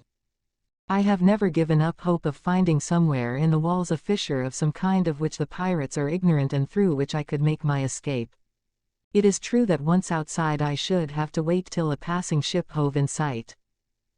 My evasion would speedily be known at the Beehive, and I should soon be recaptured, unless, a happy thought strikes me, unless I could get at the Ebba's boat that was drawn up high and dry on the little sandy beach in the creek. In this I might be able to make my way to St. George or Hamilton. This evening, it was about 9 o'clock, I stretched myself on a bed of sand at the foot of one of the columns, about 100 yards to the east of the lagoon. Shortly afterwards I heard footsteps, then voices. Hiding myself as best I could behind the rocky base of the pillar, I listened with all my ears. I recognized the voices as those of coronet and Engineer Serko. The two men stopped close to where I was lying, and continued their conversation in English, which is the language generally used in Back Cup. I was therefore able to understand all that they said. They were talking about Thomas Rock, or rather his fulgurator. In a week's time, said coronet, I shall put to sea in the Ebba, and fetch the sections of the engines that are being cast in that Virginian foundry. And when they are here, observed Engineer Serko, I will piece them together and fix up the frames for firing them. But beforehand, there is a job to be done which it seems to me is indispensable. What is that? To cut a tunnel through the wall of the cavern. Through the wall of the cavern. Oh. Nothing but a narrow passage through which only one man at a time could squeeze, a hole easy enough to block, and the outside end of which would be hidden among the rocks. Of what use could it be to us, Serko? I have often thought about the utility of having some other way of getting out besides the submarine tunnel. We never know what the future may have in store for us. But the walls are so thick and hard, objected coronet. Oh, with a few grains of rock's explosive I undertake to reduce the rock to such fine powder that we shall be able to blow it away with our breath, Serko replied. It can easily be imagined with what interest and eagerness I listened to this. Here was a ray of hope. It was proposed to open up communication with the outside by a tunnel in the wall, and this held out the possibility of escape. As this thought flashed through my mind, coronet said, very well, Serko, and if it becomes necessary some day to defend Back Cup and prevent any ship from approaching it. It is true, he went on, without finishing the reflection, our retreat would have to have been discovered by accident, or by denunciation. We have nothing to fear either from accident or denunciation, affirmed Serko. By one of our band, no, of course not, but by Simon Hart, perhaps. Hart, exclaimed Serko. He would have to escape first and no one can escape from Back Cup. I am, by the by, interested in this Hart. He is a colleague, after all, and I have always suspected that he knows more about Rock's invention than he pretends. I will get round him so that we shall soon be discussing physics, mechanics, and matters ballistic like a couple of friends. No matter, replied the generous and sensible Count d'Artigas, when we are in full possession of the secret we had better get rid of the fellow. We have plenty of time to do that, coronet. If God permits you to, you wretches, I muttered to myself, while my heart thumped against my ribs. And yet, without the intervention of Providence, what hope is there for me? The conversation then took another direction. Now that we know the composition of the explosive, Serko, said coronet, we must, at all cost, get that of the deflagrator from Thomas Rock. Yes, replied Engineer Serko, that is what I am trying to do. Unfortunately, however, Rock positively refuses to discuss it. Still he has already made a few drops of it with which those experiments were made, and he will furnish us with some more to blow a hole through the wall. But what about our expeditions at sea? Queried coronet. Patience. We shall end by getting Rock's thunderbolts entirely in our own hand, and then. Are you sure, Serko? Quite sure, by paying the price, coronet. The conversation dropped at this point, and they strolled off without having seen me, very luckily for me, I guess. If Engineer Serko spoke up somewhat in defense of a colleague, coronet is apparently animated with much less benevolent sentiments in regard to me. On the least suspicion they would throw me into the lake, and if I ever got through the tunnel, it would only be as a corpse carried out by the ebbing tide. August 21st. Engineer Serko has been prospecting with a view to piercing the proposed passage through the wall, in such a way that its existence will never be dreamed of outside. After a minute examination he decided to tunnel through the northern end of the cavern about 60 feet from the first cells of the beehive. I am anxious for the passage to be made, for who knows but what it may be the way to freedom for me. Ah! If I only knew how to swim, perhaps I should have attempted to escape through the submarine tunnel, as since it was disclosed by the lashing back of the waters by the whale in its death struggle, I know exactly where the orifice is situated. It seems to me that at the time of the great tides, this orifice must be partly uncovered. At the full and new moon, when the sea attains its maximum depression below the normal level, it is possible that I must satisfy myself about this. I do not know how the fact will help me in any way, even if the entrance to the tunnel is partly uncovered, but I cannot afford to miss any detail that may possibly aid in my escape from Back Cup. August 29th. This morning I am witnessing the departure of the tug. The Count d'Artigas is, no doubt, going off in the Ebba to fetch the sections of Thomas Rock's engines. Before embarking, the Count converses long and earnestly with Engineer Serko, who, apparently, is not going to accompany him on this trip, and is evidently giving him some recommendations, of which I may be the object. Then, having stepped onto the platform, he goes below, the lid shuts with a bang, and the tug sinks out of sight, leaving a trail of bubbles behind it. The hours go by, night is coming on, yet the tug does not return. I conclude that it has gone to tow the schooner, and perhaps to destroy any merchant vessels that may come in their way. It cannot, however, be absent very long, as the trip to America and back will not take more than a week. Besides, if I can judge from the calm atmosphere in the interior of the cavern, the Ebba must be favored with beautiful weather. This is, in fact, the fine season in this part of the world.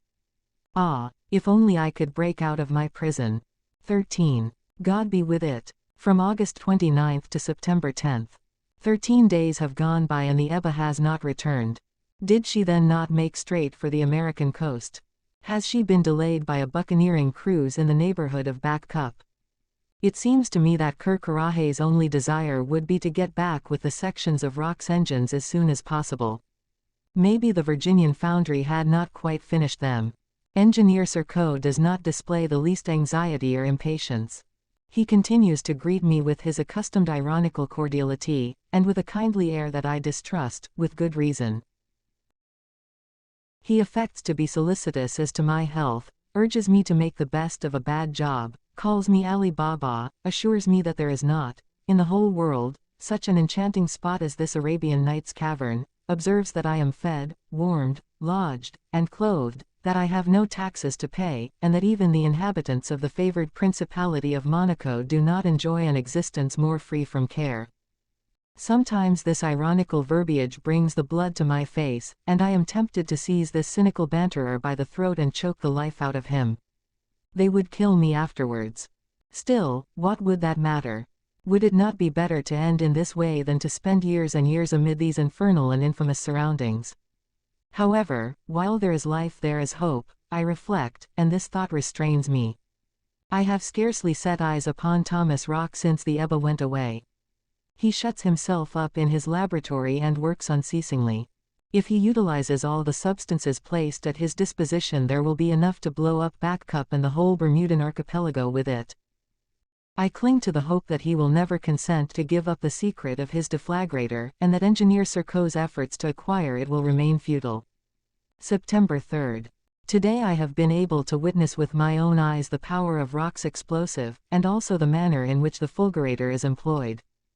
During the morning the men began to pierce the passage through the wall of the cavern at the spot fixed upon by Engineer Serko, who superintended the work in person. The work began at the base, where the rock is as hard as granite. To have continued it with pickaxes would have entailed long and arduous labor, inasmuch as the wall at this place is not less than from 20 to 30 yards in thickness, but thanks to Rock's fulgurator the passage will be completed easily and rapidly. I may well be astonished at what I have seen. The pickaxes hardly made any impression on the rock, but its disaggregation was effected with really remarkable facility by means of the fulgurator. A few grains of this explosive shattered the rocky mass and reduced it to almost impalpable powder that one's breath could disperse as easily as vapor. The explosion produced an excavation measuring fully a cubic yard. It was accompanied by a sharp detonation that may be compared to the report of a cannon. The first charge used, although a very small one, a mere pinch, blew the men in every direction, and 2 of them were seriously injured. Engineer Serko himself was projected several yards, and sustained some rather severe contusions. Here is how this substance, whose bursting force surpasses anything hitherto conceived, is employed. A small hole about 1.5 inches in length is pierced obliquely in the rock. A few grains of the explosive are then inserted, but no wad is used. Then Thomas Rock steps forward. In his hand is a little glass phial containing a bluish, oily liquid that congeals almost as soon as it comes in contact with the air. He pours one drop on the entrance of the hole, and draws back, but not with undue haste. It takes a certain time, about 35 seconds, I reckon, before the combination of the fulgurator and deflagrator is effected. But when the explosion does take place, its power of disaggregation is such, I repeat, that it may be regarded as unlimited. It is at any rate 1,000 times superior to that of any known explosive. Under these circumstances it will probably not take more than a week to complete the tunnel. September 19th. For some time past I have observed that the tide rises and falls twice every 24 hours, and that the ebb and flow produce a rather swift current through the submarine tunnel. It is pretty certain therefore that a floating object thrown into the lagoon when the top of the orifice is uncovered would be carried out by the receding tide.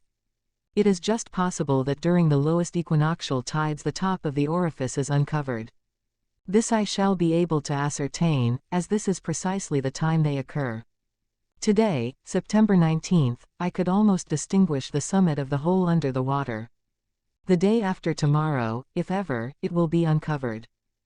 Very well then, if I cannot myself attempt to get through, maybe a bottle thrown into the lagoon might be carried out during the last few minutes of the ebb.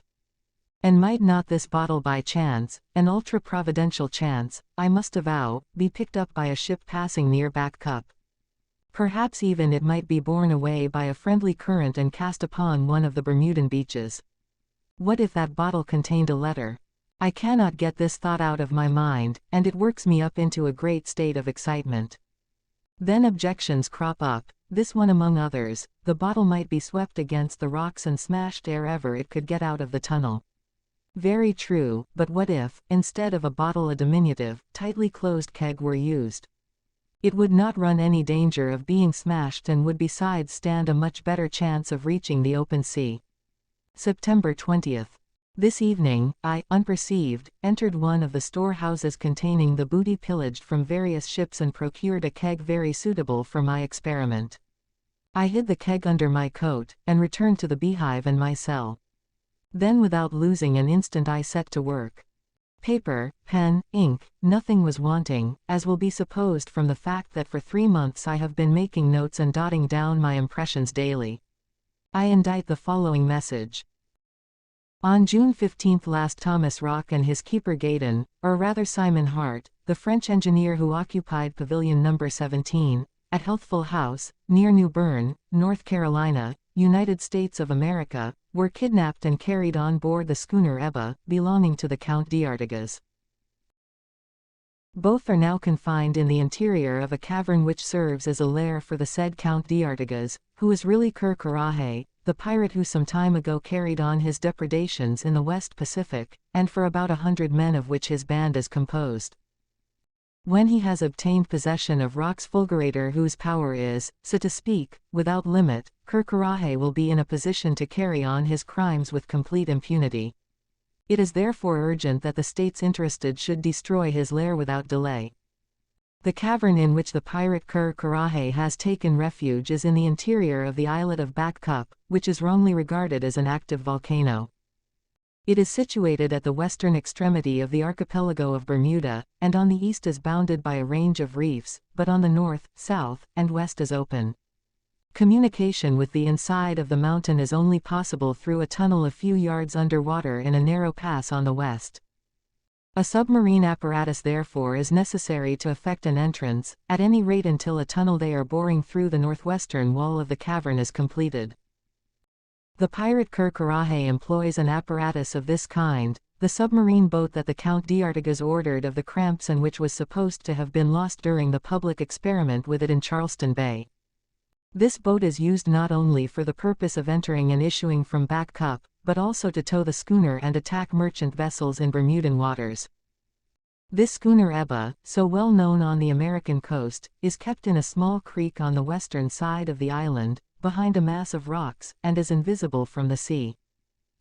The best place to land is on the west coast formerly occupied by the colony of Bermudan fishers, but it would first be advisable to effect a breach in the side of the cavern by means of the most powerful melanite shells. The fact that Ker may be in the position to use Rock's fulgurator for the defense of the island must also be taken into consideration. Let it be well borne in mind that if its destructive power surpasses anything ever conceived or dreamed of, it extends over a zone not exceeding a mile in extent.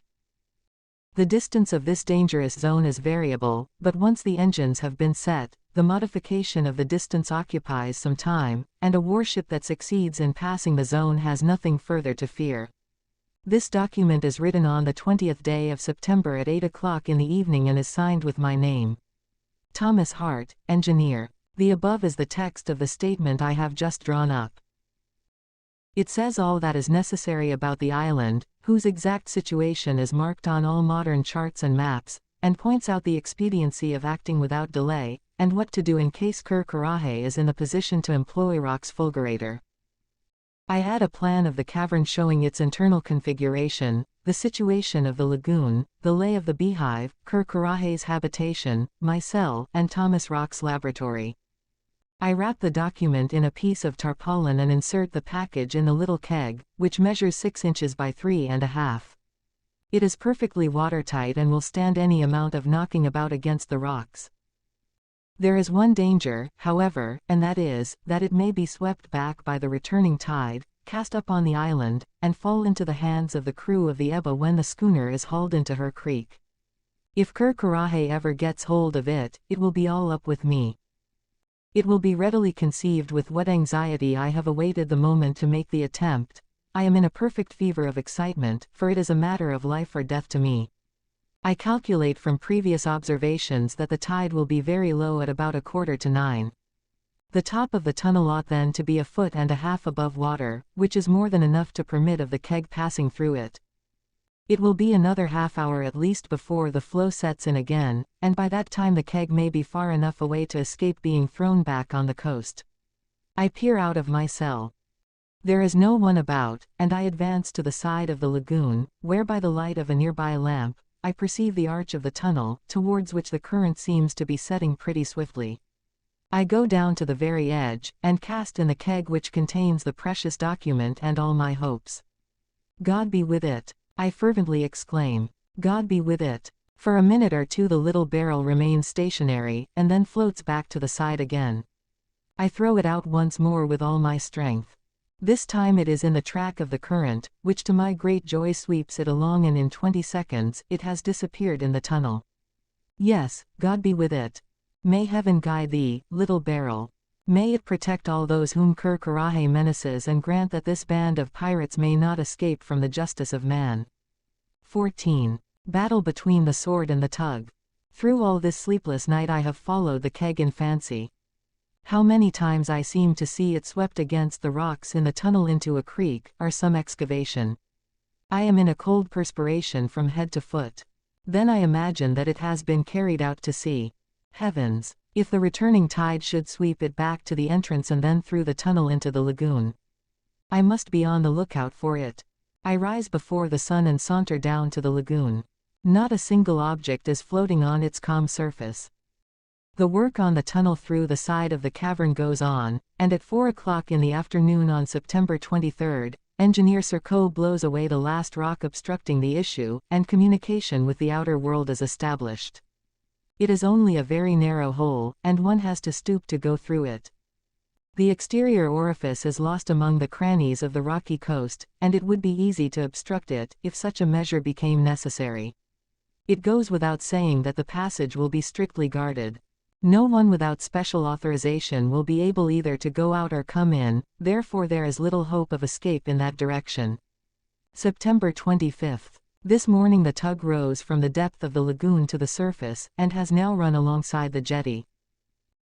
The Count d'Artigas and Captain Spade disembark, and the crew set to work to land the provisions, boxes of canned meat, preserves, barrels of wine and spirits, and other things brought by the Ebba, among which are several packages destined for Thomas Rock.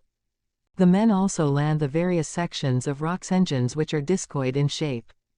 The inventor watches their operations, and his eyes glisten with eagerness. He seizes one of the sections, examines it, and nods approval. I notice that his joy no longer finds expression in incoherent utterances, that he is completely transformed from what he was while a patient at Healthful House. So much is this the case that I begin to ask myself whether his madness, which was asserted to be incurable, has not been radically cured. At last Thomas Rock embarks in the boat used for crossing the lake and is rowed over to his laboratory.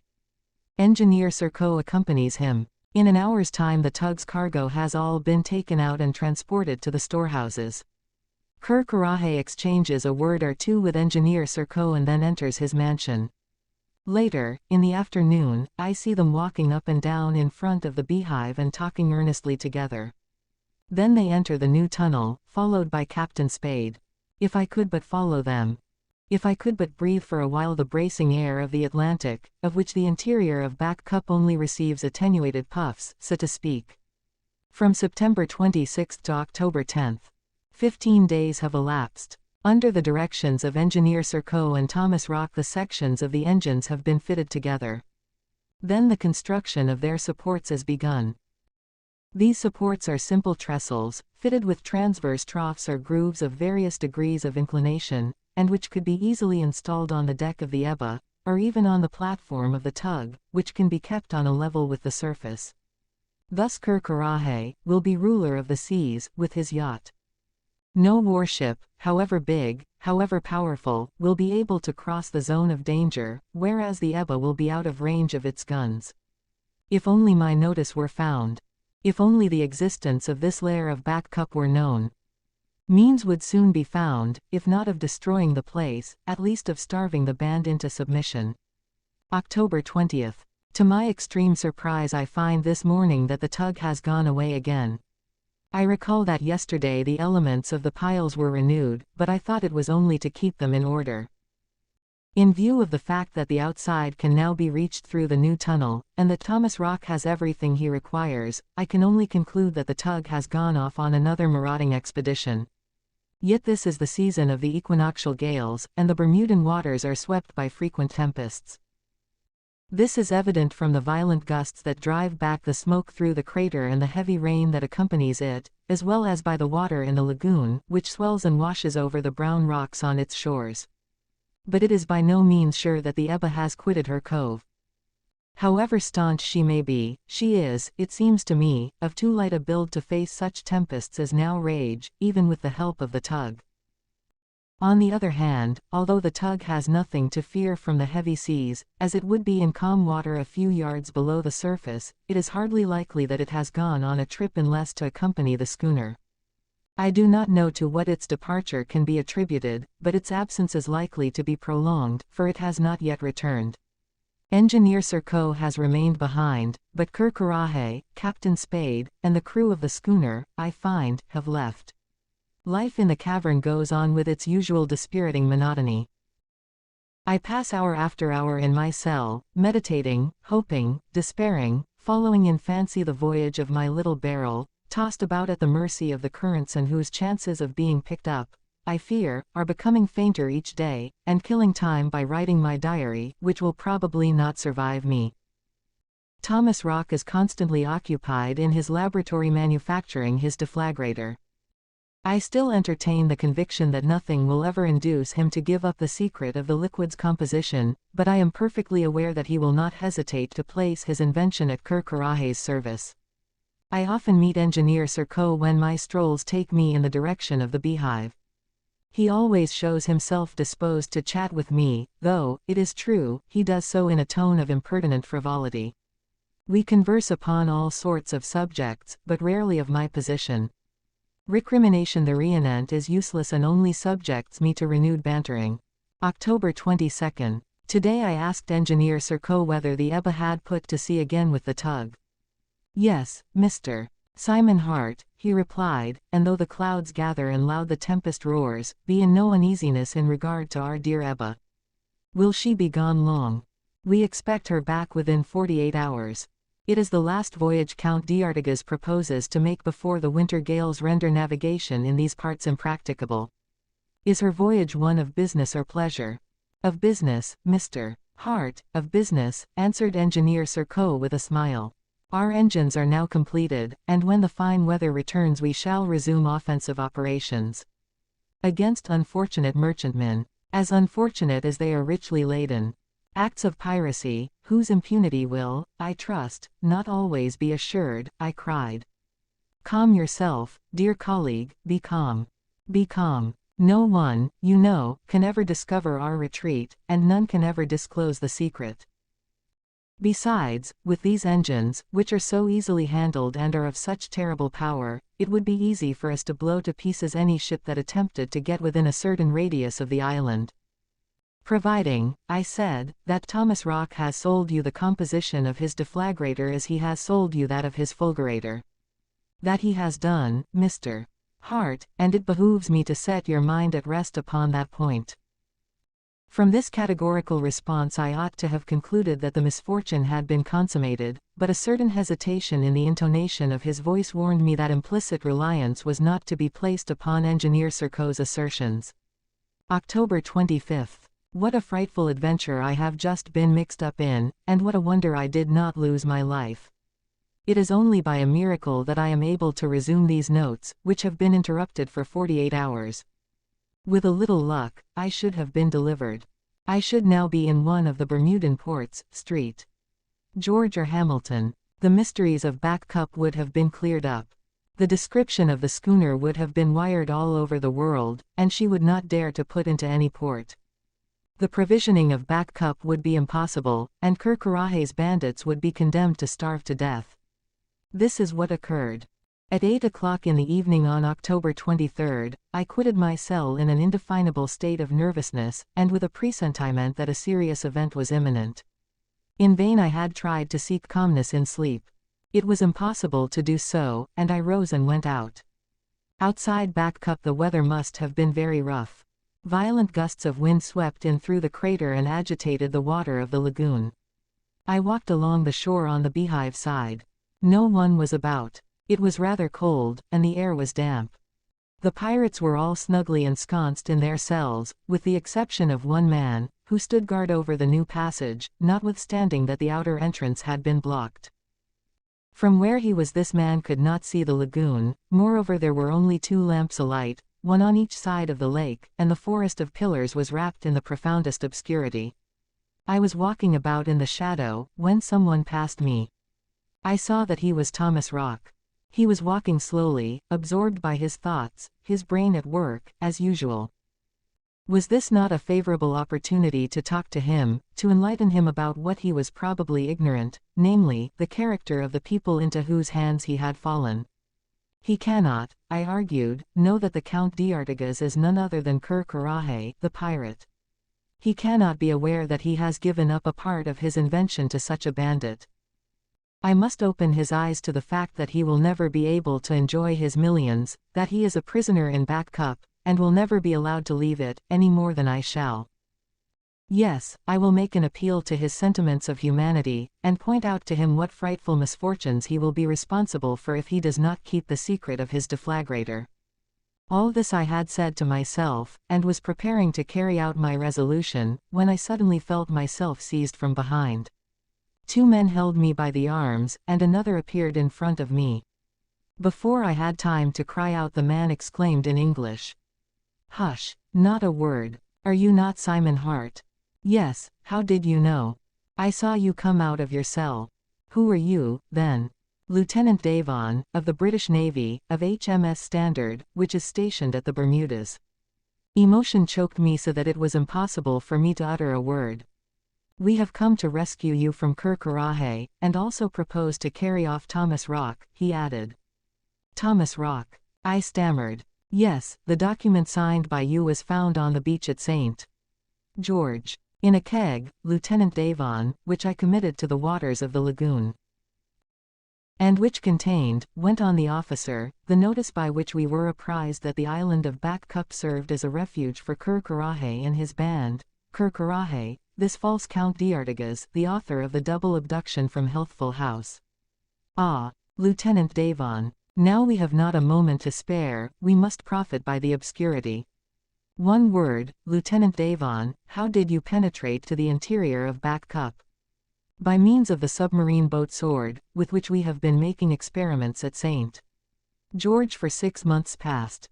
A submarine boat. Yes, it awaits us at the foot of the rocks. And now, Mr. Hart, where is Carahe's tug? It has been away for 3 weeks. Carahe is not here, then? No, but we expect him back every day, every hour, I might say. It matters little, replied Lieutenant Davon.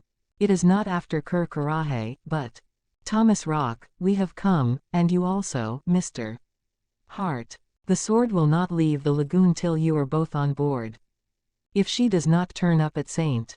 George again, they will know that I have failed, and they will try again. Where is the Sword, Lieutenant? On this side, in the shadow of the bank, where it cannot be seen. Thanks to your directions, I and my crew were able to locate the tunnel. We came through all right, and 10 minutes ago rose to the surface of the lake. 2 men landed with me. I saw you issue from the cell marked on your plan. Do you know where Thomas Rock is? A few paces off. He has just passed me, on his way to his laboratory. God be praised, Mr. Hart. Amen, Lieutenant Davon. The lieutenant, the 2 men and I took the path around the lagoon. We had not gone far when we perceived Thomas Rock in front of us. To throw ourselves upon him, gag him before he could utter a cry, bind him before he could offer any resistance, and bear him off to the place where the Sword was moored was the work of a minute. The Sword was a submersible boat of only 12 tons, and consequently much inferior to the tug, both in respect of dimensions and power. Her screw was worked by a couple of dynamos fitted with accumulators that had been charged 12 hours previously in the port of St. George. However, the Sword would suffice to take us out of this prison, to restore us to liberty, that liberty of which I had given up all hope.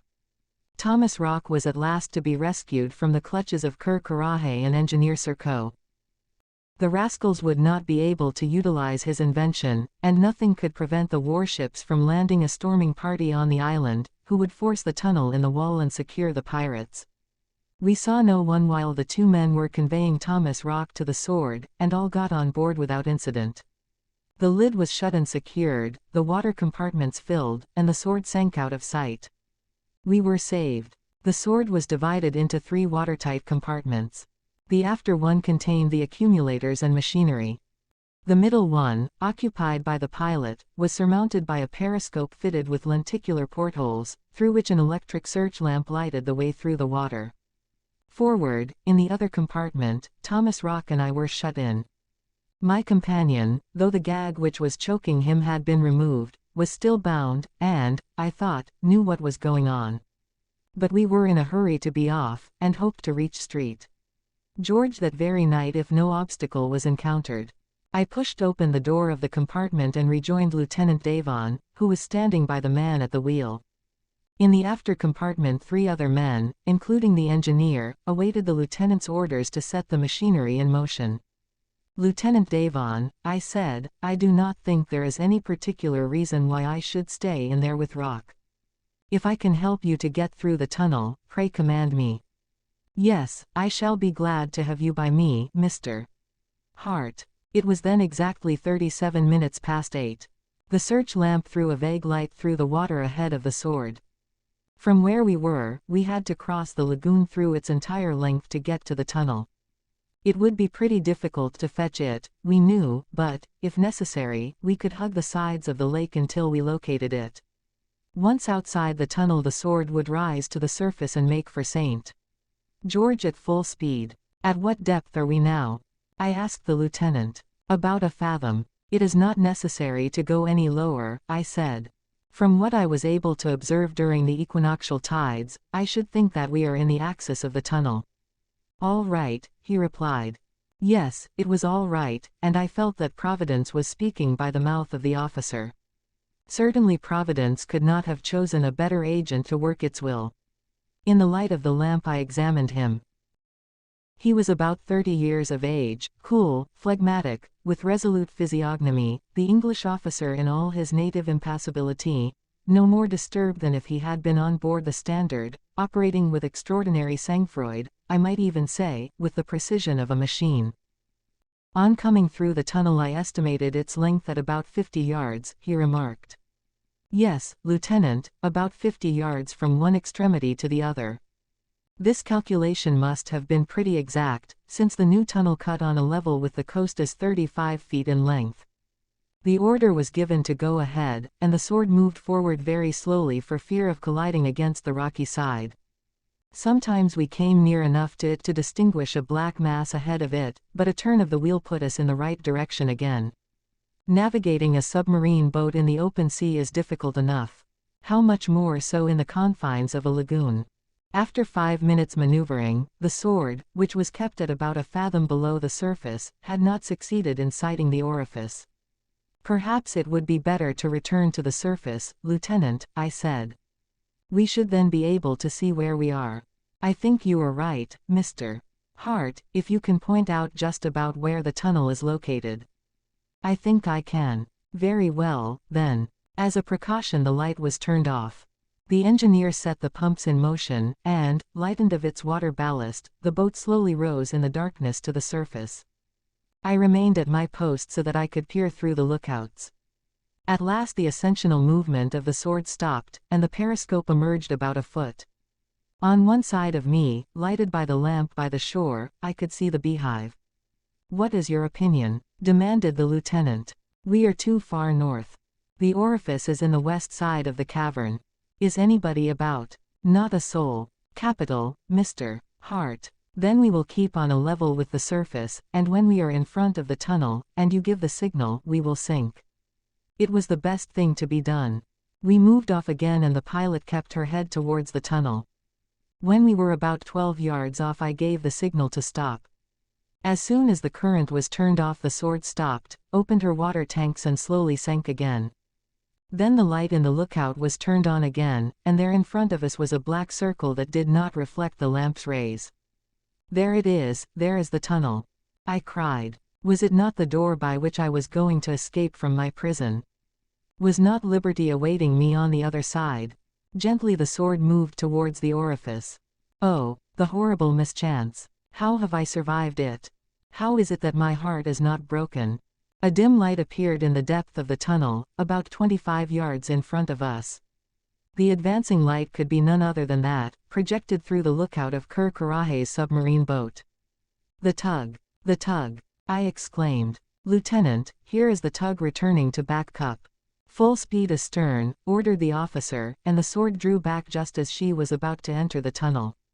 One chance remained. The lieutenant had swiftly turned off the light, and it was just possible that we had not been seen by the people in the tug.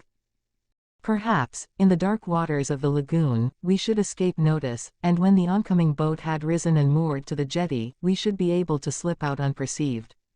We had backed close into the south side and the sword was about to stop, but alas, for our hopes. Captain Spade had seen that another submarine boat was about to issue through the tunnel, and he was making preparations to chase us. How could a frail craft like the sword defend itself against the attacks of Kerr-Karraje's powerful machine? Lieutenant Davon turned to me and said, "Go back to the compartment where Thomas Rock is and shut yourself in. I will close the after door. There is just a chance that if the tug rams us the watertight compartments will keep us up." After shaking hands with the lieutenant, who was as cool as though we were in no danger, I went forward and rejoined Thomas Rock. I closed the door and awaited the issue in profound darkness.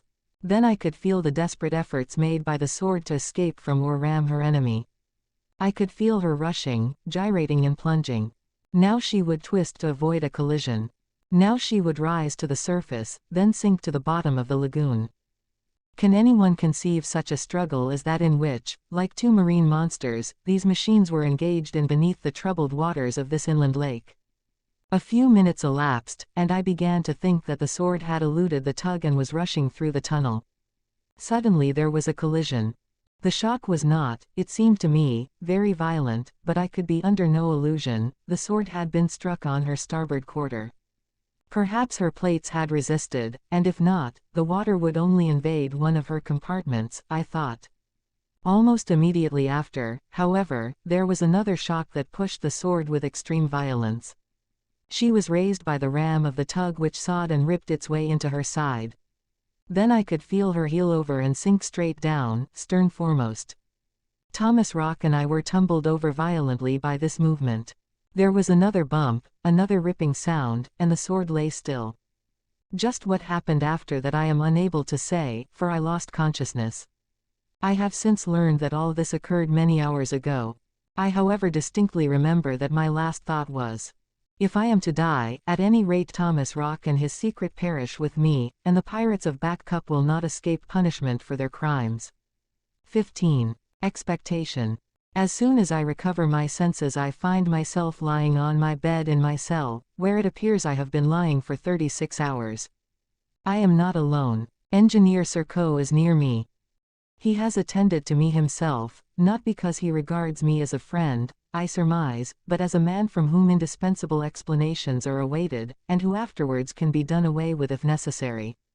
I am still so weak that I could not walk a step. A little more and I should have been asphyxiated in that narrow compartment of the Sword at the bottom of the lagoon. Am I in condition to reply to the questions that Engineer Serko is dying to put to me?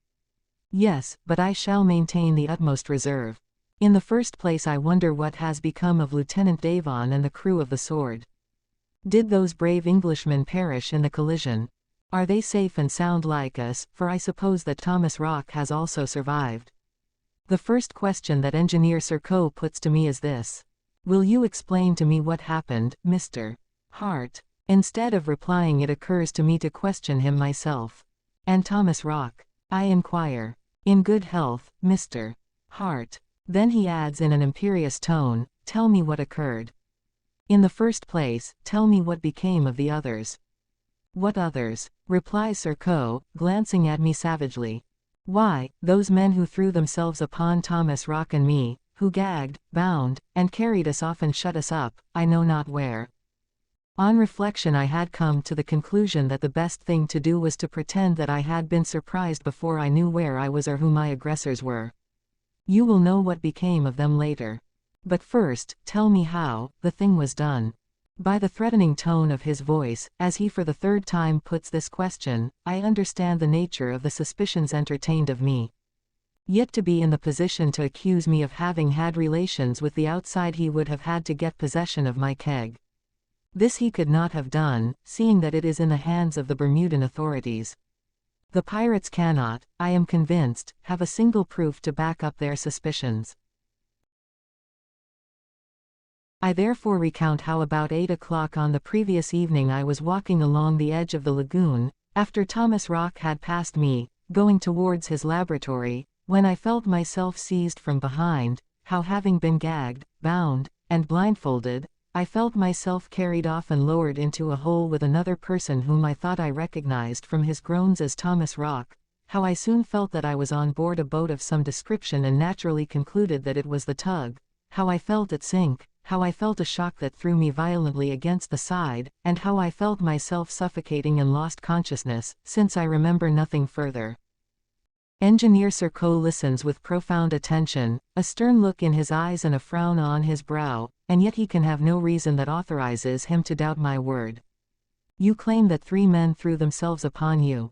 He asks. Yes. I thought they were some of your people, for I did not see them coming. Who were they? Strangers, as you must have known from their language. They did not utter a word. Have you no idea as to their nationality? Not the remotest. Do you know what were their intentions in entering the cavern? I do not. What is your opinion about it? My opinion, Mr. Serko. I repeat, I thought they were 2 or 3 of your pirates who had come to throw me into the lagoon by the Count d'Artigas' orders, and that they were going to do the same thing to Thomas Rock. I supposed that having obtained his secrets, as you informed me was the case, you had no further use for him and were about to get rid of us both. Is it possible, Mr. Hart, that you could have thought such a thing? Continued Serko in his sarcastic way. I did, until having been able to remove the bandage from my eyes, I perceived that I was in the tug. It was not the tug, but a boat of the same kind that had got through the tunnel. A submarine boat, I ejaculate. Yes, and manned by persons whose mission was to kidnap you and Thomas Rock. Kidnap us? I echo, continuing to feign surprise. And, adds Engineer Serko, I want to know what you think about the matter. What I think about it? Well, it appears to me that there is only one plausible explanation possible. If the secret of your retreat has not been betrayed, and I cannot conceive how you could have been betrayed or what imprudence you or yours could have committed, my opinion is that this submarine boat was exploring the bottom of the sea in this neighborhood, that she must have found her way into the tunnel, that she rose to the surface of the lagoon, that her crew, greatly surprised to find themselves inside an inhabited cavern, seized hold of the first persons they came across, Thomas Rock and myself, and others as well perhaps, for of course I do not know. Engineer Serko has become serious again. Does he realize the inanity of the hypothesis I try to pass off on him? Does he think I know more than I will say? However this may be, he accepts my professed view, and says, in effect, Mr. Hart, it must have happened as you suggest, and when the stranger tried to make her way out through the tunnel just as the tug was entering, there was a collision of which she was the victim. But we are not the kind of people to allow our fellow men to perish before our eyes. Moreover, the disappearance of Thomas Rock and yourself was almost immediately discovered. 2 such valuable lives had to be saved at all hazards. We set to work. There are many expert divers among our men. They hastily donned their suits and descended to the bottom of the lagoon. They passed lines around the hull of the Sword. The Sword, I exclaim. That is the name we saw painted on the bow of the vessel when we raised her to the surface.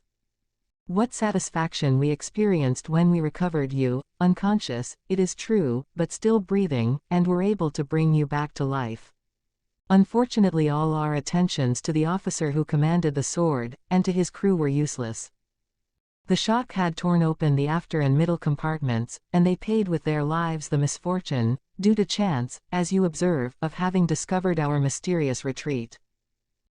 On learning that Lieutenant Davon and his companions are dead, my heart is filled with anguish, but to keep up my role, as they were persons with whom, presumably, I was not acquainted, and had never seen, I am careful not to display any emotion.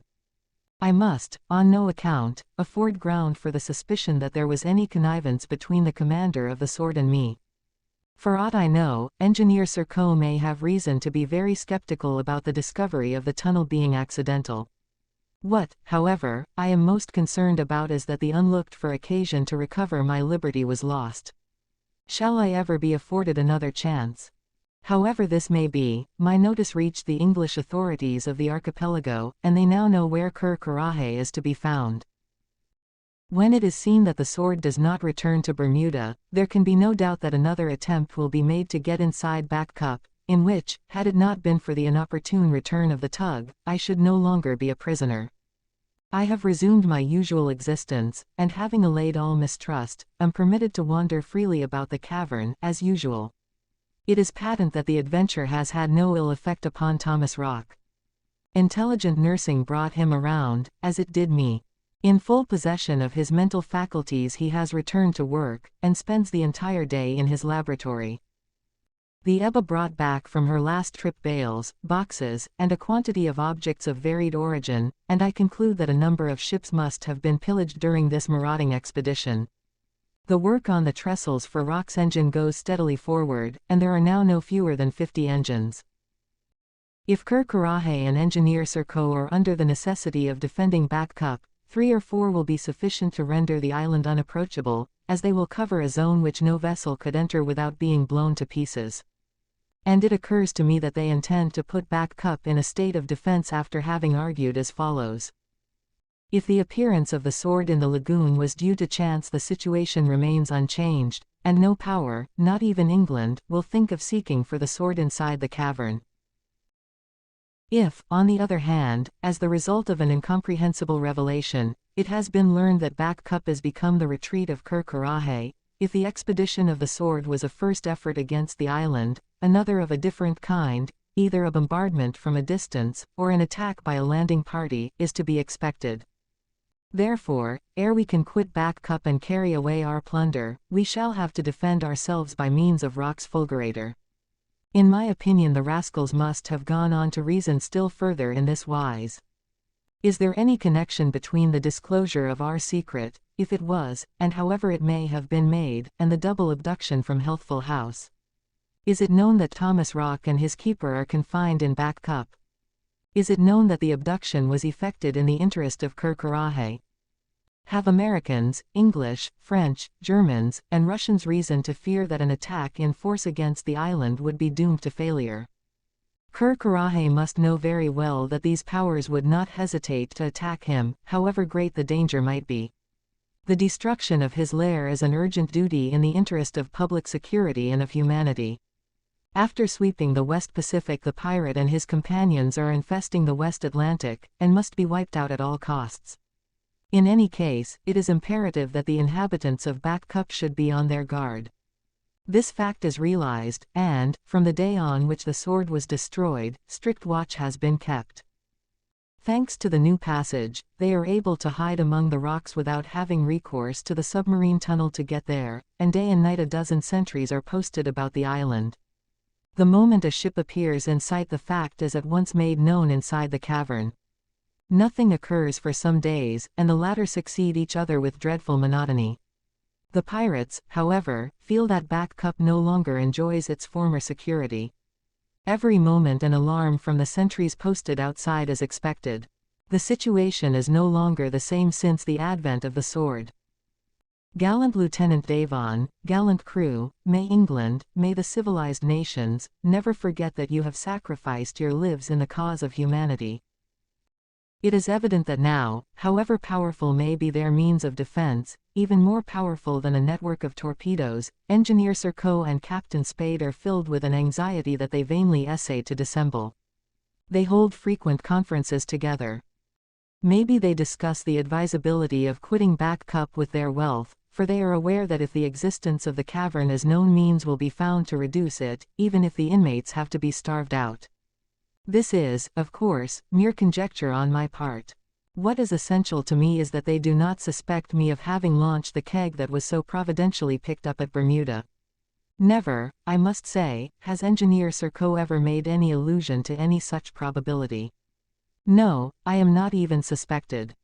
If the contrary were the case, I am sufficiently acquainted with coronet to know that he would long ago have sent me to rejoin Lieutenant Davon and the sword at the bottom of the lagoon. The winter tempests have set in with a vengeance. The wind howls through the hole in the roof, and rude gusts sweep through the forest of pillars, producing sonorous sounds, so sonorous, so deep, that one might sometimes almost fancy they were produced by the firing of the guns of a squadron. Flocks of seabirds take refuge in the cavern from the gale, and at intervals, when it lulls, almost deafen us with their screaming. It is to be presumed that in such weather the schooner will make no attempt to put to sea, for the stock of provisions is ample enough to last all the season. Moreover, I imagine the Count d'Artigas will not be so eager in future to show his Ebba along the American coast, where he risks being received, not, as hitherto, with the consideration due to a wealthy yachtsman, but in the manner coronet so richly merits. It occurs to me that if the apparition of the sword was the commencement of a campaign against the island, a question of great moment relative to the future of Back Cup arises. Therefore, one day, prudently, so as not to excite any suspicion, I ventured to pump Engineer Serko about it. We were in the neighborhood of Thomas Rock's laboratory, and had been conversing for some time, when Engineer Serko touched upon the extraordinary apparition of an English submarine boat in the lagoon. On this occasion he seemed to incline to the view that it might have been a premeditated expedition against coronet. That is not my opinion, I replied, in order to bring him to the question that I wanted to put to him. Why? He demanded. Because if your retreat were known, a fresh attempt, if not to penetrate to the cavern, at least to destroy Back Cup, would ere this have been made. Destroy it, cried Serko. It would be a dangerous undertaking, in view of the means of defense of which we now dispose. They can know nothing about this matter, Mr. Serko. It is not imagined, either in the New World or the Old, that the abduction from Healthful House was effected for your especial benefit, or that you have succeeded in coming to terms with Thomas Rock for his invention. Engineer Serko made no response to this observation, which, for that matter, was unanswerable. I continued. Therefore a squadron sent by the maritime powers who have an interest in breaking up this island would not hesitate to approach and shell it. Now, I argue from this that as this squadron has not yet appeared, it is not likely to come at all, and that nothing is known as to Kerkerahe's whereabouts, and you must admit that this hypothesis is the most cheerful one, as far as you are concerned. That may be, Engineer Serko replied, but what is. Whether they are aware of the fact or no, if warships approach within 5 or 6 miles of this island they will be sunk before they have had time to fire a single shot. Well, and what then? What then? Why, the probability is that no others would care to repeat the experiment. That, again, maybe. But these warships would invest you beyond the dangerous zone, and the Ebba would not be able to put into the ports she previously visited with the Count d'Artigas. In this event, how would you be able to provision the island? Engineer Serko remained silent. This argument, which he must already have brooded over, was too logical to be refuted or dismissed, and I have an idea that the pirates contemplate abandoning Back Cup. Nevertheless, not relishing being cornered, he continued. We should still have the tug, and what the Ebba could not do, this would. The tug, I cried. But if Kerkerahe's secrets are known, do you suppose the powers are not also aware of the existence of the Count d'Artigas submarine boat? Engineer Serko looked at me suspiciously.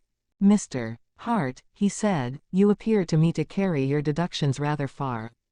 Mr. Serko. Yes, and I think you talk about all this like a man who knows more than he ought to. This remark brought me up abruptly. It was evident that my arguments might give rise to the suspicion that I was not altogether irresponsible for the recent incident. Engineer Serko scrutinized me sharply as though he would read my innermost thoughts.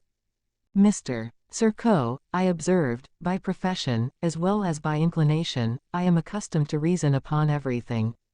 This is why I communicated to you the result of my reasoning, which you can take into consideration or not, as you like. Thereupon we separate. But I fancy my lack of reserve may have excited suspicions which may not be easy to allay. From this interview, however, I gleaned a precious bit of information, namely, that the dangerous zone of rocks Fulgurator is between 5 and 6 miles off.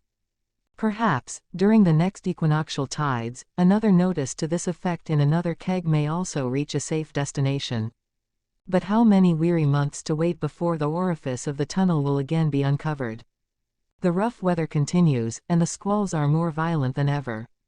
Is it the state of the sea that delays another campaign against Back Cup?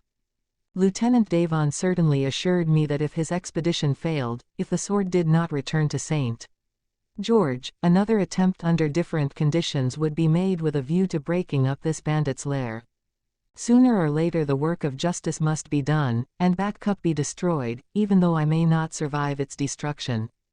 Why can I not go and breathe, if only for a single instant, the vivifying air outside? Why am I not permitted to cast one glance over the ocean towards the distant horizon of the Bermudas? My whole life is concentrated in one desire, to get through the tunnel in the wall and hide myself among the rocks. Perchance I might be the first to catch sight of the smoke of a squadron heading for the island. This project, alas, is unrealizable, as sentries are posted day and night at each extremity of the passage. No one can enter it without Engineer Serko's authorization. Were I to attempt it, I should risk being deprived of my liberty to walk about the cavern, and even worse might happen to me. Since our last conversation, Engineer Serko's attitude towards me has undergone a change. His gaze has lost its old-time sarcasm and is distrustful, suspicious, searching and as stern as Kerkerahe's. November 17th. This afternoon there was a great commotion in the beehive, and the men rushed out of their cells with loud cries. I was reclining on my bed, but immediately rose and hurried out. All the pirates were making for the passage, in front of which were Kerkerahe, Engineer Serko, Captain Spade, Boatswain Effrondat, engine driver Gibson and the Count d'Artigas' big Malay attendant. I soon learned the reason for the tumult, for the sentries rush in with shouts of alarm. Several vessels have been sighted to the northwest, warships steaming at full speed in the direction of Back Cup. 16. Only a few more hours. What effect this news has upon me, and what emotion it awakens within my soul. The end, I feel, is at hand. May it be such as civilization and humanity are entitled to. Up to the present I have indited my notes day by day. Henceforward it is imperative that I should inscribe them hour by hour, minute by minute. Who knows but what Thomas Rock's last secret may be revealed to me and that I shall have time to commit it to paper. Should I die during the attack, God grant that the account of the 5 months I have passed in Back Cup may be found upon my body. At first Coronet, Engineer Serko, Captain Spade, and several of their companions took up position on the exterior base of the island. What would I not give to be able to follow to them, and in the friendly shelter of a rook watch the oncoming warships. An hour later they return after having left a score of men to keep watch. As the days at this season of the year are very short, there is nothing to fear before the morrow. It is not likely that the ships will attempt a night attack and land a storming party, for they must imagine that the place is in a thorough condition of defense. All night long the pirates work, installing the trestles at different points of the coast. 6 have been taken through the passage to places selected in advance. This done, Engineer Serko joins Thomas Rock in his laboratory. Is he going to tell him what is passing, that a squadron is in view of Back Cup, and that his fulgurator will be employed to defend the island? What is certain is that 100 engines, each charged with several pounds of the explosive and of the substance that ensures a trajectory superior to that of any other projectile, are ready for their work of destruction. As to the deflagrator liquid, Thomas Rock has a certain number of phials of it, and, I know only too well, will not refuse to help Coronet's pirates with it. During these preparations night has come on. Only the lamps of the beehive are lighted and a semi-obscurity reigns in the cavern. I return to my cell. It is to my interest to keep out of the way as much as possible, for Engineer Serko's suspicions might be revived now that the squadron is approaching Back Cup. But will the vessels sighted continue on their course in this direction? May they not be merely passing on their way to Bermuda? For an instant this doubt enters my mind. No, no, it cannot be. Besides, I have just heard Captain Spade declare that they are lying to in view of the island. To what nation do they belong? Have the English, desirous of avenging the destruction of the sword, alone undertaken the expedition? May not cruisers of other nations be with them?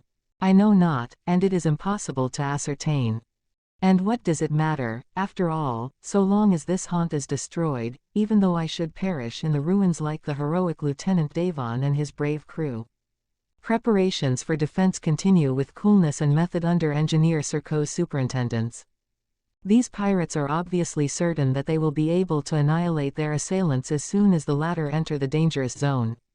Their confidence in Rock's fulgurator is absolute. Absorbed by the idea that these warships are powerless against them, they think neither of the difficulties nor menaces held out by the future. I surmise that the trestles have been set up on the northwest coast with the grooves turned to send the engines to the north, west, and south. On the east, as already stated, the island is defended by the chain of reefs that stretches away to the Bermudas. About 9 o'clock I venture out of my cell. They will pay little attention to me, and perhaps I may escape notice in the obscurity. Ah, if I could get through that passage and hide behind some rock, so that I could witness what goes on at daybreak. And why should I not succeed now that Coronet, Engineer Serko, Captain Spade, and the pirates have taken their posts outside? The shores of the lake are deserted, but the entrance to the passage is kept by Count d'Artigas Malay. I saunter, without any fixed idea, towards Thomas Rock's laboratory. This reminds me of my compatriot. I am, on reflection, disposed to think that he knows nothing about the presence of a squadron off Back Cup. Probably not until the last moment will Engineer Serko apprise him of its proximity, not till he brusquely points out to him the vengeance he can accomplish. Then I conceive the idea of enlightening Thomas Rock, myself, of the responsibility he is incurring and of revealing to him in this supreme hour the character of the men who want him to cooperate in their criminal projects. Yes, I will attempt it, and may I succeed in fanning into a flame any spark of patriotism that may still linger in his rebellious soul. Rock is shut up in his laboratory. He must be alone, for never does he allow anyone to enter while he is preparing his deflagrator. As I pass the jetty I notice that the tug is moored in its accustomed place. Here I judge it prudent to walk behind the first row of pillars and approach the laboratory laterally, which will enable me to see whether anybody is with him. When I have gone a short distance along the somber avenue, I see a bright light on the opposite side of the lagoon. It is the electric light in Rock's laboratory as seen through a narrow window in the front. Except in that particular spot, the southern shore of the lake is in darkness, whereas, in the opposite direction, the beehive is lit up to its extremity at the northern wall. Through the opening in the dome, over the lake I can see the stars shining. The sky is clear, the tempest has abated, and the squalls no longer penetrate to the interior of Back Cup. When near the laboratory, I creep along the wall and peep in at the window. Thomas Rock is there alone. The light shines full on his face. If it is somewhat drawn, and the lines on the forehead are more pronounced, his physiognomy, at least, denotes perfect calmness and self-possession. No, he is no longer the inmate of Pavilion number 17, the madman of Healthful House, and I ask myself whether he is not radically cured, whether there is no further danger of his reason collapsing in a final paroxysm. He has just laid 2 glass phials upon the table, and holds a third in his hand. He holds it up to the light, and observes the limpidity of the liquid it contains. I have half a mind to rush in, seize the tubes and smash them, but I reflect that he would have time to make some more of the stuff. Better stick to my first plan. I push the door open and enter. Thomas Rock. I exclaim. He has not heard, nor has he seen me. Thomas Rock. I repeat. He raises his head, turns and gazes at me. Ah, it is you, Simon Hart. He replies calmly, even indifferently. He knows my name. Engineer Serco must have informed him that it was Simon Hart, and not Keeper Gaydon who was watching over him at Healthful House. You know who I am. I say. Yes, as I know what your object was in undertaking such a position. You lived in hopes of surprising a secret that they would not pay for at its just value. Thomas Rock knows everything, and perhaps it is just as well, in view of what I am going to say. Well, you did not succeed, Simon Hart, and as far as this is concerned, he added, flourishing the phial, no one else has succeeded, or ever will succeed. As I conjectured, he has not, then, made known the composition of his deflagrator. Looking him straight in the face, I reply. You know who I am, Thomas Rock, but do you know in whose place you are? In my own place, he cries. That is what Ker Karraje has permitted him to believe. The inventor thinks he is at home in Back Cup, that the riches accumulated in this cavern are his, and that if an attack is made upon the place, it will be with the object of stealing what belongs to him. And he will defend it under the impression that he has the right to do so. Thomas Rock, I continue, listen to me. What do you want to say to me, Simon Hart?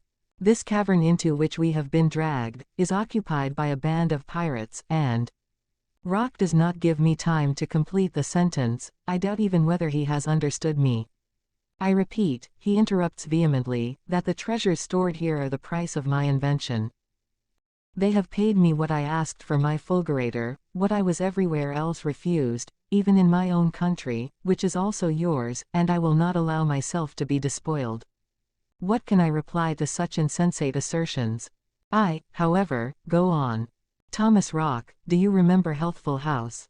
Healthful House, where I was sequestrated after Warder Gaydon had been entrusted with the mission of spying upon me in order to rob me of my secret. I do, indeed. I never dreamed of depriving you of the benefit of your secret, Thomas Rock. I would never have accepted such a mission. But you were ill, your reason was affected, and your invention was too valuable to be lost. Yes, had you disclosed the secret during one of your fits you would have preserved all the benefit and all the honor of it.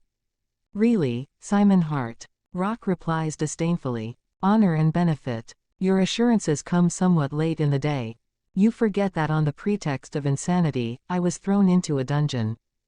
Yes, it was a pretext, for my reason has never left me, even for an hour, as you can see from what I have accomplished since I am free. Free. Do you imagine you are free, Thomas Rock? Are you not more closely confined within the walls of this cavern than you ever were at Healthful House? A man who is in his own home, he replies angrily, goes out as he likes and when he likes. I have only to say the word and all the doors will open before me. This place is mine. Count d'Artigas gave it to me with everything it contains. Woe to those who attempt to attack it. I have here the wherewithal to annihilate them, Simon Hart. The inventor waves the file feverishly as he speaks. The Count d'Artigas has deceived you, I cry, as he has deceived so many others. Under this name is dissembled one of the most formidable monsters who ever scoured the Pacific and Atlantic Oceans. He is a bandit steeped in crime, he is the odious Cur Coraje. Cur Coraje, echoes Thomas Rock. And I wonder if this name has not impressed him, if he remembers who the man is who bears it. If it did impress him, it was only momentarily. I do not know this Cur Coraje, he says, pointing towards the door to order me out. I only know the Count d'Artigas. Thomas Rock, I persist, in a final effort, the Count d'Artigas and Cur Coraje are one and the same person. If this man has purchased your secret, it is with the intention of ensuring impunity for his crimes and facilities for committing fresh ones. He is the chief of these pirates.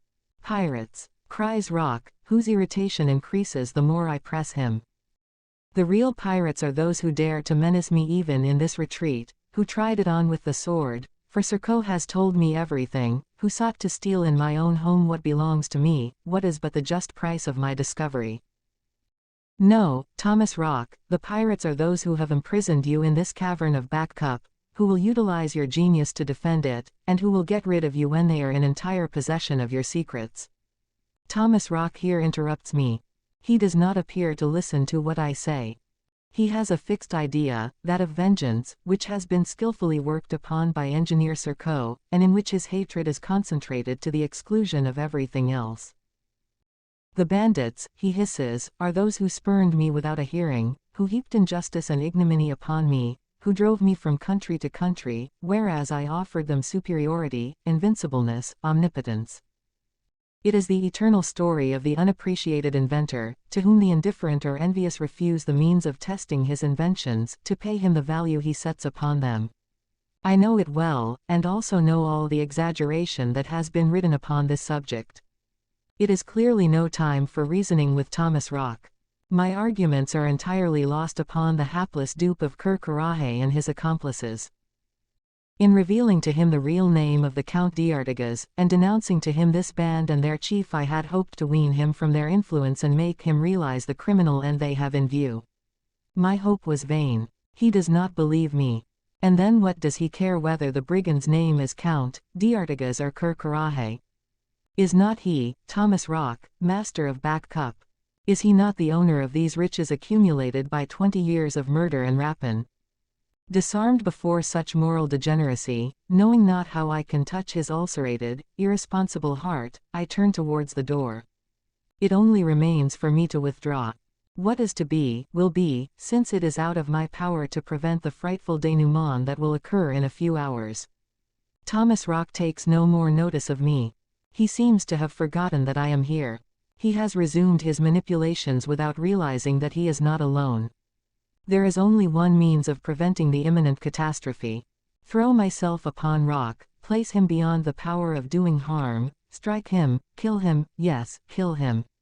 It is my right, it is my duty. I have no arms, but on a nearby shelf I see some tools, a chisel and a hammer. What is to prevent me from knocking his brains out? Once he is dead I have but to smash the files and his invention dies with him. The warships can approach, land their men upon the island, demolish Back Cup with their shells.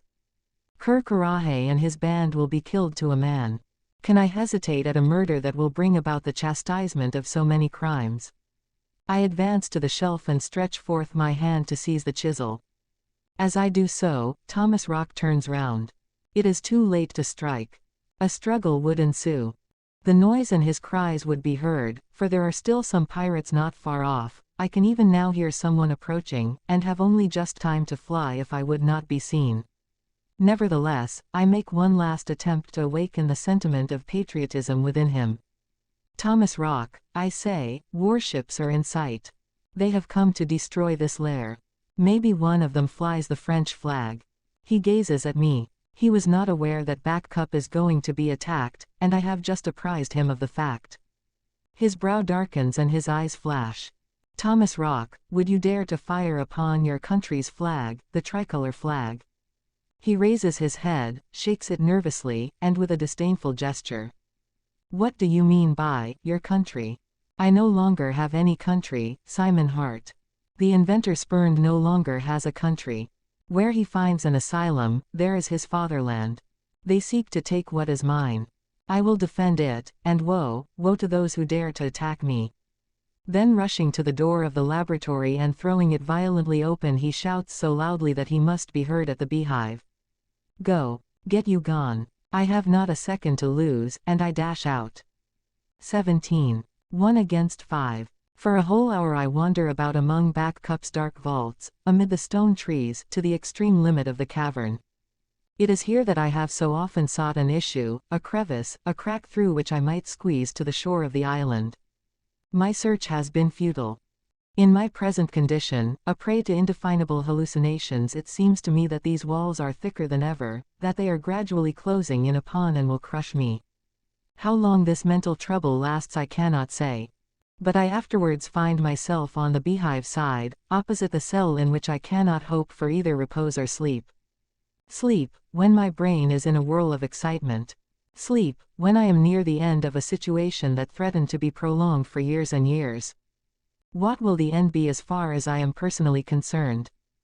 What am I to expect from the attack upon Back Cup, the success of which I have been unable to assure by placing Thomas Rock beyond the possibility of doing harm? His engines are ready to be launched, and as soon as the vessels have reached the dangerous zone they will be blown to atoms. However this may be, I am condemned to pass the remaining hours of the night in my cell. The time has come for me to go in. At daybreak I shall see what is best for me to do. Meanwhile, for aught I know, I may hear the thunder of Rock's fulgurator as it destroys the ships approaching to make a night attack. I take a last look round. On the opposite side a light, a single light, is burning. It is the lamp in Rock's laboratory, and it casts its reflection upon the waters of the lake. No one is about, and it occurs to me that the pirates must have taken up their lighting positions outside and that the beehive is empty. Then, impelled by an irresistible instinct, instead of returning to my cell, I creep along the wall, listening, spying, ready to hide if I hear voices or footsteps. I at length reach the passage. God in heaven! No one is on guard there, the passage is free. Without giving myself time to reflect, I dart into the dark hole, and grope my way along it. Soon I feel a fresher air, the salt, vivifying air of the sea, that I have not breathed for 5 months. I inspire it with avidity, with all the power of my lungs. The outer extremity of the passage appears against the star-studded sky. There is not even a shadow in the way. Perhaps I shall be able to get outside. I lay down, and crawl along noiselessly to the orifice and peer out. Not a soul is in sight. By skirting the rocks towards the east, to the side which cannot be approached from the sea on account of the reefs and which is not likely to be watched, I reach a narrow excavation about 225 yards from where the point of the coast extends towards the northwest. At last I am out of the cavern. I am not free, but it is the beginning of freedom. On the point the forms of a few sentries stand out against the clear sky, so motionless that they might be mistaken for pieces of the rock. On the horizon to the west the position lights of the warship show in a luminous line. From a few gray patches discernible in the east, I calculate that it must be about 5 o'clock in the morning. November 18th. It is now light enough for me to be able to complete my notes relating the details of my visit to Thomas Rock's laboratory, the last lines my hand will trace, perhaps. I have begun to write, and shall jot down the incidents of the attack as they occur. The light damp mist that hangs over the water soon lifts under the influence of the breeze, and at last I can distinguish the warships. There are 5 of them, and they are lying in a line about 6 miles off, and consequently beyond the range of Rock's engines. My fear that after passing in sight of the Bermudas the squadron would continue on its way to the Antilles or Mexico was therefore unfounded. No, there it is, awaiting broad daylight in order to attack Back Cup. There is a movement on the coast. 3 or 4 pirates emerge from the rocks, the sentries are recalled and draw in, and the entire band is soon assembled. They do not seek shelter inside the cavern, knowing full well that the ships can never get near enough for the shells of the big guns to reach the island. I run no risk of being discovered, for only my head protrudes above the hole in the rock and no one is likely to come this way. The only thing that worries me is that Surco, or somebody else may take it into his head to see if I am in my cell, and if necessary to lock me in, though what they have to fear from me I cannot conceive. At 25 minutes past 7, Kirkarahe, Engineer Surco and Captain Spade advance to the extremity of the point, where they sweep the northwestern horizon with their telescopes. Behind them the 6 trestles are installed, in the grooves of which are Rock's auto-propulsive engines. 35 minutes past 7, smoke arises from the stacks of the warships, which are getting underway and will soon be within range of the engines. Horrible cries of joy, salvos of hurrahs, howls of wild beasts I might more appropriately say, arise from the pirate horde. At this moment Engineer Surco quits Kirkarahe, whom he leaves with Captain Spade, and enters the cavern, no doubt to fetch Thomas Rock. When Kirkarahe orders the latter to launch his engines against the ships, will he remember what I told him? Will not his crime appear to him in all its horror? Will he refuse to obey? No, I am only too convinced of the contrary. It is useless to entertain any illusion on the subject. The inventor believes he is on his own property. They are going to attack it. He will defend it. The 5 warships slowly advance, making for the point. Perhaps they imagine on board that Thomas Rock has not given up his last and greatest secret to the pirates, and, as a matter of fact, he had not done so when I threw the keg into the lagoon. If the commanders propose to land storming parties and the ships advance into the zone of danger, there will soon be nothing left of them but bits of shapeless floating wreckage. Here comes Thomas Rock accompanied by Engineer Surco. On issuing from the passage both go to the trestle that is pointing towards the leading warship. Kirkarahe and Captain Spade are awaiting them. As far as I am able to judge, Rock is calm. He knows what he is going to do. No hesitation troubles the soul of the hapless man whom hatred has led astray. Between his fingers shines the glass phial containing the deflagrator liquid. He then gazes towards the nearest ship, which is about 5 miles distant. She is a cruiser of about 2,500 tons, not more.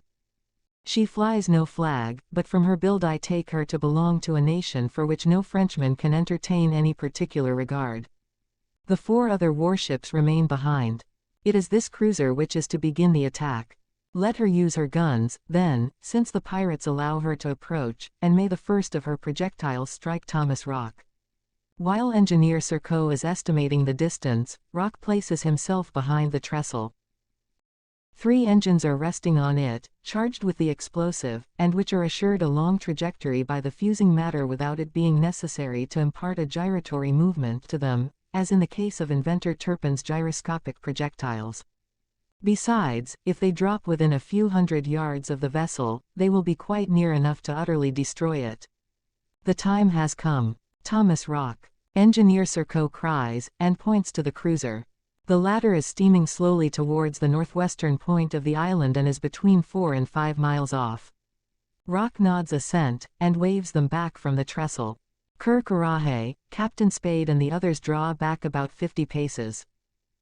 Thomas Rock then takes the stopper from the phial which he holds in his right hand, and successively pours into a hole in the rear end of each engine a few drops of the liquid, which mixes with the fusing matter.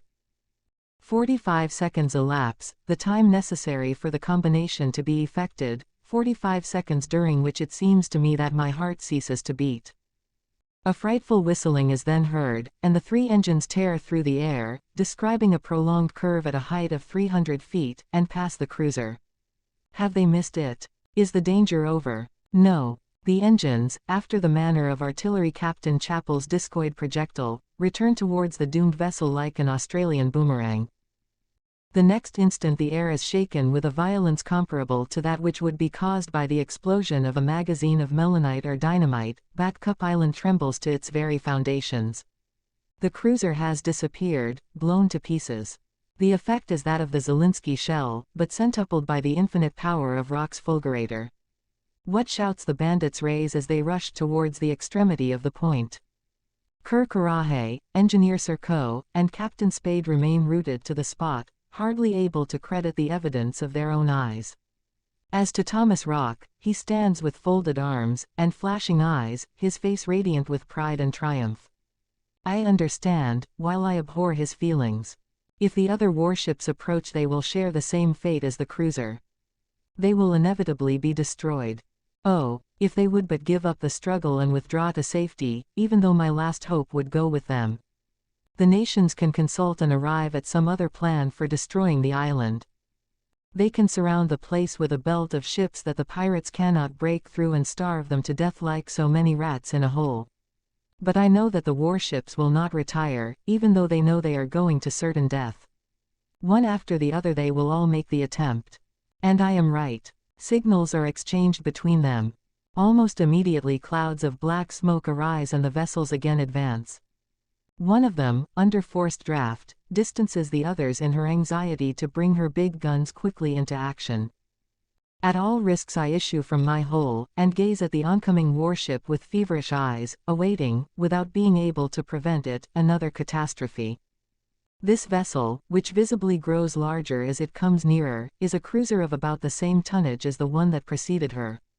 No flag is flying and I cannot guess her nationality.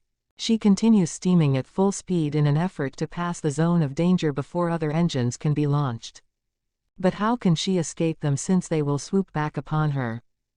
Thomas Rock places himself behind the second trestle as the cruiser passes on to the surface of the abysm in which she will in turn soon be swallowed up. No sound disturbs the stillness. Suddenly the rolling of drums and the blare of bugles is heard on board the warship. I know those bugle calls, they are French bugles. Great God! She is one of the ships of my own country's navy and a French inventor is about to destroy her. No, it shall not be. I will rush towards Thomas Rock, shout to him that she is a French ship. He does not, cannot, know it. At a sign from Engineer Serco the inventor has raised the file. The bugles sound louder and more strident. It is the salute to the flag. A flag unfurls to the breeze, the tricolor, whose blue, white and red sections stand out luminously against the sky. Ah, what is this? I understand. Thomas Rock is fascinated at the sight of his national emblem. Slowly he lowers his arm as the flag flutters up to the masthead. Then he draws back and covers his eyes with his hand. Heavens above! All sentiment of patriotism is not then dead in his ulcerated heart, seeing that it beats at the sight of his country's flag. My emotion is not less than his. At the risk of being seen, and what do I now care if I am seen? I creep over the rocks. I will be there to sustain Thomas Rock and prevent him from weakening. If I pay for it with my life I will once more adjure him in the name of his country. I will cry to him, Frenchman, it is the tricolor that flies on yonder ship. Frenchman, it is a very part of France that is approaching you. Frenchman, would you be so criminal as to strike it?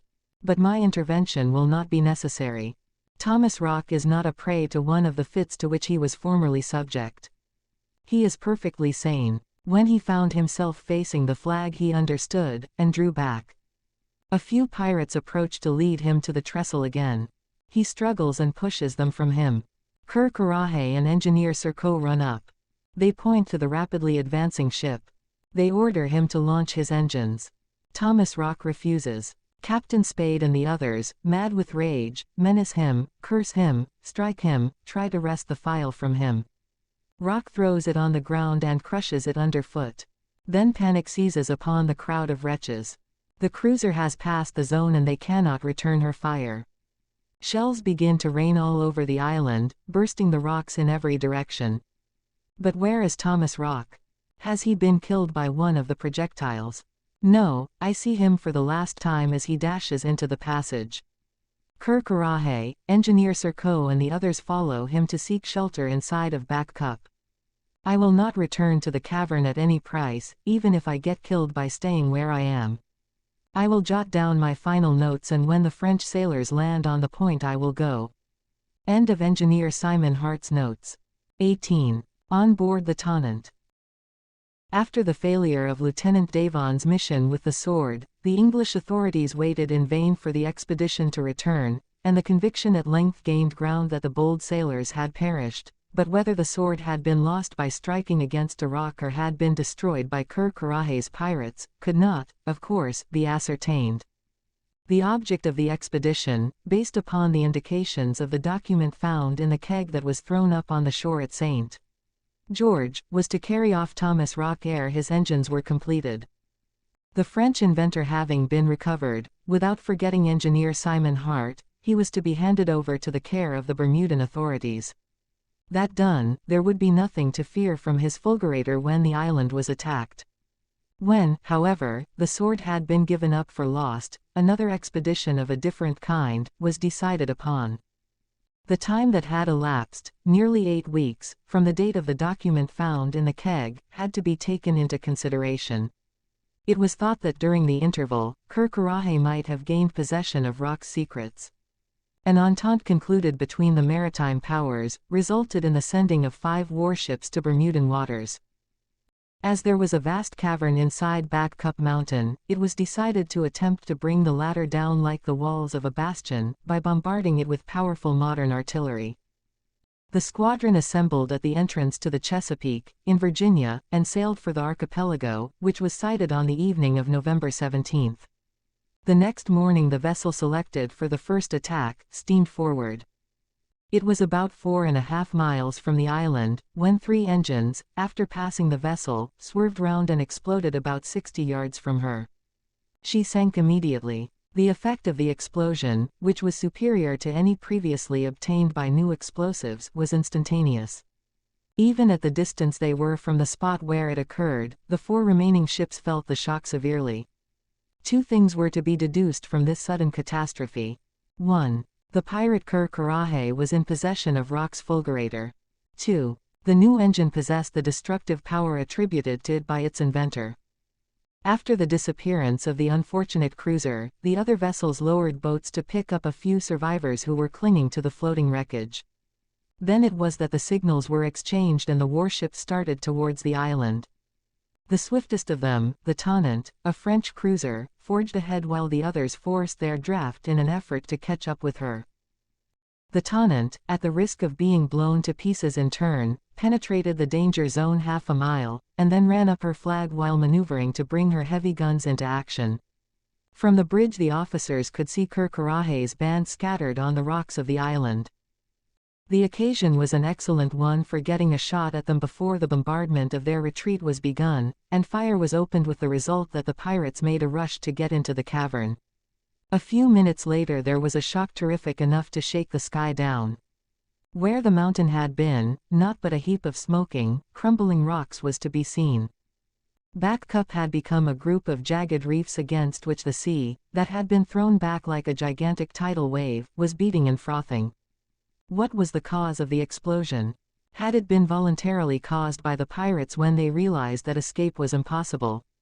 The Tonnant had not been seriously damaged by the flying rocks. Her boats were lowered and made towards all that was left of Back Cup. The landing parties explored the ruins, and found a few horribly mangled corpses. Not a vestige of the cavern was to be seen. One body, and one only, was found intact. It was lying on the northeast side of the reefs. In one hand, tightly clasped, was a notebook, the last line of which was incomplete. A close examination showed that the man was still breathing. He was conveyed on board the Tonnant, where it was learned from the notebook that he was Simon Hart. For some time his life was despaired of, but he was eventually brought round, and from the answers made to the questions addressed to him the following conclusion was reached. Moved to his very soul at the sight of the tricolour flag, being at last conscious of the crime of lèse-patrie he was about to commit, Thomas Rock rushed through the passage to the magazine where a considerable quantity of his explosive was stored. Then, before he could be prevented, brought about the terrible explosion which destroyed the island of Back Cup. And now Ker and his pirates have disappeared, and with them Thomas Rock and the secret of his invention.